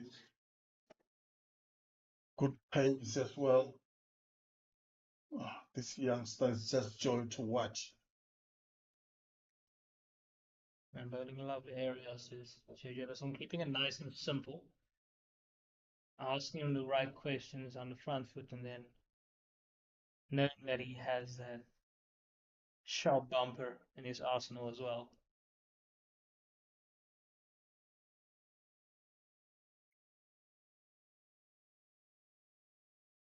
Two slips for JJ Basson. Once again, that line, once again, that length, not missing out. His zone here is JJ Basson. 2 dot balls so far. Look at his numbers 3.2 overs. He has bowled just 9 runs from it, and he has picked up a wicket of the experienced Joris Neyman outside edge to the wicket keeper Letabo Patlamkata. So far, so good by the youngster JJ Basson.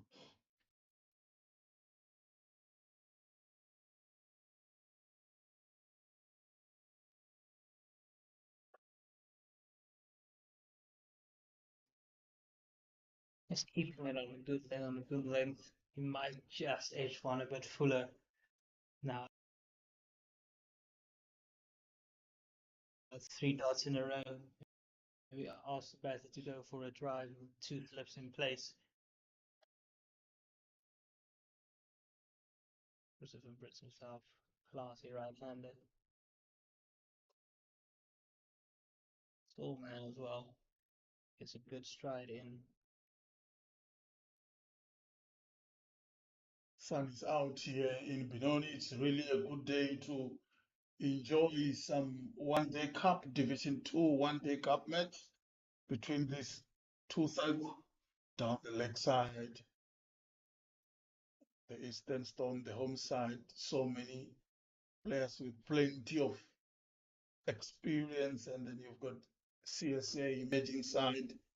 All of them are still youngsters, so it's a very good contrast between these two sides. Yeah, see the talent of JJ Basson bowling well to the experienced Christopher Brez. He did venture further in that last ball, but just couldn't quite get his line right. You can see he's a thinking bowler, this Basson.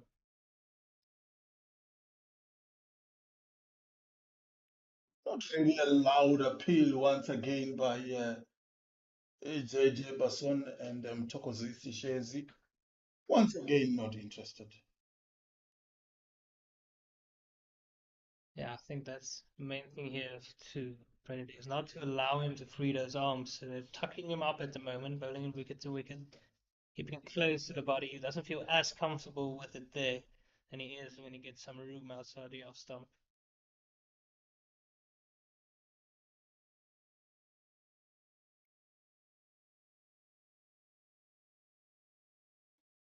Over the top, over that mid-on fielder, will it roll to the boundary? No, it will not, but they will come back for the second. Didn't really time it is Braden Hicks. Yeah, JJ Basson won't be disappointed with that one. That's exactly what they're looking to do. It's 7 overs done, 36 for 1. Braden Hicks going an overrunnable at the moment, 21 of 20.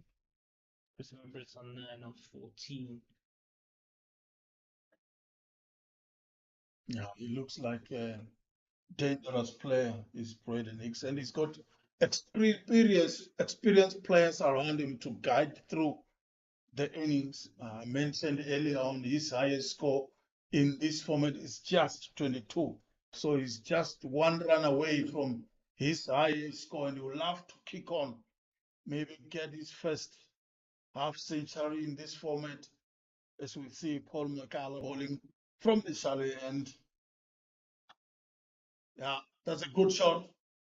Beautifully done through that mid-on region for Christopher Brits this time around. Just kind of in between length delivery by Michaela, neither not too short nor too full, just there and thereabout. Yeah, well picked up by Christopher Brits. On the rise of the ball, getting underneath it.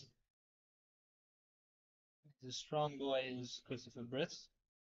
Really adjusted his game well. He's generally used to be quite a good 4-day player and adjusted his game for the T20 knockout challenge a couple of seasons ago where he was a top run scorer. Oh, beautiful driven but straight to that middle fielder, Mohamed Bulbulia. When it left the bed, I thought it was going for four. So really excited because he presented full face of the plate. I didn't quite get the timing in the end. The Brits is very good off both front and back foot.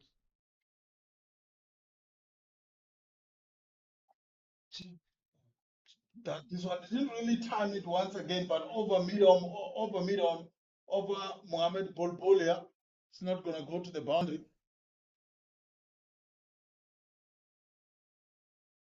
They get three in the end. Long chase for Bulia all the way to the boundary.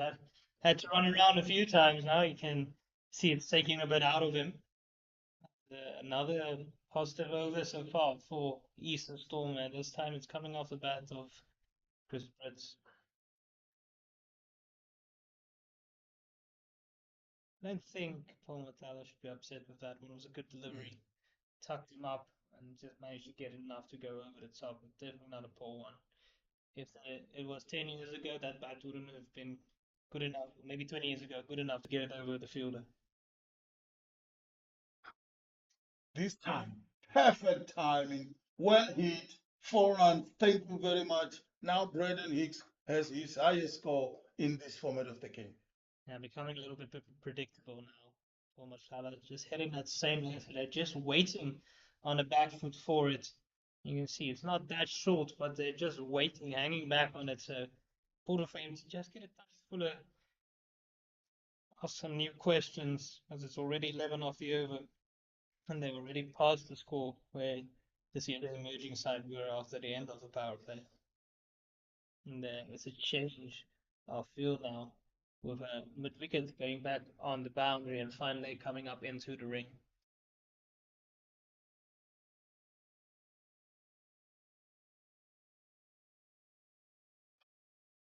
Over the top once again, this time over point region. They should come back for an easy two in the end. Braden Hicks on the charge right now, attacking Paul Makala. And really being positive. Looks like Eastern Storm has something to do after the match today. They have somewhere to be. So they look in a rush.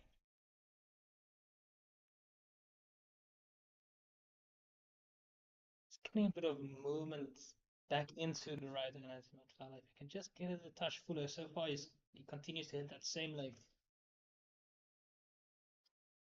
Full like that, but this time is beautifully driven for four. And it's worse, Takalani, it's a no ball as well. So it will be 5 runs and a free hit. This is a massive over. That one laying into it to the offside. He does go for it, but compensates too far. And now he has to bowl an extra ball as well.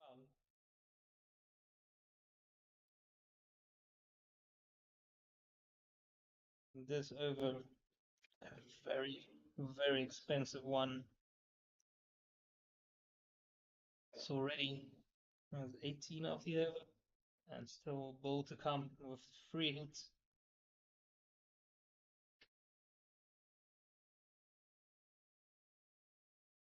Big discussions between Mohamed Borboulia and Paul Matslalo, who isn't allowed to change his field as they didn't swap ends. Beautifully picked up, and it goes all the way for 6 runs. What an over this one turned out to be. 24 runs coming up there with Matlala again back to that shortish length and again just waiting on the back foot for it.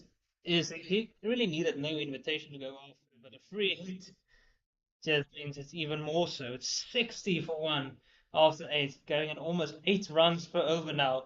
Meanwhile, J. Basson on the other side, he's only going at less than 3 runs an over, 11 off his 4 overs for the wicket.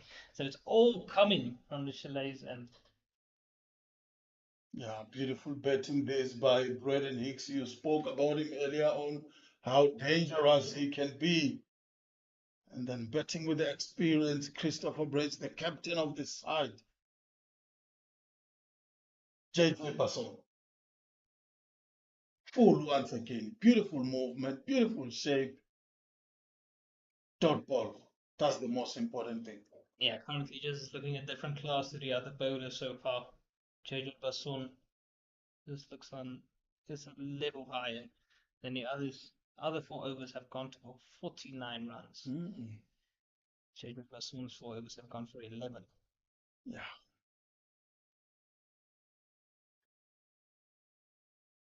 Easton's are storming ahead.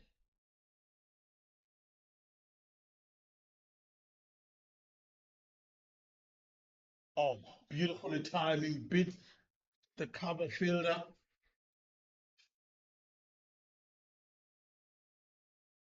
Yeah, we talked about that big gap in the offside. It won't surprise me if they take the second slip out just to go into that extra cover position.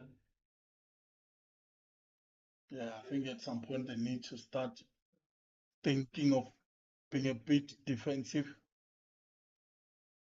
And Muhammad Bubulia going from that second slip out to extra cover just to plug that gap a touch.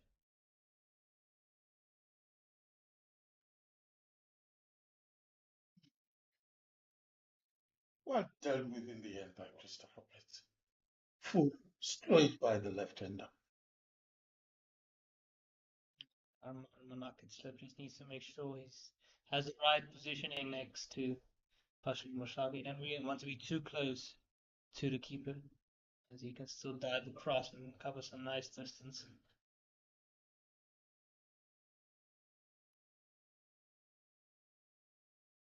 One step and he will be catching it in front of slip. So,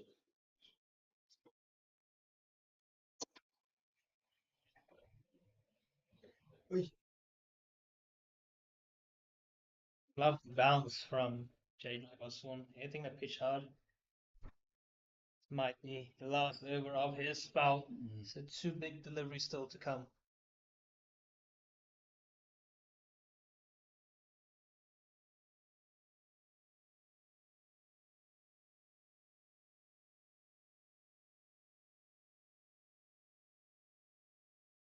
Nice to see some sunshine in Benoni. It's been a gloomy week.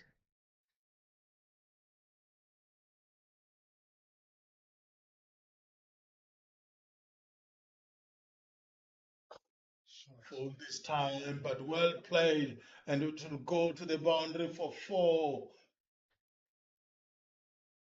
Christopher Blitz once again showing his class, all his experience. Just look at that. Oh, beautiful shot by Christopher Brett. 4 runs. Yeah, all timing and balance from Brett. Going a bit fuller this time, but too much for Brett to work with from the pads.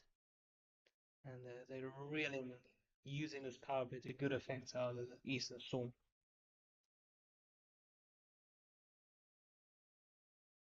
Short ball this time. That's the end of the over number 9, 66 for 1. Braden Hicks sitting on 37 from 24 deliveries, and Christopher Brett, the experience, the captain of the side, 22 from 23 deliveries.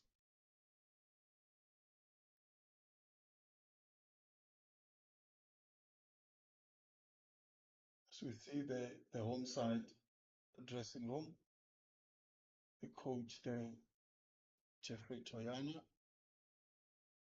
having some few words with his technical team there.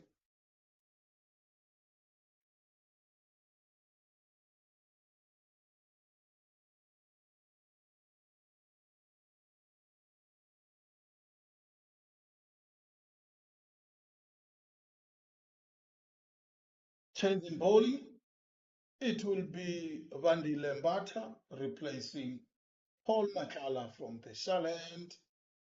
And once again, Mohamed Bulbulia having a chat with his bowler, with his teammates there in terms of the line, the length. Interesting to see that he has never had a chat with JJ Person. Yeah, Son knows what he's doing, and probably the end of his spout. A bit less pace now from Mbata. Yeah, delivery to start things off. Yeah, he generally does have good control. And rather than that, I guess that's what you have to do. If you don't have the pace behind you, you have to make sure you execute your aerials perfectly. And so, interesting, they still have a deep red wicket with him coming. He doesn't quite have the same pace. A deep red wicket and the third man on the boundary for the last over of the power play.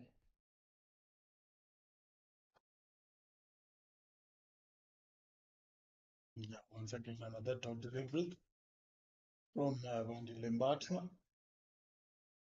Not a great deal of pace.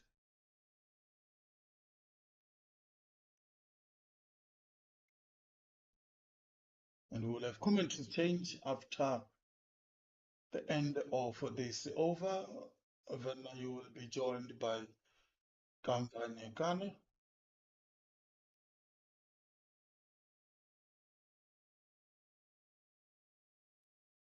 3 dot balls so far to start things off. Yeah, the emerging side need a bit of a quiet over here. It's been tough thing for them in the power play, way ahead of the rate. East Coast Storm, so it would be good for them if they pull this last over of the power play just back a little bit. No snaps in place for Bartha. They've stacked the outside a bit more.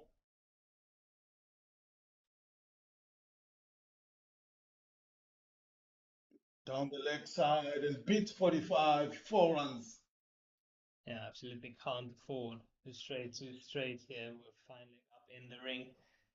I said with this pace, you can't afford to go away from your areas and just a little bit too easy when he's coming down the pitch, try and throw the batter off his areas. Racing along is 41 of 28 deliveries. This is exactly what he did in the CSA T20 knockout competition.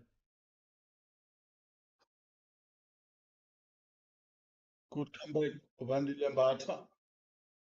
You just have to bowl good line, good length, my guy. Look at that partnership, 56 runs. And it's come on in good time as well. Only the 43 deliveries. They put them on the back foot. They've gone a bit quieter for CSA emerging side. Oh, beautiful plays, straight down the ground, past the umpire, 4 runs. Yeah, way too easy at that pace. You can't be bowling slot deliveries with mid on, mid off up in the ring. So what a way to end power play. And over going for 8. 74 for 1. Let's see, easy lift over the top for Braden Hicks's. Raced on to 45 of 30 deliveries for Brits. So they're at the other side as well on 22 of 23.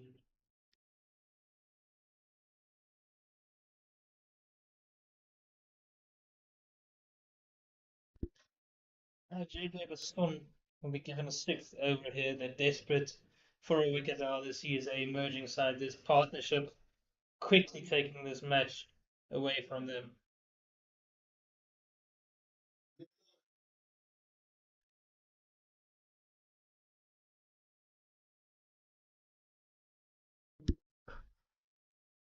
Good start after the power play by JJ Baston.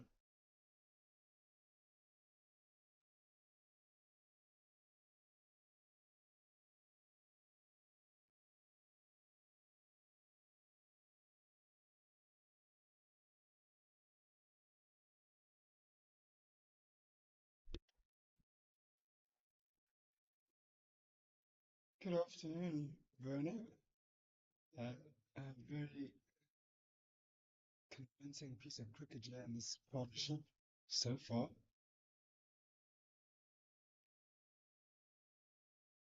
have JW on to continue to at his spot. I thought it would be his last over Yeah. this one. Maybe they feel that the best man to take wickets with him. Don't really blame the captain for going with JW. So he's the most threatening, he's asked the most questions, he's the most accurate, and trouble the batters the most. But these two are looking comfortable now. Chris Brits and Brad Hicks.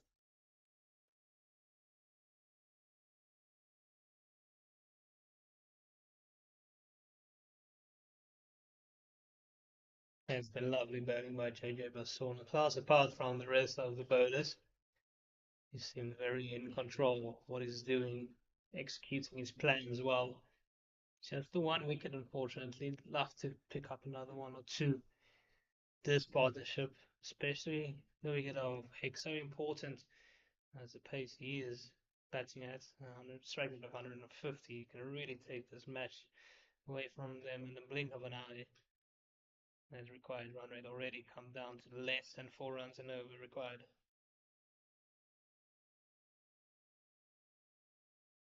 With nice shot back in there by JW. Just doesn't take it. Could have been a bit fuller. Yeah, I think it's wary of what happened in the last over. He went fuller and was worked through mid wicket for a boundary, but that wasn't a touch too straight. So on that line, you can afford to go maybe a little bit fuller. That slip waiting, and they've now covered that extra cover region. Yeah, I think that was, I think he's throwing a bit too next side. He should fed the legs there. It was easy pickings.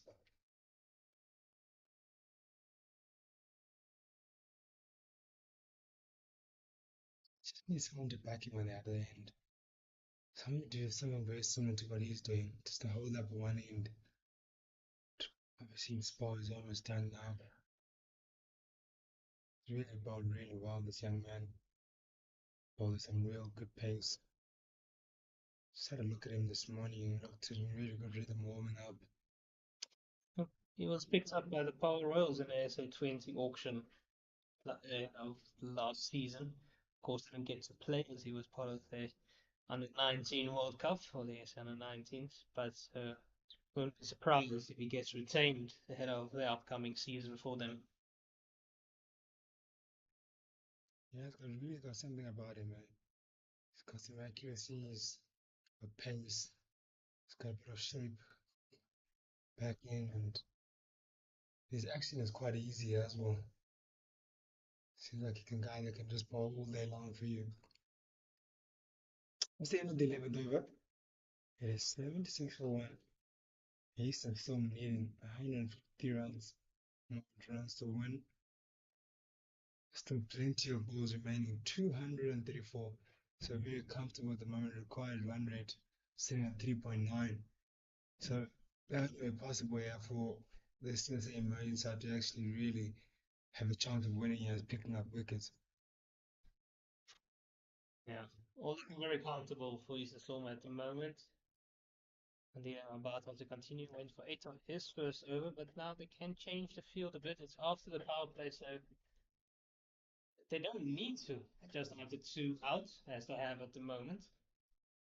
Send along on back out to the boundary now, and now also send the sweeper away. So I think they quickly realized their mistake and adjusting the field now, allowing the 2 extra fielders out on the boundary.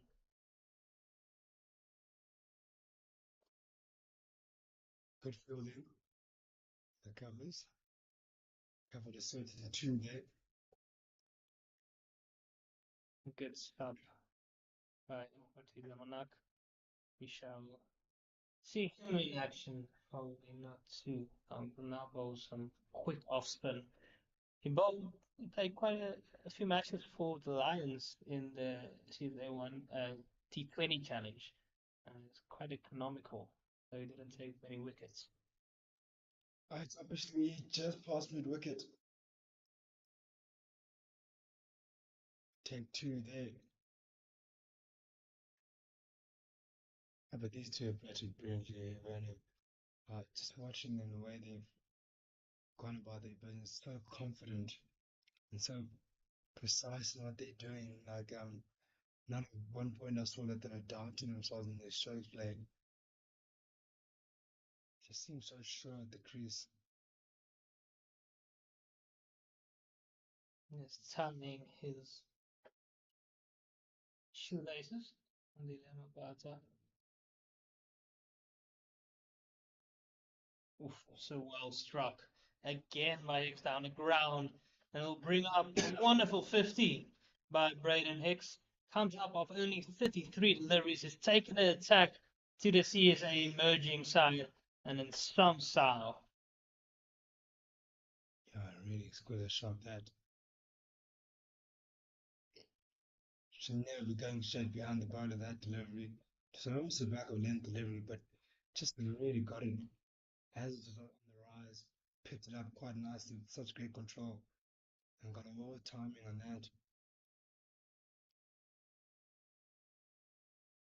Oof, looks to go again, but this time misses it all, ends up just past the off stump.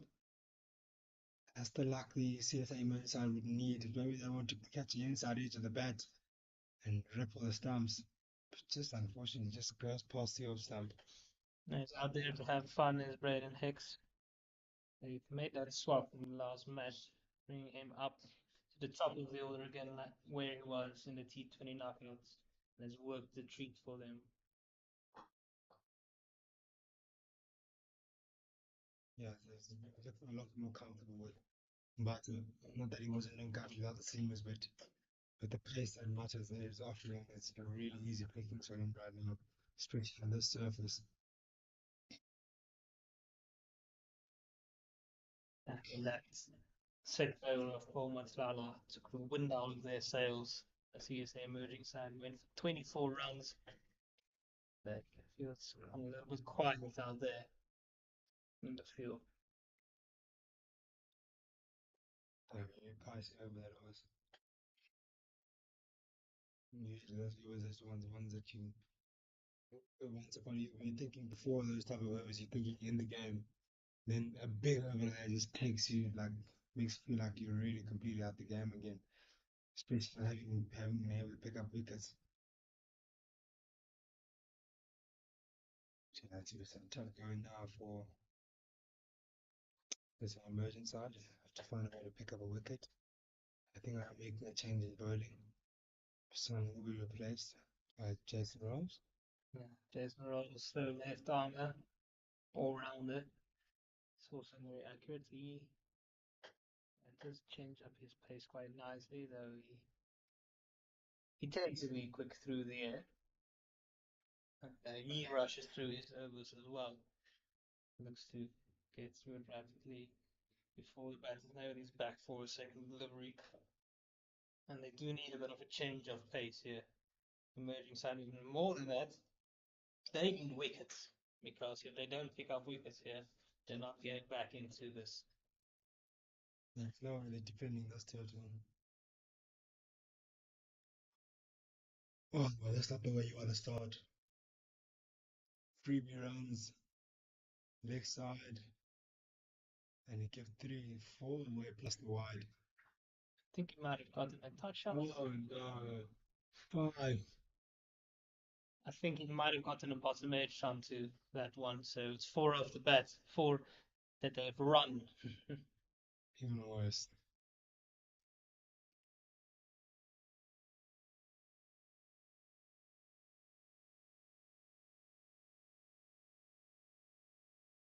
Again, oh, this time straight into the hands of forward fine leg of the 45 in place.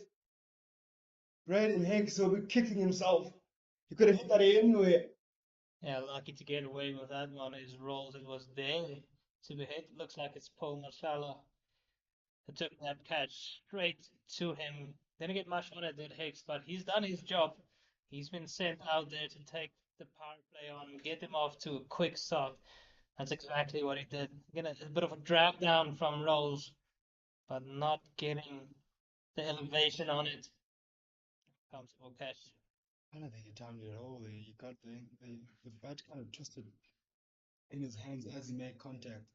If you see a slow replay of that, you can see as he made a connection, his bat is already turning. Unfortunately, CSA got table connects, but I think at the time I would have gone over that short 45 again.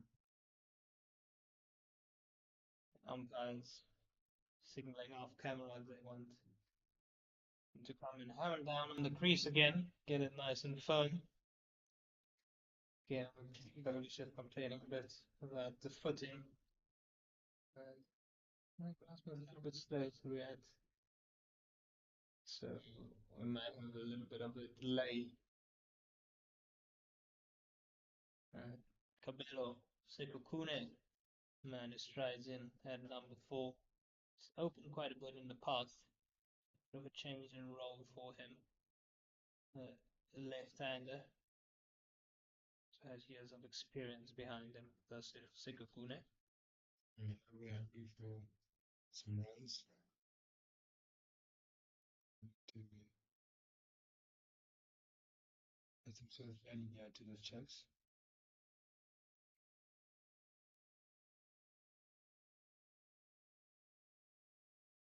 Well, no one's come out to bump down the crease or make it level, so that'll probably only happen after the end of this over. Judging the rolls. We'll have to adjust to left-handed. Like they want to pack the offside field. I have a slip fielder in place, and the man sweeping on the outside. Now coming around the wicket to the left-handed. Deep wicket and long one out on the leg side.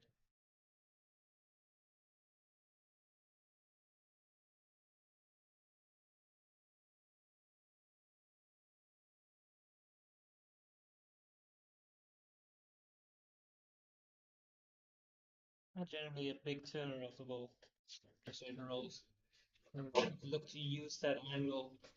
Maybe one or two might straighten, but he also has that slip in place. If he can take the outside edge.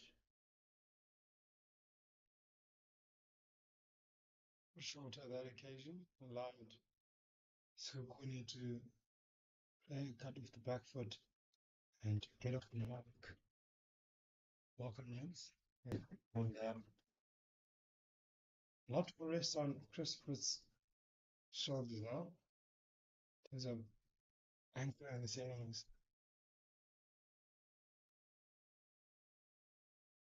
So he's taking his time.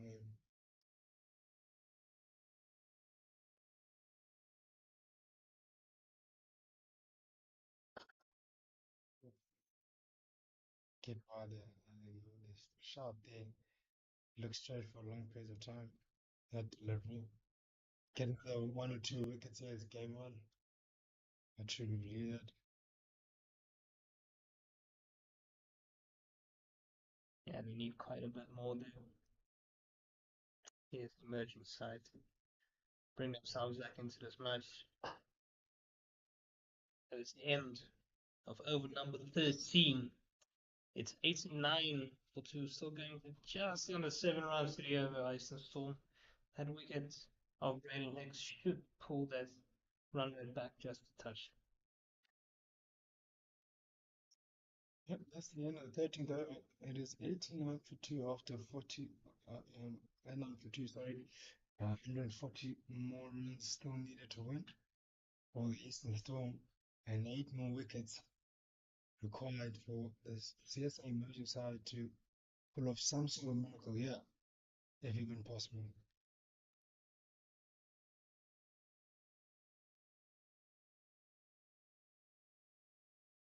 But double change.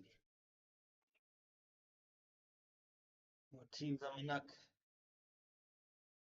coming into ball? You'll see he's quite flat and quick off spinning deliveries. Tends to ball wicket to wicket. Doesn't give a lot away.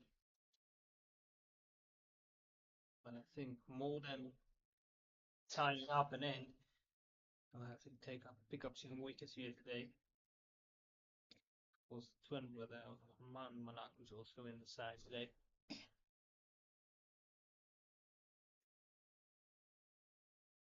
Push. Simple single two. getting underway against him.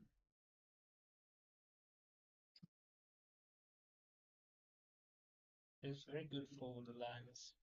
The match that he played in the T20 Challenge. He was throwing the trick last year. Did a tidy job for them. Didn't give away many runs.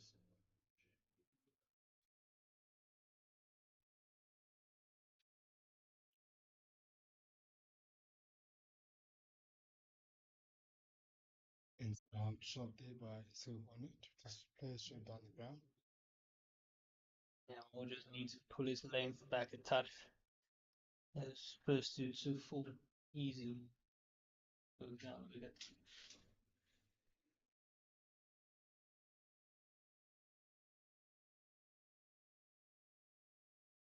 Good with feet by Christopher Britz, who seems very comfortable at the crease.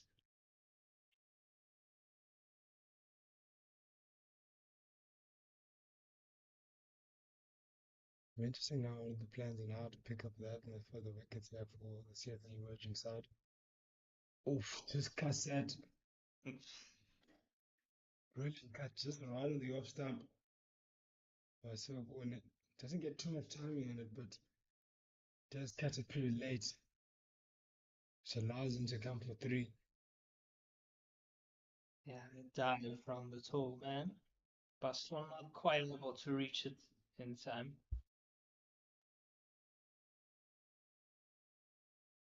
It's quite flat and quick. Here's Monak.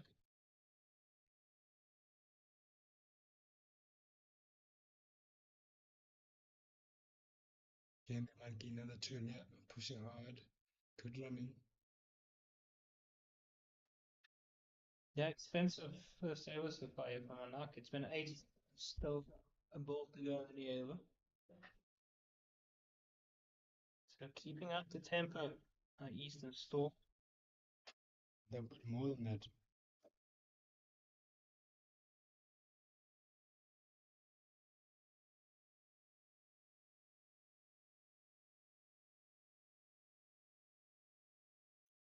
Seems just a little bit too easy here for the men in blue.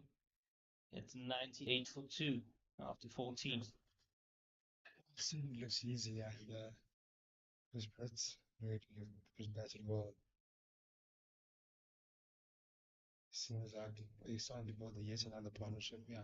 Something that they struggled with the CSA English side. In comparison, the CSA emerging side got to 98 for 3, but after 25 overs. So the Eastern Storm were there 11 overs before them and 1 wicket better.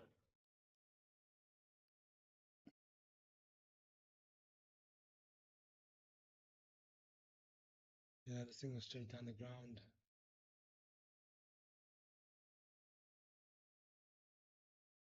Yeah, they haven't really been tested apart from the spell from J.J. Bassoon. Just working around against the spinners, finding the gaps easily.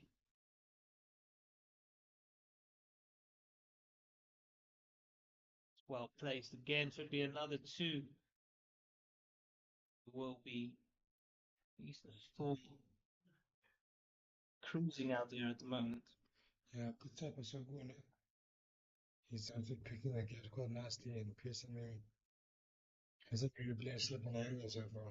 It's also the 100 up for Eastern Storm, comes up in only 14.2 overs, rollicking around along.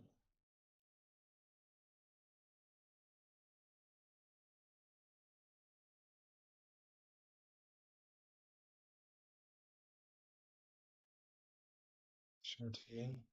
To go around the corner, easy single to tug. Jason Walls.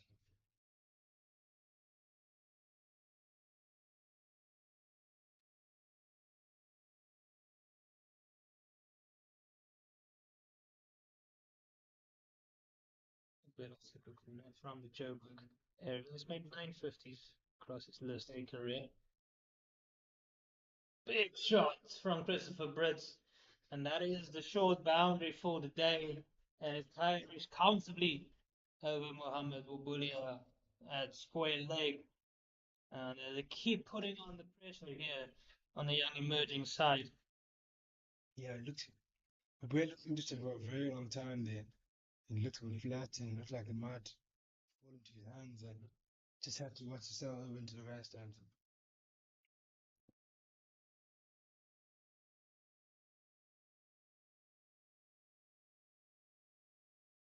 Red dot delivery. CSA emerging side. First starts in almost 2 overs.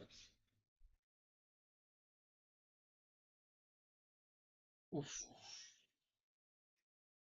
Again, I was looking for that same result. Stuck a bit in the pitch too early into it. It's 15 overs gone. 108 for two.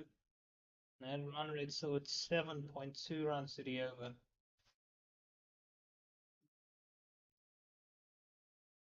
We will have a bit of a drinks break. It's been a comfortable and very quick start by Eastern Storm, set up by Braden Hexham at 56 of 37 balls. Now it's Christopher Britz taking over the reins. He's on 37 of 39, and we'll be back with you shortly after drinks.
Welcome back after the drinks break. Another part of the competition, the Mpumalanga Rhinos managed to stack up 301 runs against the Knights, the Flex brand Knights.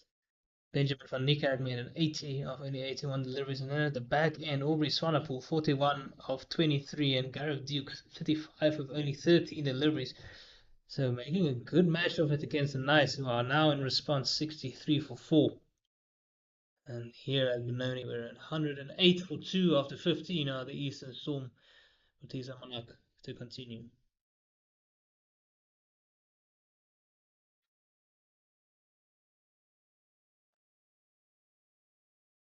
And just punched away through the offside to get things underway after drinks.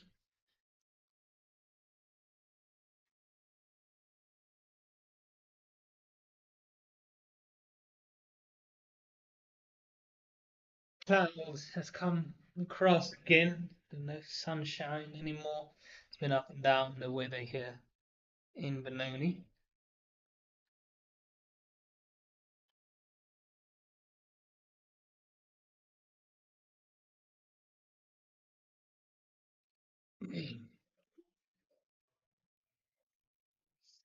So, Ted Malak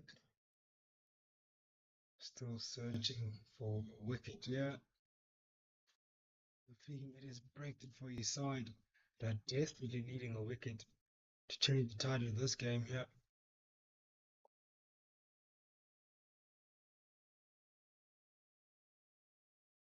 Oh, sweep shot. Bounce was a bit too much there for Selgune, but got it bat on it. Just about got a bat on it. I made that decision very early to go down for the sweep shot. They were a bit too short.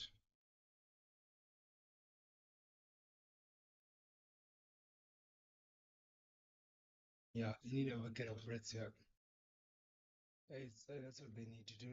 Get the wicket of breaths and get into that middle order.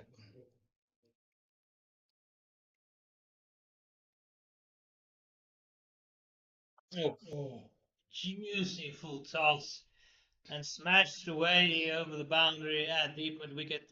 Despite it being the bigger boundary, Christopher Briss was never going to miss out on that one. Oh, it's a hit me ball. Says, here we go.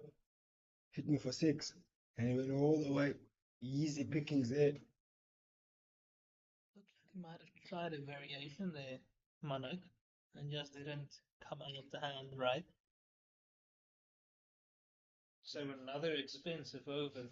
9 runs coming off it just after drinks, so they continue on the same way as they started. 117 for 2 after 16. Like to see a replay of that 6 again. Looked like he might have tried the carom or something.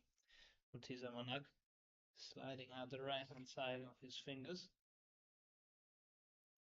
Just not even know what all doing about that.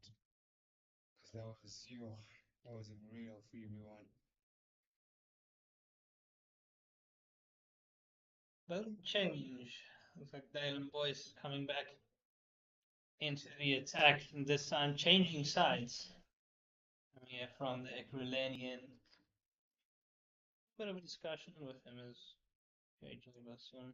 While Sekukune is asking for his guard now, as Boyce will be coming around the wicket to him, slinging it in towards the stumps.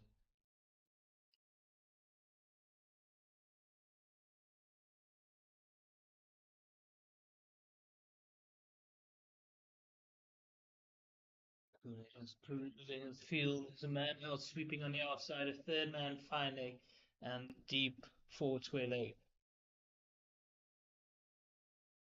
Quick single taken, running hard. It's still going in. Push him out for a second. Good running. I was sure about that too. Quickly. Yeah, waits a while on that one. The Sekukune didn't hit it hard. He knew from the start he wanted to. And that's something that the CSA emerging side can learn themselves. Didn't have see a lot of that throughout the middle overs of their innings. too many dots or boundaries. Not a lot of that nudging it into the gaps for twos. That only came right at the back end of the innings when Mortiza Monak managed to find a few.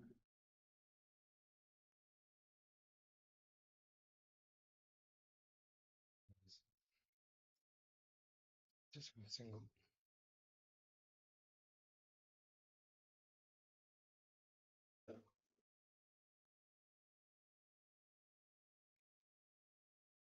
How will the CSA emerging side go about picking up a wicket here? What do they need to do? What do they need to do different? Because as things is going right now, they're just going through the motion, and this seems all too easy.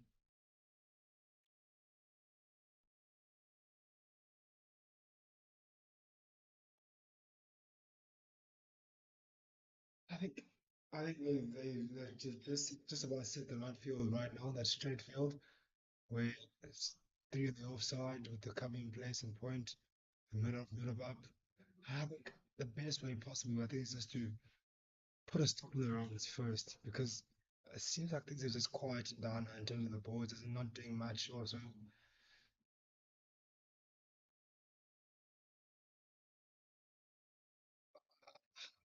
Lucky not to call the wide there. Just ball to wicket line.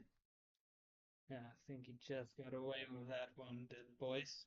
It did look like it was hovering around that guideline for the umpire.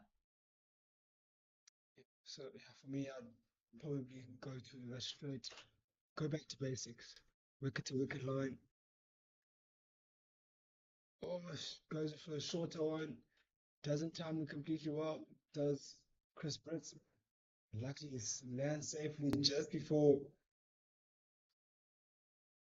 fine leg there. Deep fine leg. Not the worst option from the boys.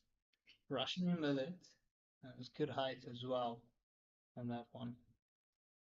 It's good to see them keeping a slip in place there for Sekakune.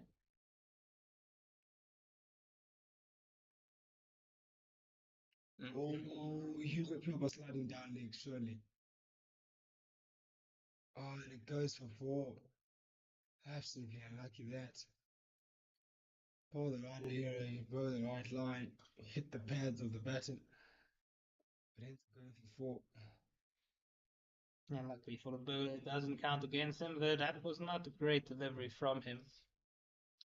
Sekakune will feel he missed out, but could have done a little bit better there on the boundary, just not able to keep it inside. And again, it looked like a slow over, and in the end it goes for eight. It's 125 for two after 17. That run rate at 7.4. Yeah, they've kept that run rate at that pace for a while now. Hasn't dropped at all. Keep on pushing at it. Only finish this game in no time.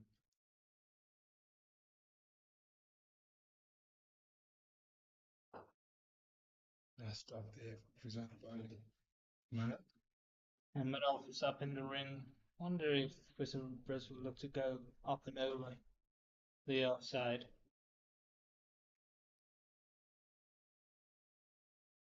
That one is easy. Punch down the ground.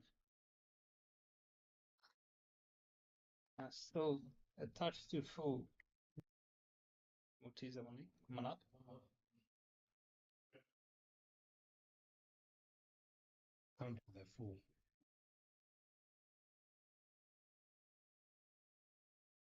Oh, super. Oh, it gets the top edge. But to be a comfortable top edge, leading edge, that will be quite that will get a boundary for Singapore when it takes him up to 17. And again, got down very early. Gets enough on it. That runs required into the double figures. 99 more required now. And as things are going, that seems a mere formality, unless CSA emerging side start picking up a few wickets now.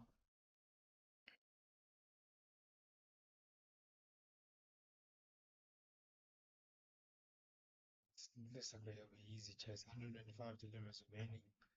99. more runs required, only just a 3.1 run rate per over required to get to that. Not a big ask at all. They're pushing for two. Too easy that. Absolutely easy. Two taken me.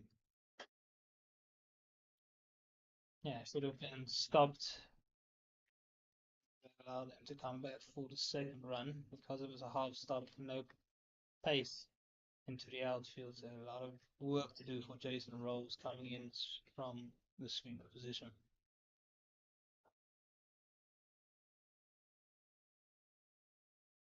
Again, another expensive over, 7 runs coming from it. It's 132 for 2 after 18. Yeah, since Pokemon has come in, he's looked really positive. Really backed up Chris Prince. Hasn't slowed down and stayed on the front foot. He's looked to sweep. He's looked to rotate the strikers, run hard. He's looked like a man on a mission.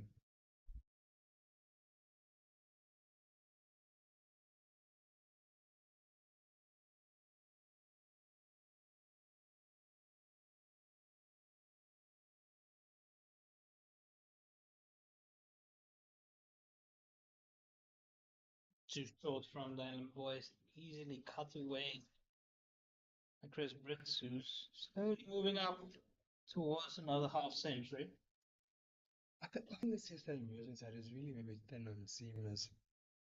I haven't watched him commentating the game with for them in Toria now, but 2 weeks ago played the Impala side.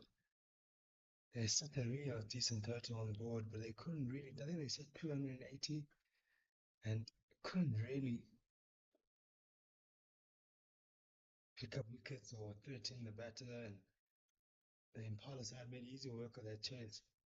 Yeah, apart from Jaden Basson, it's not enough strike power with the bowling, and I think they miss an attacking spinner as well. Yeah, I think they have made mostly holding spinners who can be tidy, but they're not picking up wickets, and that means it's just too easy for the batting teams.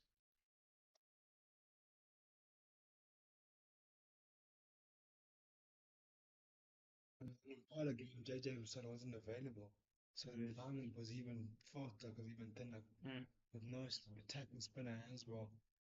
It just felt like they just didn't really see where they would pick up their wickets. At one point, they were looking to Steve Stolt to be the guy picking up the wickets. And I remember there was a point where they even took the game to the last over, last 2 overs, and Steve Stock had to take the last over to defend, I think, 9 or 8. It was so difficult because that's not his role. Mm. Oh, Oh, just speaks on the outside edge. They have extra balance as well. yeah, maybe a little bit of extra pace as well this time from point. That's a good area. That's where he wants to be. Does it clean it? Take it cleanly. That's better Moshaka. Yeah, but limit on it. I'd love to see some more risk spinners coming through the ranks. And there's somebody who's in the Titans biggest squad setup or the youth setup. He's been for a while. He's Adam Kanata. Kanata. He's a left arm wrist spinner. Mm. I feel like that's the sort of thing you want to see in an emerging side. A young player who can bowl wrist spin, even if it's maybe a little bit more expensive, you can pick you up some wickets. A wicket short bowler, Yeah, someone can rip through your lineup. you can do with somebody like that.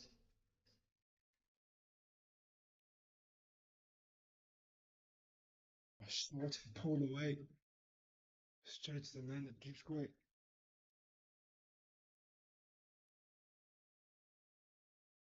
That's the 19th over. It is 133 for 2. 96 more runs needed.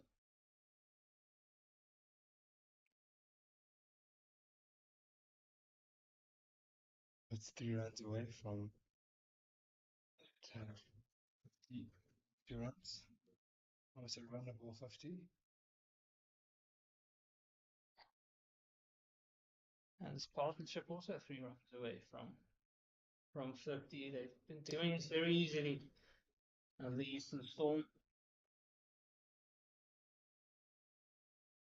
Ortiz and Manak has not been able to pull back that run rate. That's much better. That's where he wants to be. Not too full.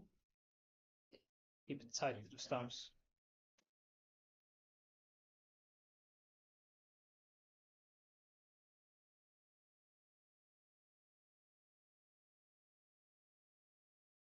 Like so when it's just biding this time.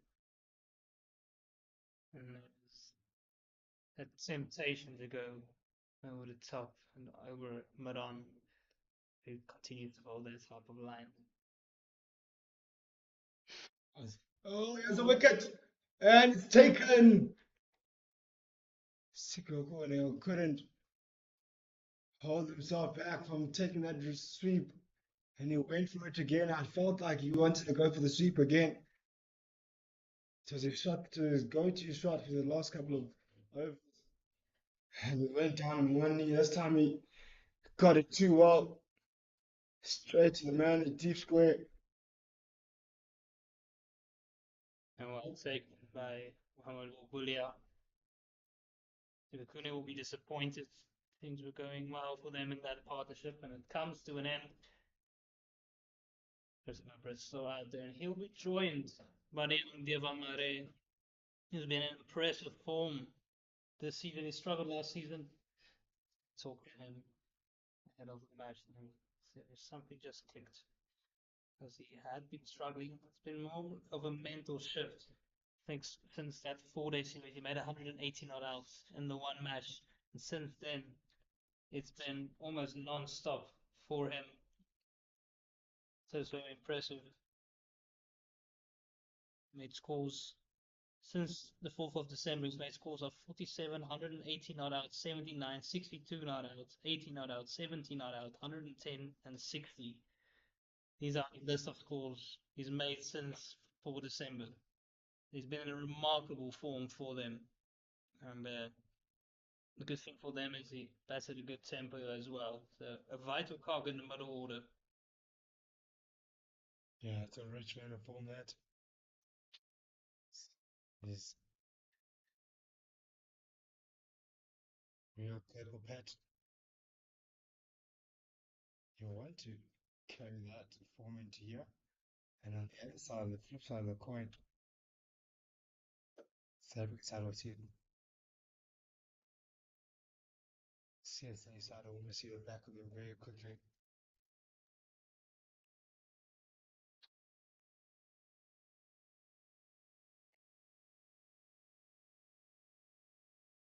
Short and pulled.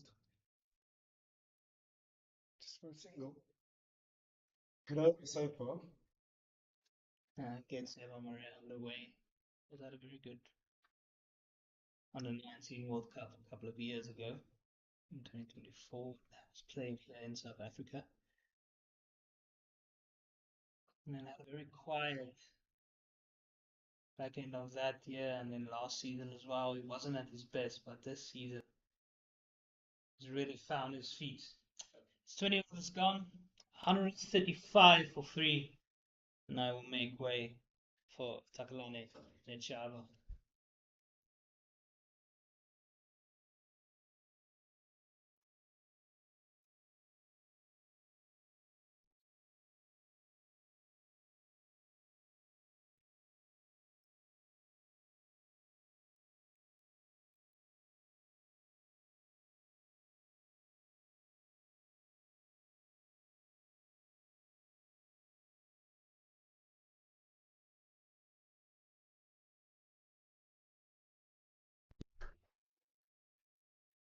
Good afternoon again. Mr. Taglani. Yeah, Kampa, good afternoon. How was the lunch? Had a lunch. Enjoyed my lunch. I see what you do there, Taglani. I did enjoy my lunch. I always enjoy early lunch. Yeah. Nice. Putting you got there. Best part of it, I guess. Yeah, I enjoyed that one also.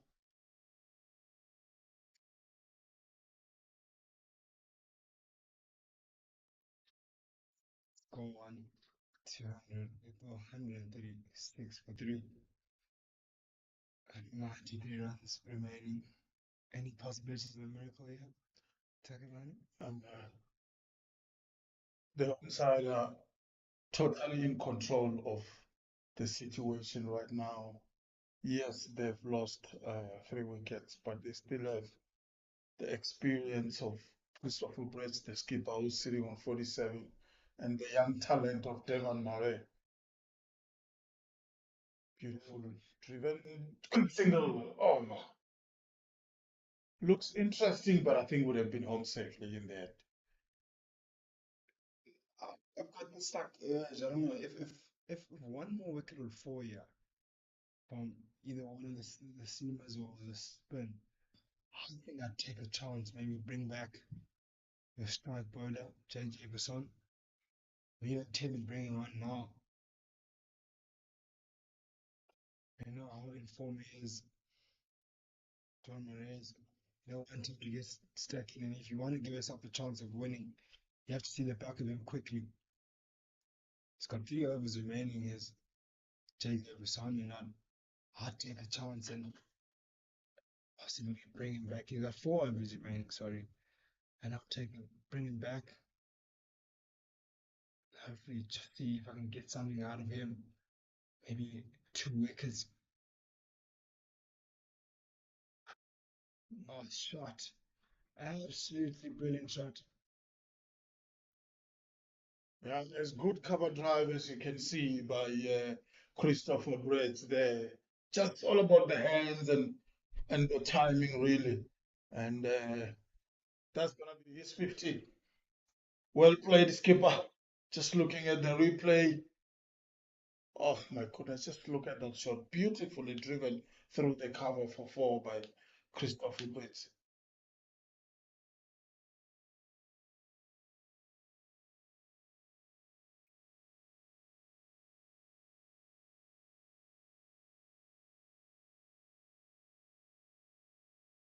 Just played brilliantly as Christopher Blitz.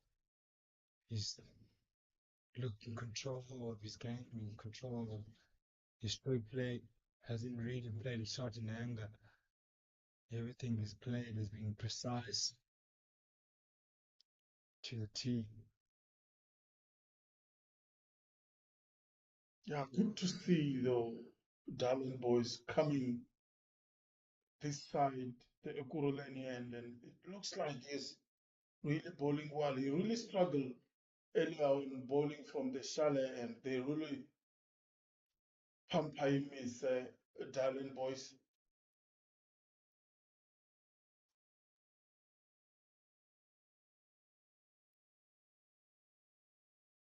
I think if they can get the wicket out of Blitz, I win the game.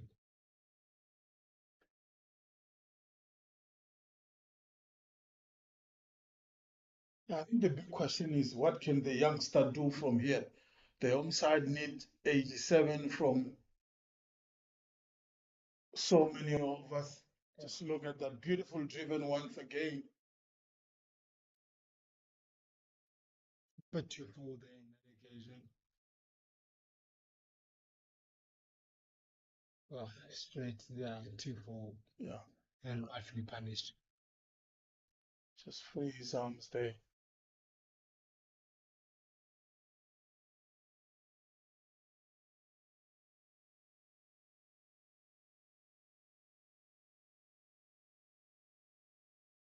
You know, there is one sport I know that if you have given up, you can throw in the towel. Do you know which sport is that? Boxing? Boxing, yes. If you feel you can't anymore, you can throw in the towel and then the match is over. But yeah, for the youngsters, I think I would have to say the home side are in total full control of the situation right now. And it's all about gaining experience. How can we play in situation like this going forward? Get to learn something from this experienced campaigner and former South Africa under 19 players like Devon Murray, guys who have done it before.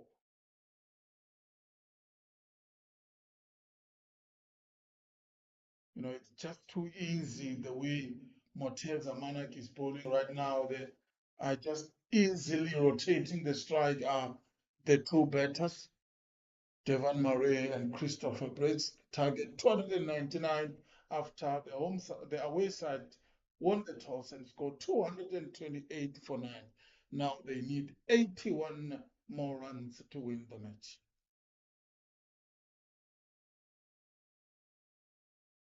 Just start to just, just don't see how the CSA Merseyside can win this game, even though wicket of Sir Quinn was a giveaway. He really gave it away. Yes, because I just felt that that's the right decision. I asked for that, and I think if you really want to give yourself a chance of any chance of actually coming back, he has the moment. Let him bowl his 4 overs here, and if you don't, then I pretty much game over. Yeah, it's a risk reward situation, isn't it? I mean, it's a risk to bring him now because he will complete his overs. But if he can pick up 1 or 2 wickets, then the reward is more. As we can see now, the 150 up. So, like you said, yes, there is that Letabo Patrick Mushaka is willing to take at this stage, trying to see if he can change the game a little bit, get 1 or 2 wickets here, bring the likes of Ernest Cam in. Feeding the legs there in that occasion. But yeah, he's your strike bowler here. He will be the one that will picking up the wicket. So if you really have any chance of coming back in this game, he needs to pick up these two guys and get you these two guys out. Preston Murray's. If he does that, I think we got some game on. To be tight, it won't be easy. Mm. To still be much favouring the home side, but to give you put you within the chance.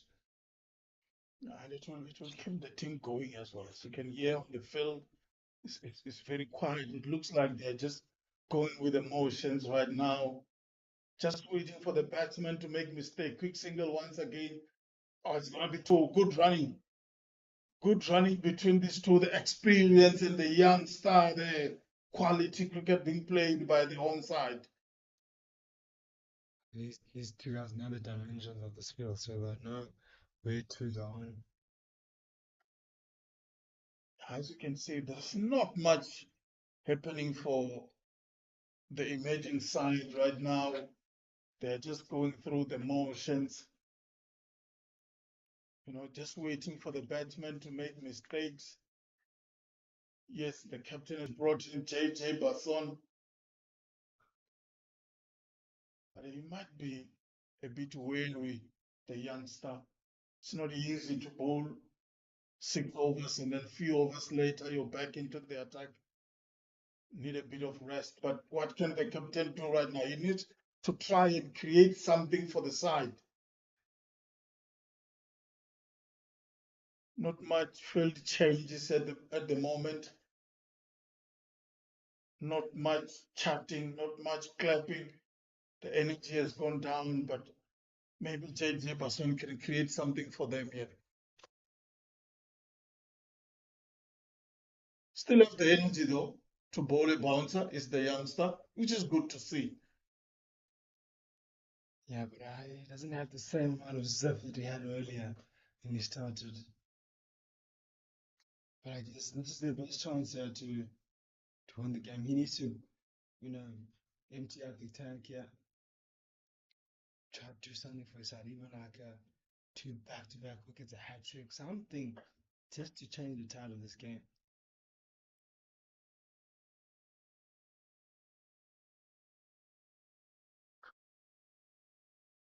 Oh, an exquisite stroke that. Hear the sound in the bat. Mm. Yeah, that's a good shot. That good cut shot. And the fielder in the deep did exceptionally well to cut that one off from going to the boundary. And that's the end of for the over number 23 is done and dusted. 156 for 3.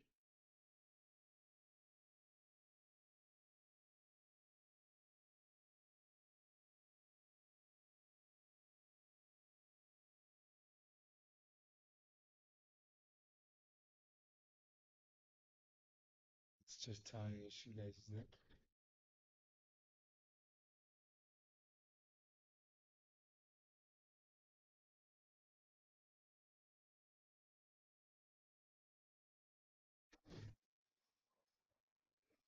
See that we have taken Rose back into the attack.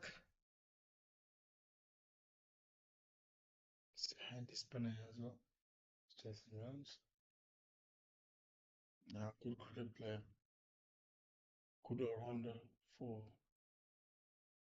the emerging side.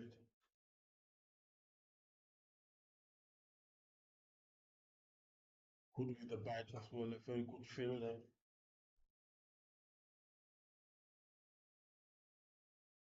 Oh, goes down leg, goes on the corner. It might just be two.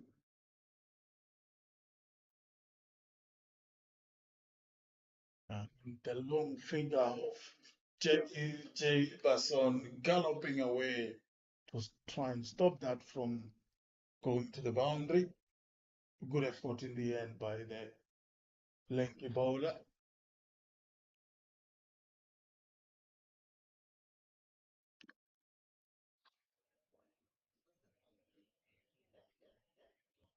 Yeah, run rate required it just keeps on dropping now. 2.6 required over further 70 runs to win.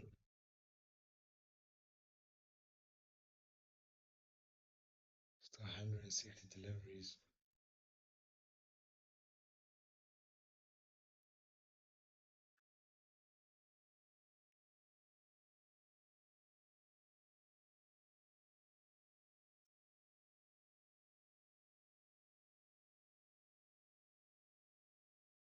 Weather's changed quite a few times today. Clouds have come in and gone. Now they're coming back again. Late here in the afternoon. It's been a very, very gloomy day from large parts of it. And it kept on changing over and over. Now some clouds are boiling up over. And weirdly enough, earlier this morning, there was a rain scheduled at 11 a.m. Never came. Just had the feeling it wouldn't come. Oh, brilliant sweep. That would definitely beat the field. Oh, effort. Brilliant effort. I was sure that one was beating the field at deep square. Covered plenty of ground there, Manak. That's the type of energy you want to have.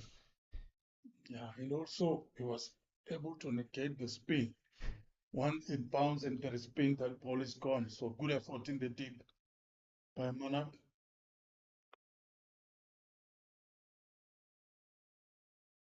Offside this time. No run.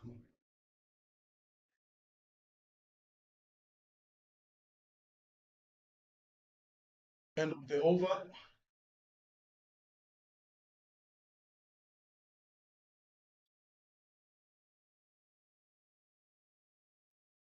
Is the end of the over indeed? It is 161 for three.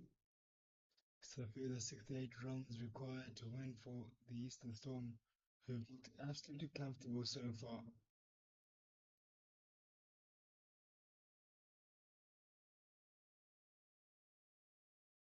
They're making easy work of this chase.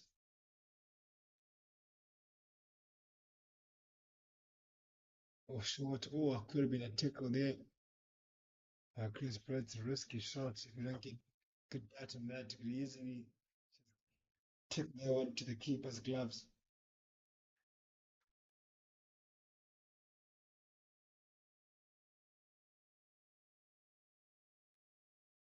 I'm not sure what type of shot he's looking to play there. There's third man in place. You're looking to bounce a ball toward. You can at least make that ball just carry straight to the hands of the third man.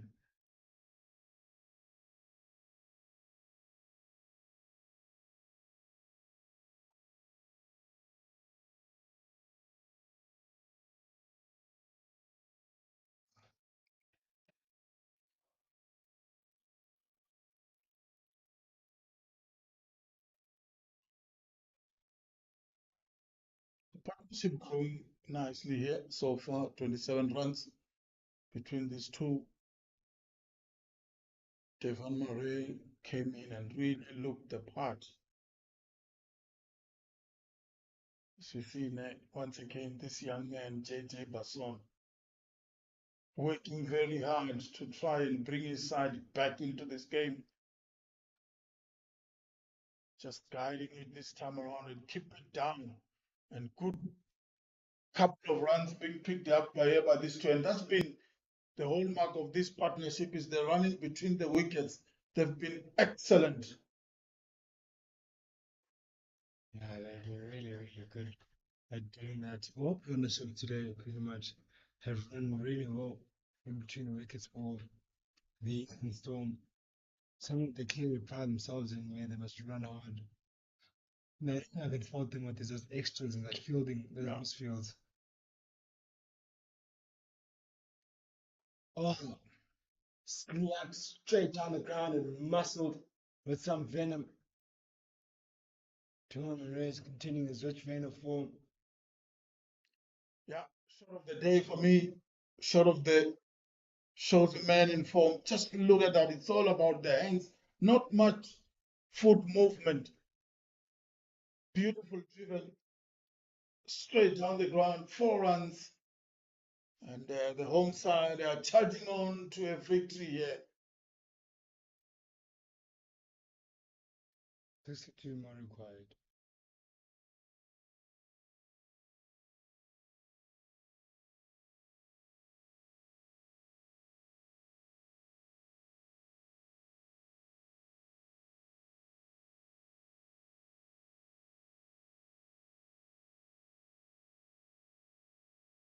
Look at these numbers for JJ Basson, 7.4 overs that he has bowled. He's picked up just 1 wicket. He's gone for 32, I think. His challenge has been his comeback spell, this spell that is busy with right now.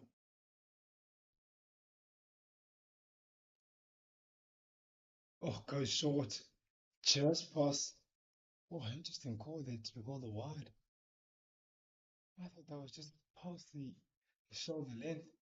I think it will be interesting to see the replay there. I hardly doubt it went over the head. Unless that was a signal by the school leg umpire.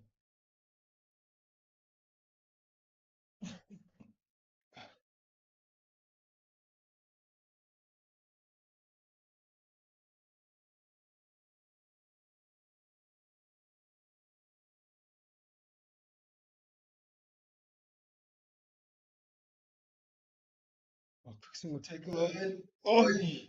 Direct hit there. Oh, would have caused some troubles for Brett, who was running to the danger end. Look at that again. Crixon called.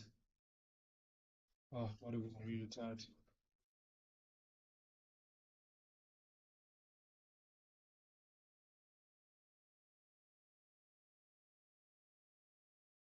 And that was end of the over. End of another probing over by JJ Basson. The youngster who has really shown so much energy here today.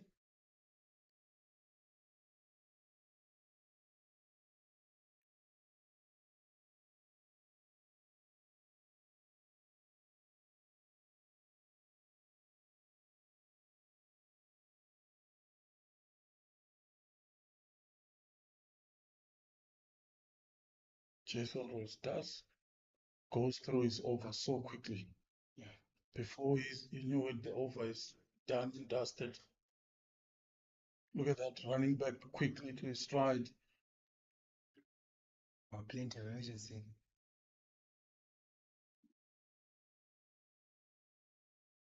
And that's sometimes the tactic to not give the batter time to think on what shot selection on the playing, so then you kind of get some rash shot. Remember when I used to play a bit of cricket, my coach used to tell me if a bowler does that, you just kind of send him back again and restart so that they play at your pace. Yeah. Then allow them to dictate your pace. So as soon as you see the in, you just walk away and restart until he stops. And the bowlers don't like that. Yeah. They don't really enjoy to be is sent back, cut away, fielder in the deep. It will just be one. It's Mohamed Bulbulia.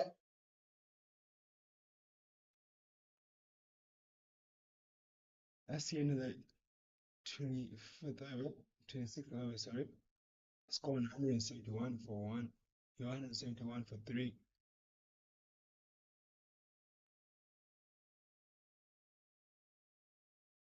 So that's the eighth now. Yeah, that over is done. Jason Rolls over is done. 171 for three is the score. Good to see the sun is out here in Benoni this afternoon. After a gloomy start to the morning, things are shining now for the home side, cruising nicely to that victory at this stage.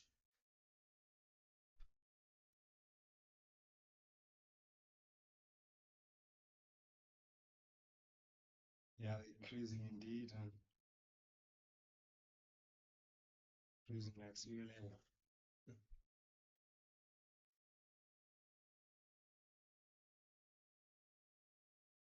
Change bowling on the Kurlini end.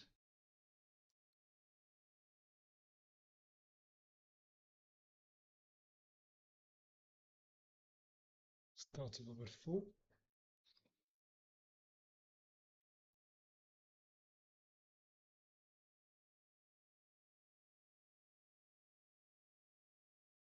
Now the change of hands from Paul Makala, bowling from Ekuruleni end.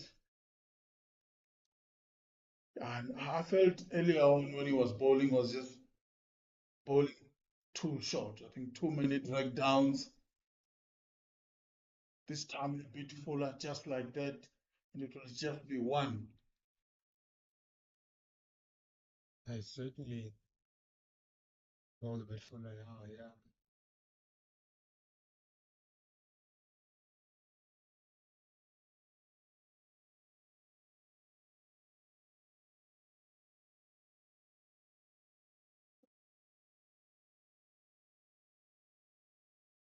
Look at that.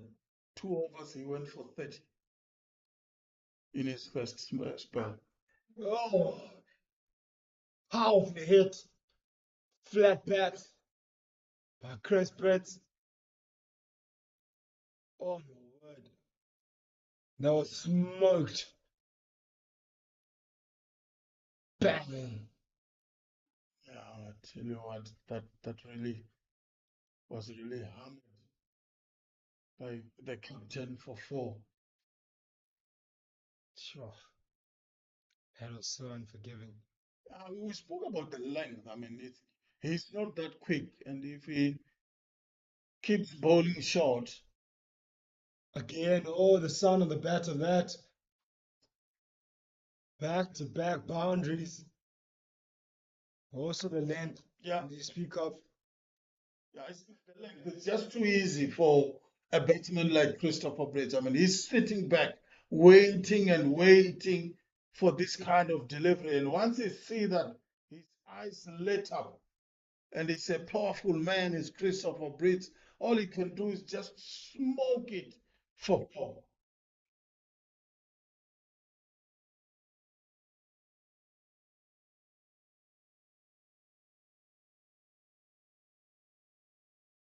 Much better this time. Fuller.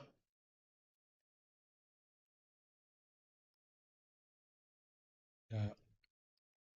Partnership with Mudo at 48 now. Runs required also down to 48.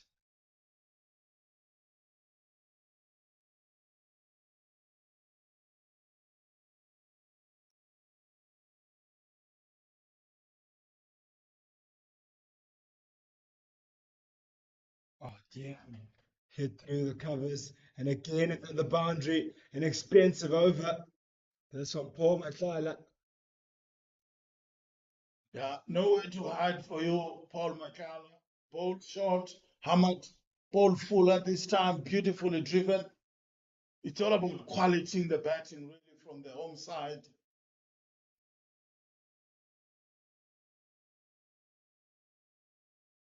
Some beautiful strokes that we have witnessed this afternoon here by the home side.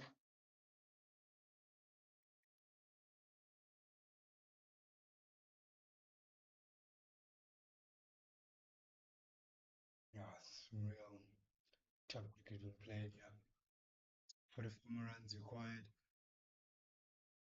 It is the end of the 27th over. It had 185 for three. Look at how that boundary was scored there to bring up the 50 partnership. Brilliant 50 partnership between this pair of Brits and Marais. They're looking at high right now.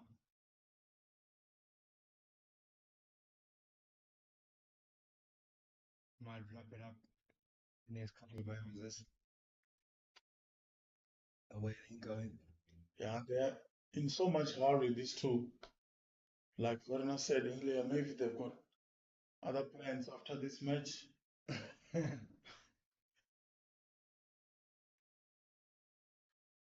it seems like they've got an appointment somewhere. Doing it in quick fashion and tidy fashion, risk-free cricket also. Proper cricket shot has been played. Just picking the gaps, rotating the strike, just showing how these youngsters how to go about building an innings. That was the biggest challenge that was had. Yeah, so many starts for these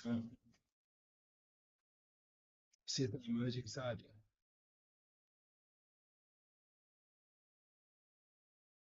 Had three players, one, two, three, four players that had scored above, or five that had scored above 20, and have faced, all of them had faced more than 20 deliveries. And those are starts to me. One in the 40s, two in the 30s, and two in the 20s. But none of those were able to be converted. That's the concern that we're talking about. Being able to build an innings, you get a good start. Had Van Skalvik 41 of 70 deliveries. But Jason Rolls 27 of 33. All decent strike rates. You had Paul James 33 of 49.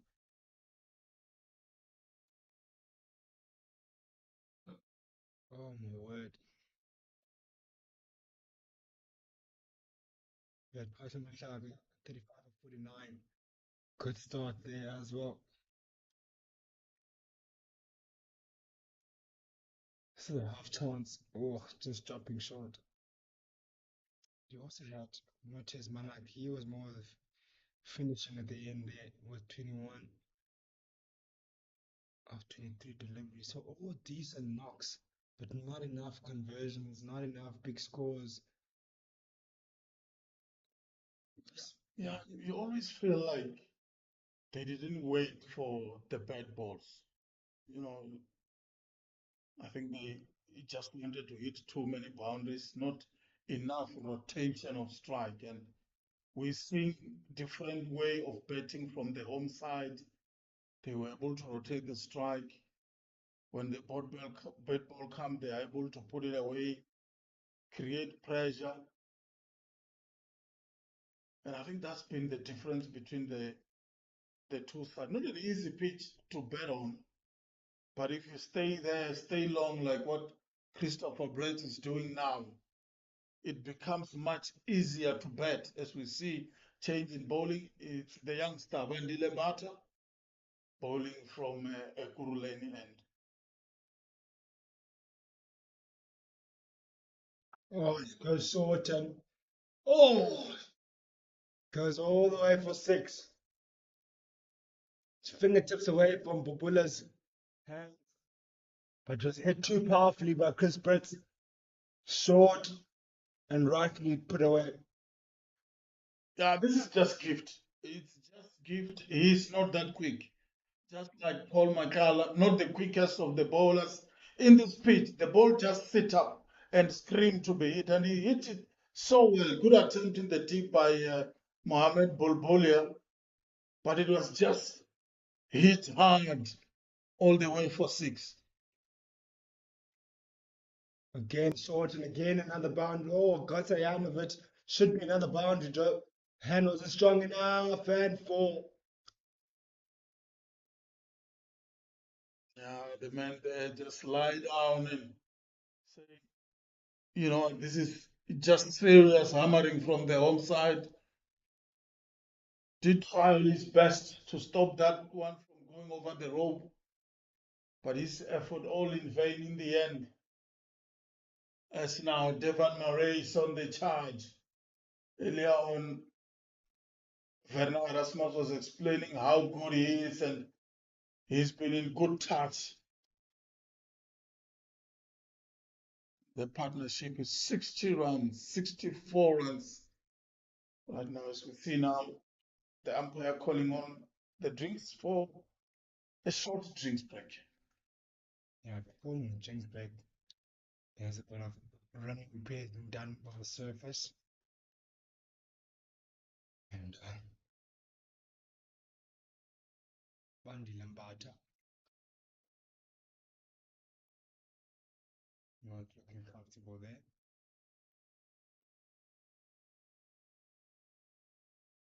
Maybe it's early James break there. Let's take a break while there's still a bit of running repairs, and we'll be back with you shortly.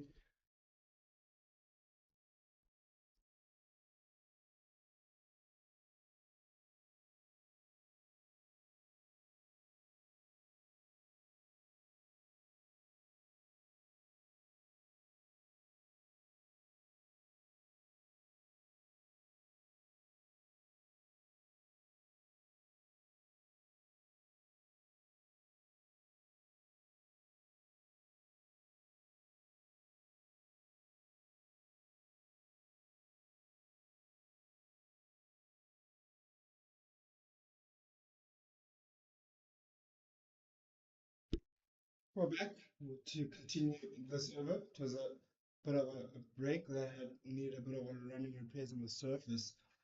It is 199 for three after 28.2 overs. It is Chris Brits flying on 76 of 70.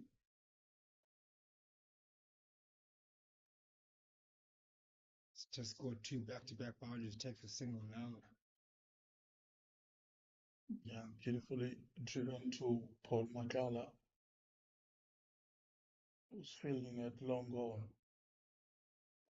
And what I love about Christopher Bretz today, Gamba, is the way he has played his shots.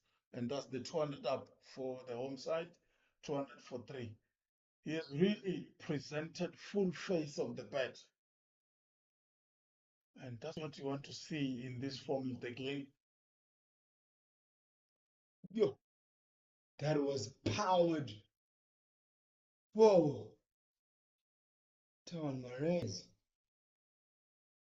And on the other hand, you've got Devon Murray just cutting loose. Just look at that. They are sitting back waiting for this kind of deliveries, waiting on the back foot. And then when the Lambert drop it short, hammered 4 runs. He's just not quick enough to do that. Can't be bowling that length at that pace. You'll be hit there all day long.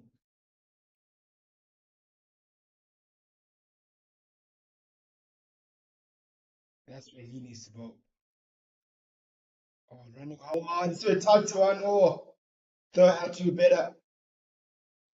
But the running was better there. And they got there too. 25, 24 more runs to win. That must be wrapped up in a couple. Yeah, big over this 17 runs so far has been scored. They want to finish this one early at the home side.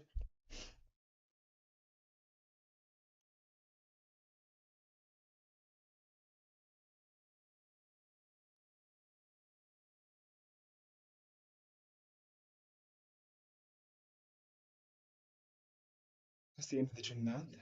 It is 205 for three and 24 more runs required to win.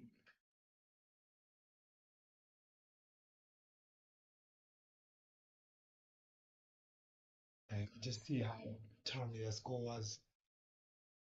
It was a score they had to get close to that 280 to 300 mark here to be competitive.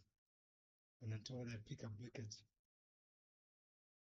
to put any sort of pressure on this Eastern Storm side, CSA emerging. That's made some easy work of this chance here. Even 250 wouldn't have been enough. Still 20 overs remaining, or probably would have got that 50 runs easily.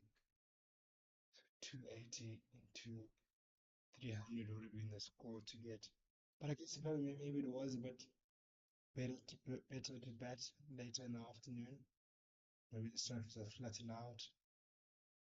Yeah, that has always been my feeling about this pitch. You know, it's a bit harder to bet in the morning, more especially when you have overcast conditions like we had today.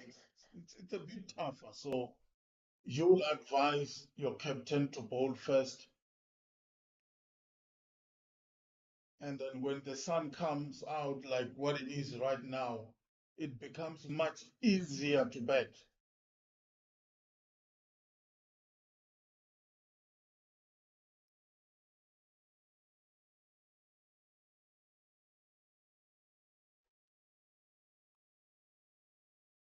Yeah, but I don't think the batting in the morning was ever the issue. I think the application was the issue. Yeah, I I certainly don't think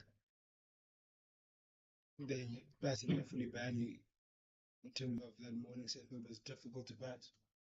I think the biggest challenge was that they didn't apply themselves as best they could. yeah, I agree with you. I mean, we didn't see any demons or the ball misbehaving in the pitch to say it's a very difficult pitch to bat on. It was more about application from the batsmen.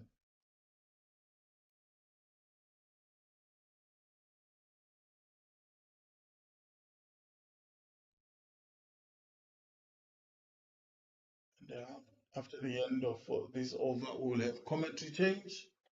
I will be joined by Erasmus and Kamba Nikan will be vacating the commentary booth.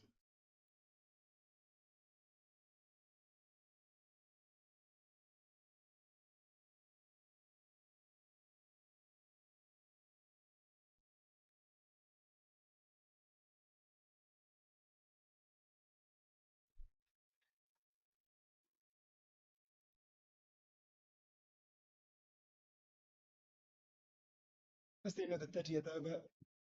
It is 208 for three, 21 more runs required to win now, and almost a guaranteed victory here for the Eastern Storm, the home side, who has had a brilliant chase so far this afternoon. Have made some easy work of this chase, courtesy to the man on screen, Chris Britz, who's been absolutely outstanding, been nothing short of brilliant.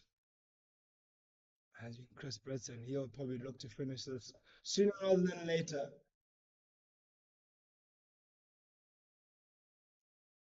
It's one of those innings that just deserve 100. May not be able to get there, but he'll be proud of wherever he finishes. Jacob Bisson. Yeah, talking about being proud, I think one man who should be proud of how he went about his business today is JJ Basson. I think he really raised this hand here for the visitors. Yes, the wicket column doesn't really do him any justice. But if you look at how he bowled today, he really performed well, this young man. And big up to him. He really stood up from the rest of the pack. Short and pulled away, took around the corner, should be another boundary. Poor Basson. JJ Basson, he's bowled his heart out, this young man. And unfortunately, hasn't been able to put it together for his side. Went short, rushed. Duan Marines Ronaldo. Chris Britt.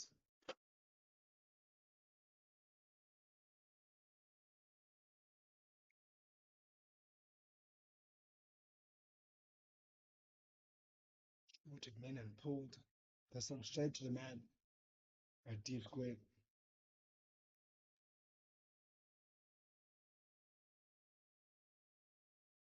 16 more runs to win.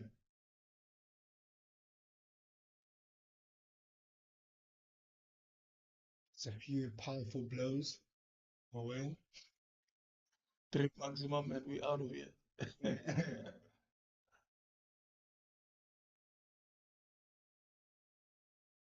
Yeah, but we also need to give credit to the home side. Oh, Beautiful delivery that by JJ Basson. Yeah, give credit to the home side. I mean, considering the start the visitors had, the CSA imaging side, 52, 54 runs after 10 overs.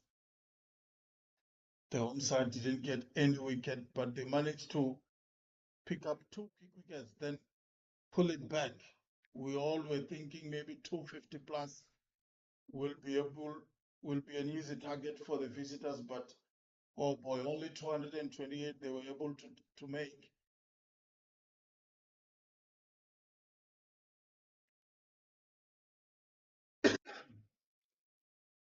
And once again, with the bat, showing all their experience here on the home side. They've really played well today. Good measured cricket, not too many risky shots. Captain leading from the front here, 84 from 77 deliveries. he's a real coaching clinic.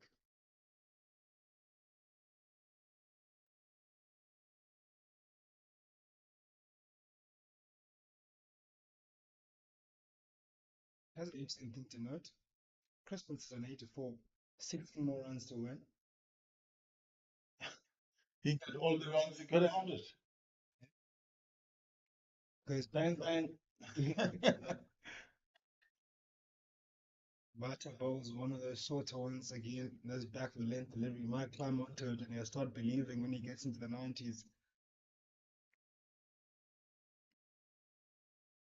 To be a splendid man like that.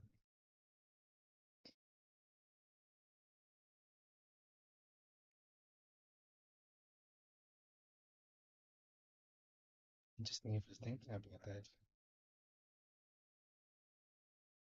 I think he just want to take his side home and not worry too much about personal glory, personal numbers driven to long one just for a single.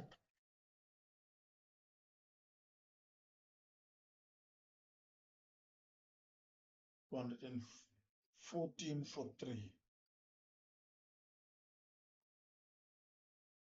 Okay, same shot, same results. And Malak pushing it through.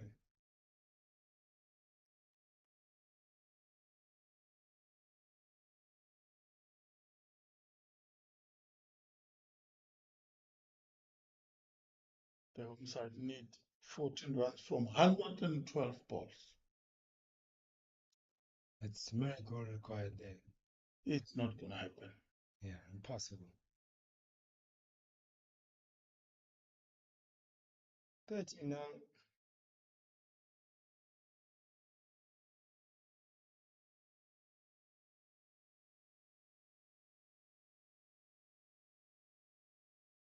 Devon Murray will want to go to his 50 year.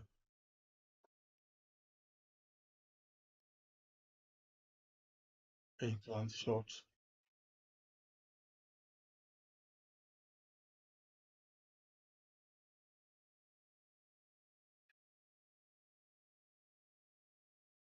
Hits it up in the air. And you chip it up into pocket space and gets 2.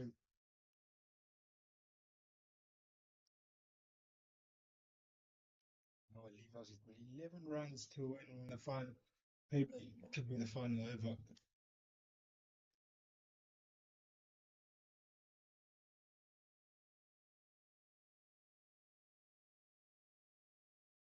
Yeah, That was the end for the over. 218 for three.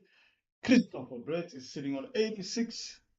Devon Murray is on 44 in the partnership, 84 runs. And the home side need just 11 now to win from 108 deliveries. As we see now, the men that we've been talking about the whole day, JJ Basson, to bowl what Kamvanikana presume it might be the final over of the match. Edged I'll push Lee. Maybe we'll push for two. Get it comfortably at the end. 9 to win now. 5 balls to go according to Kamvanikana. Yeah. Two big hits away. Yeah. And what better man to take it over the line? Christopher Brett on strike, the captain himself. Is this the over that will take the home side home? Just a single. 8 now.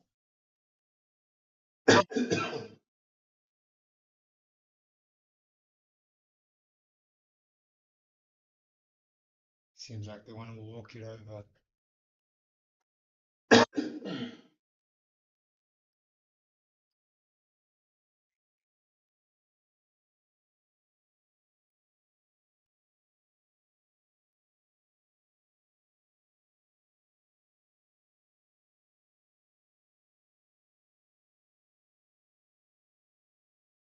Yeah, those figures that you see there by Jay Leverson don't do him justice.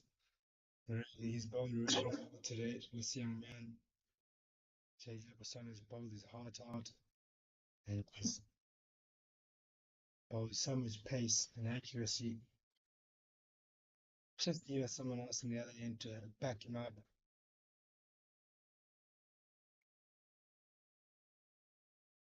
7 more runs to win now.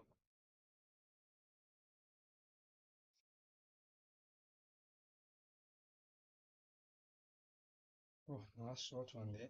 Left alone by Spritz. They still have some energy in him, is the young man, JJ Basson. Able to bowl some short stuff towards him finishing his 10 overs.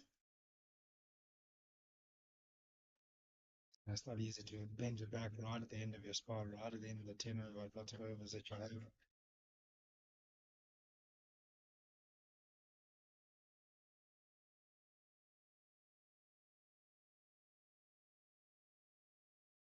Heads up in the air and only gets a single. Takes him up to the 90s. 4 to 6 will do it for him.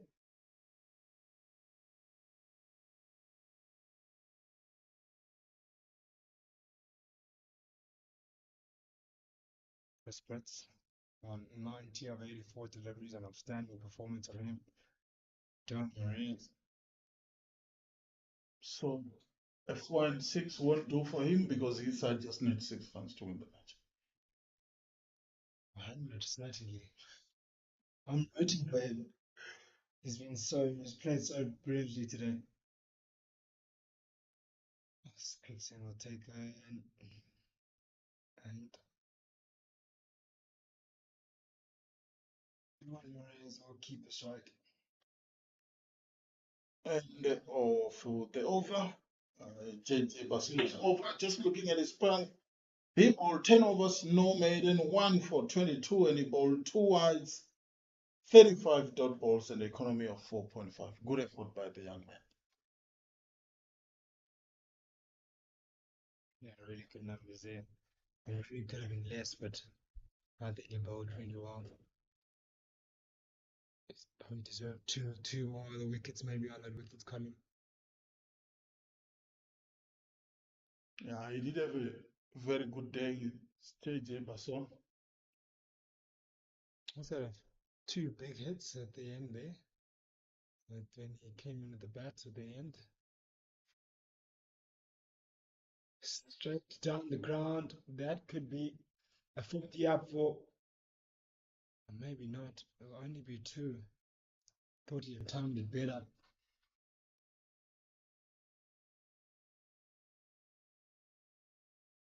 Take it up to 48.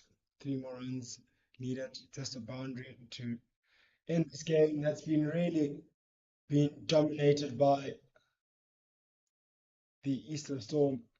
The only side that they really had the CSA emerging side was in the first 15 overs of the game when they had a 54-run stand. Outside of that, you've seen all the Eastern Storm since then.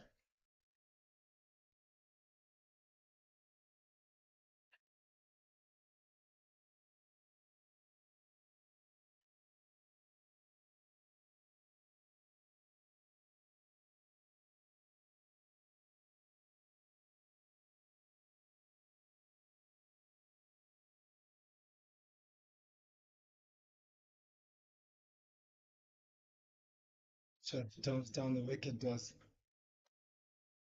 Willowmoore. Doesn't get the connection he's looking for.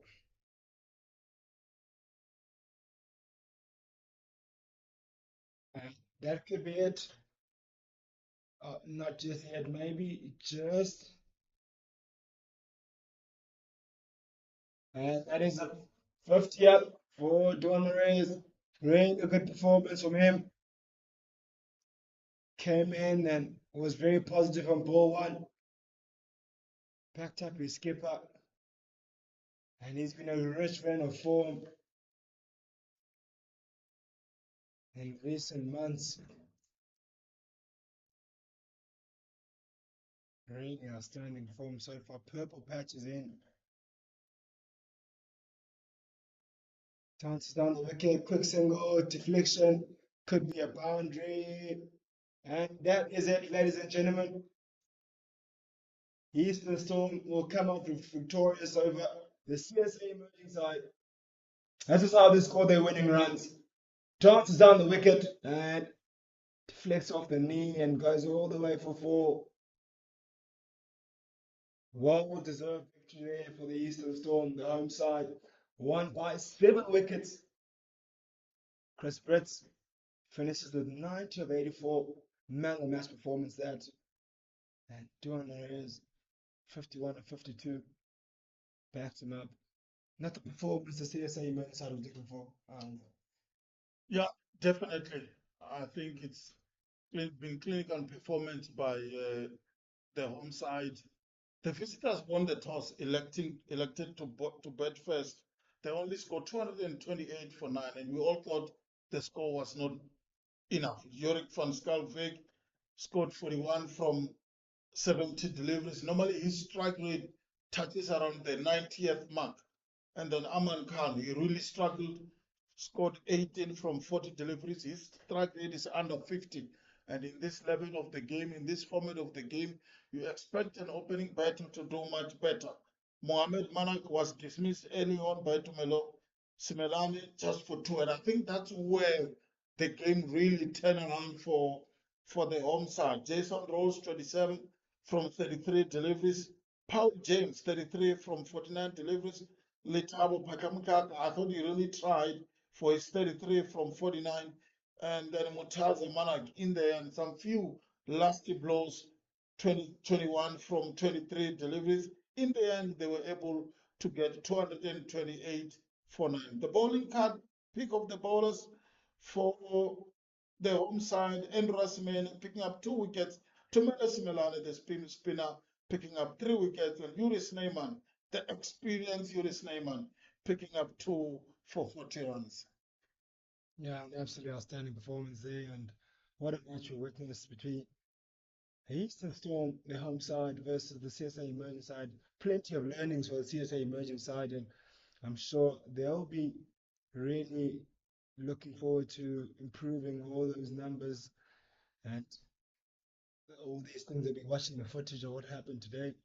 As you see them shake hands there with the Eastern Storm side and the Eastern Storm side, I'm sure also they'll be looking for plenty of improvements as well, as they maybe wouldn't have finished where they would have liked to finish. But all in all, a brilliant game. Eastern Storm, winning by 7 wickets. For myself, Takalani, my name is Gavanikan and Vernon Erasmus. And thank you for joining us here at the Pitch Vision stream. Look forward to seeing you soon again. Thank you.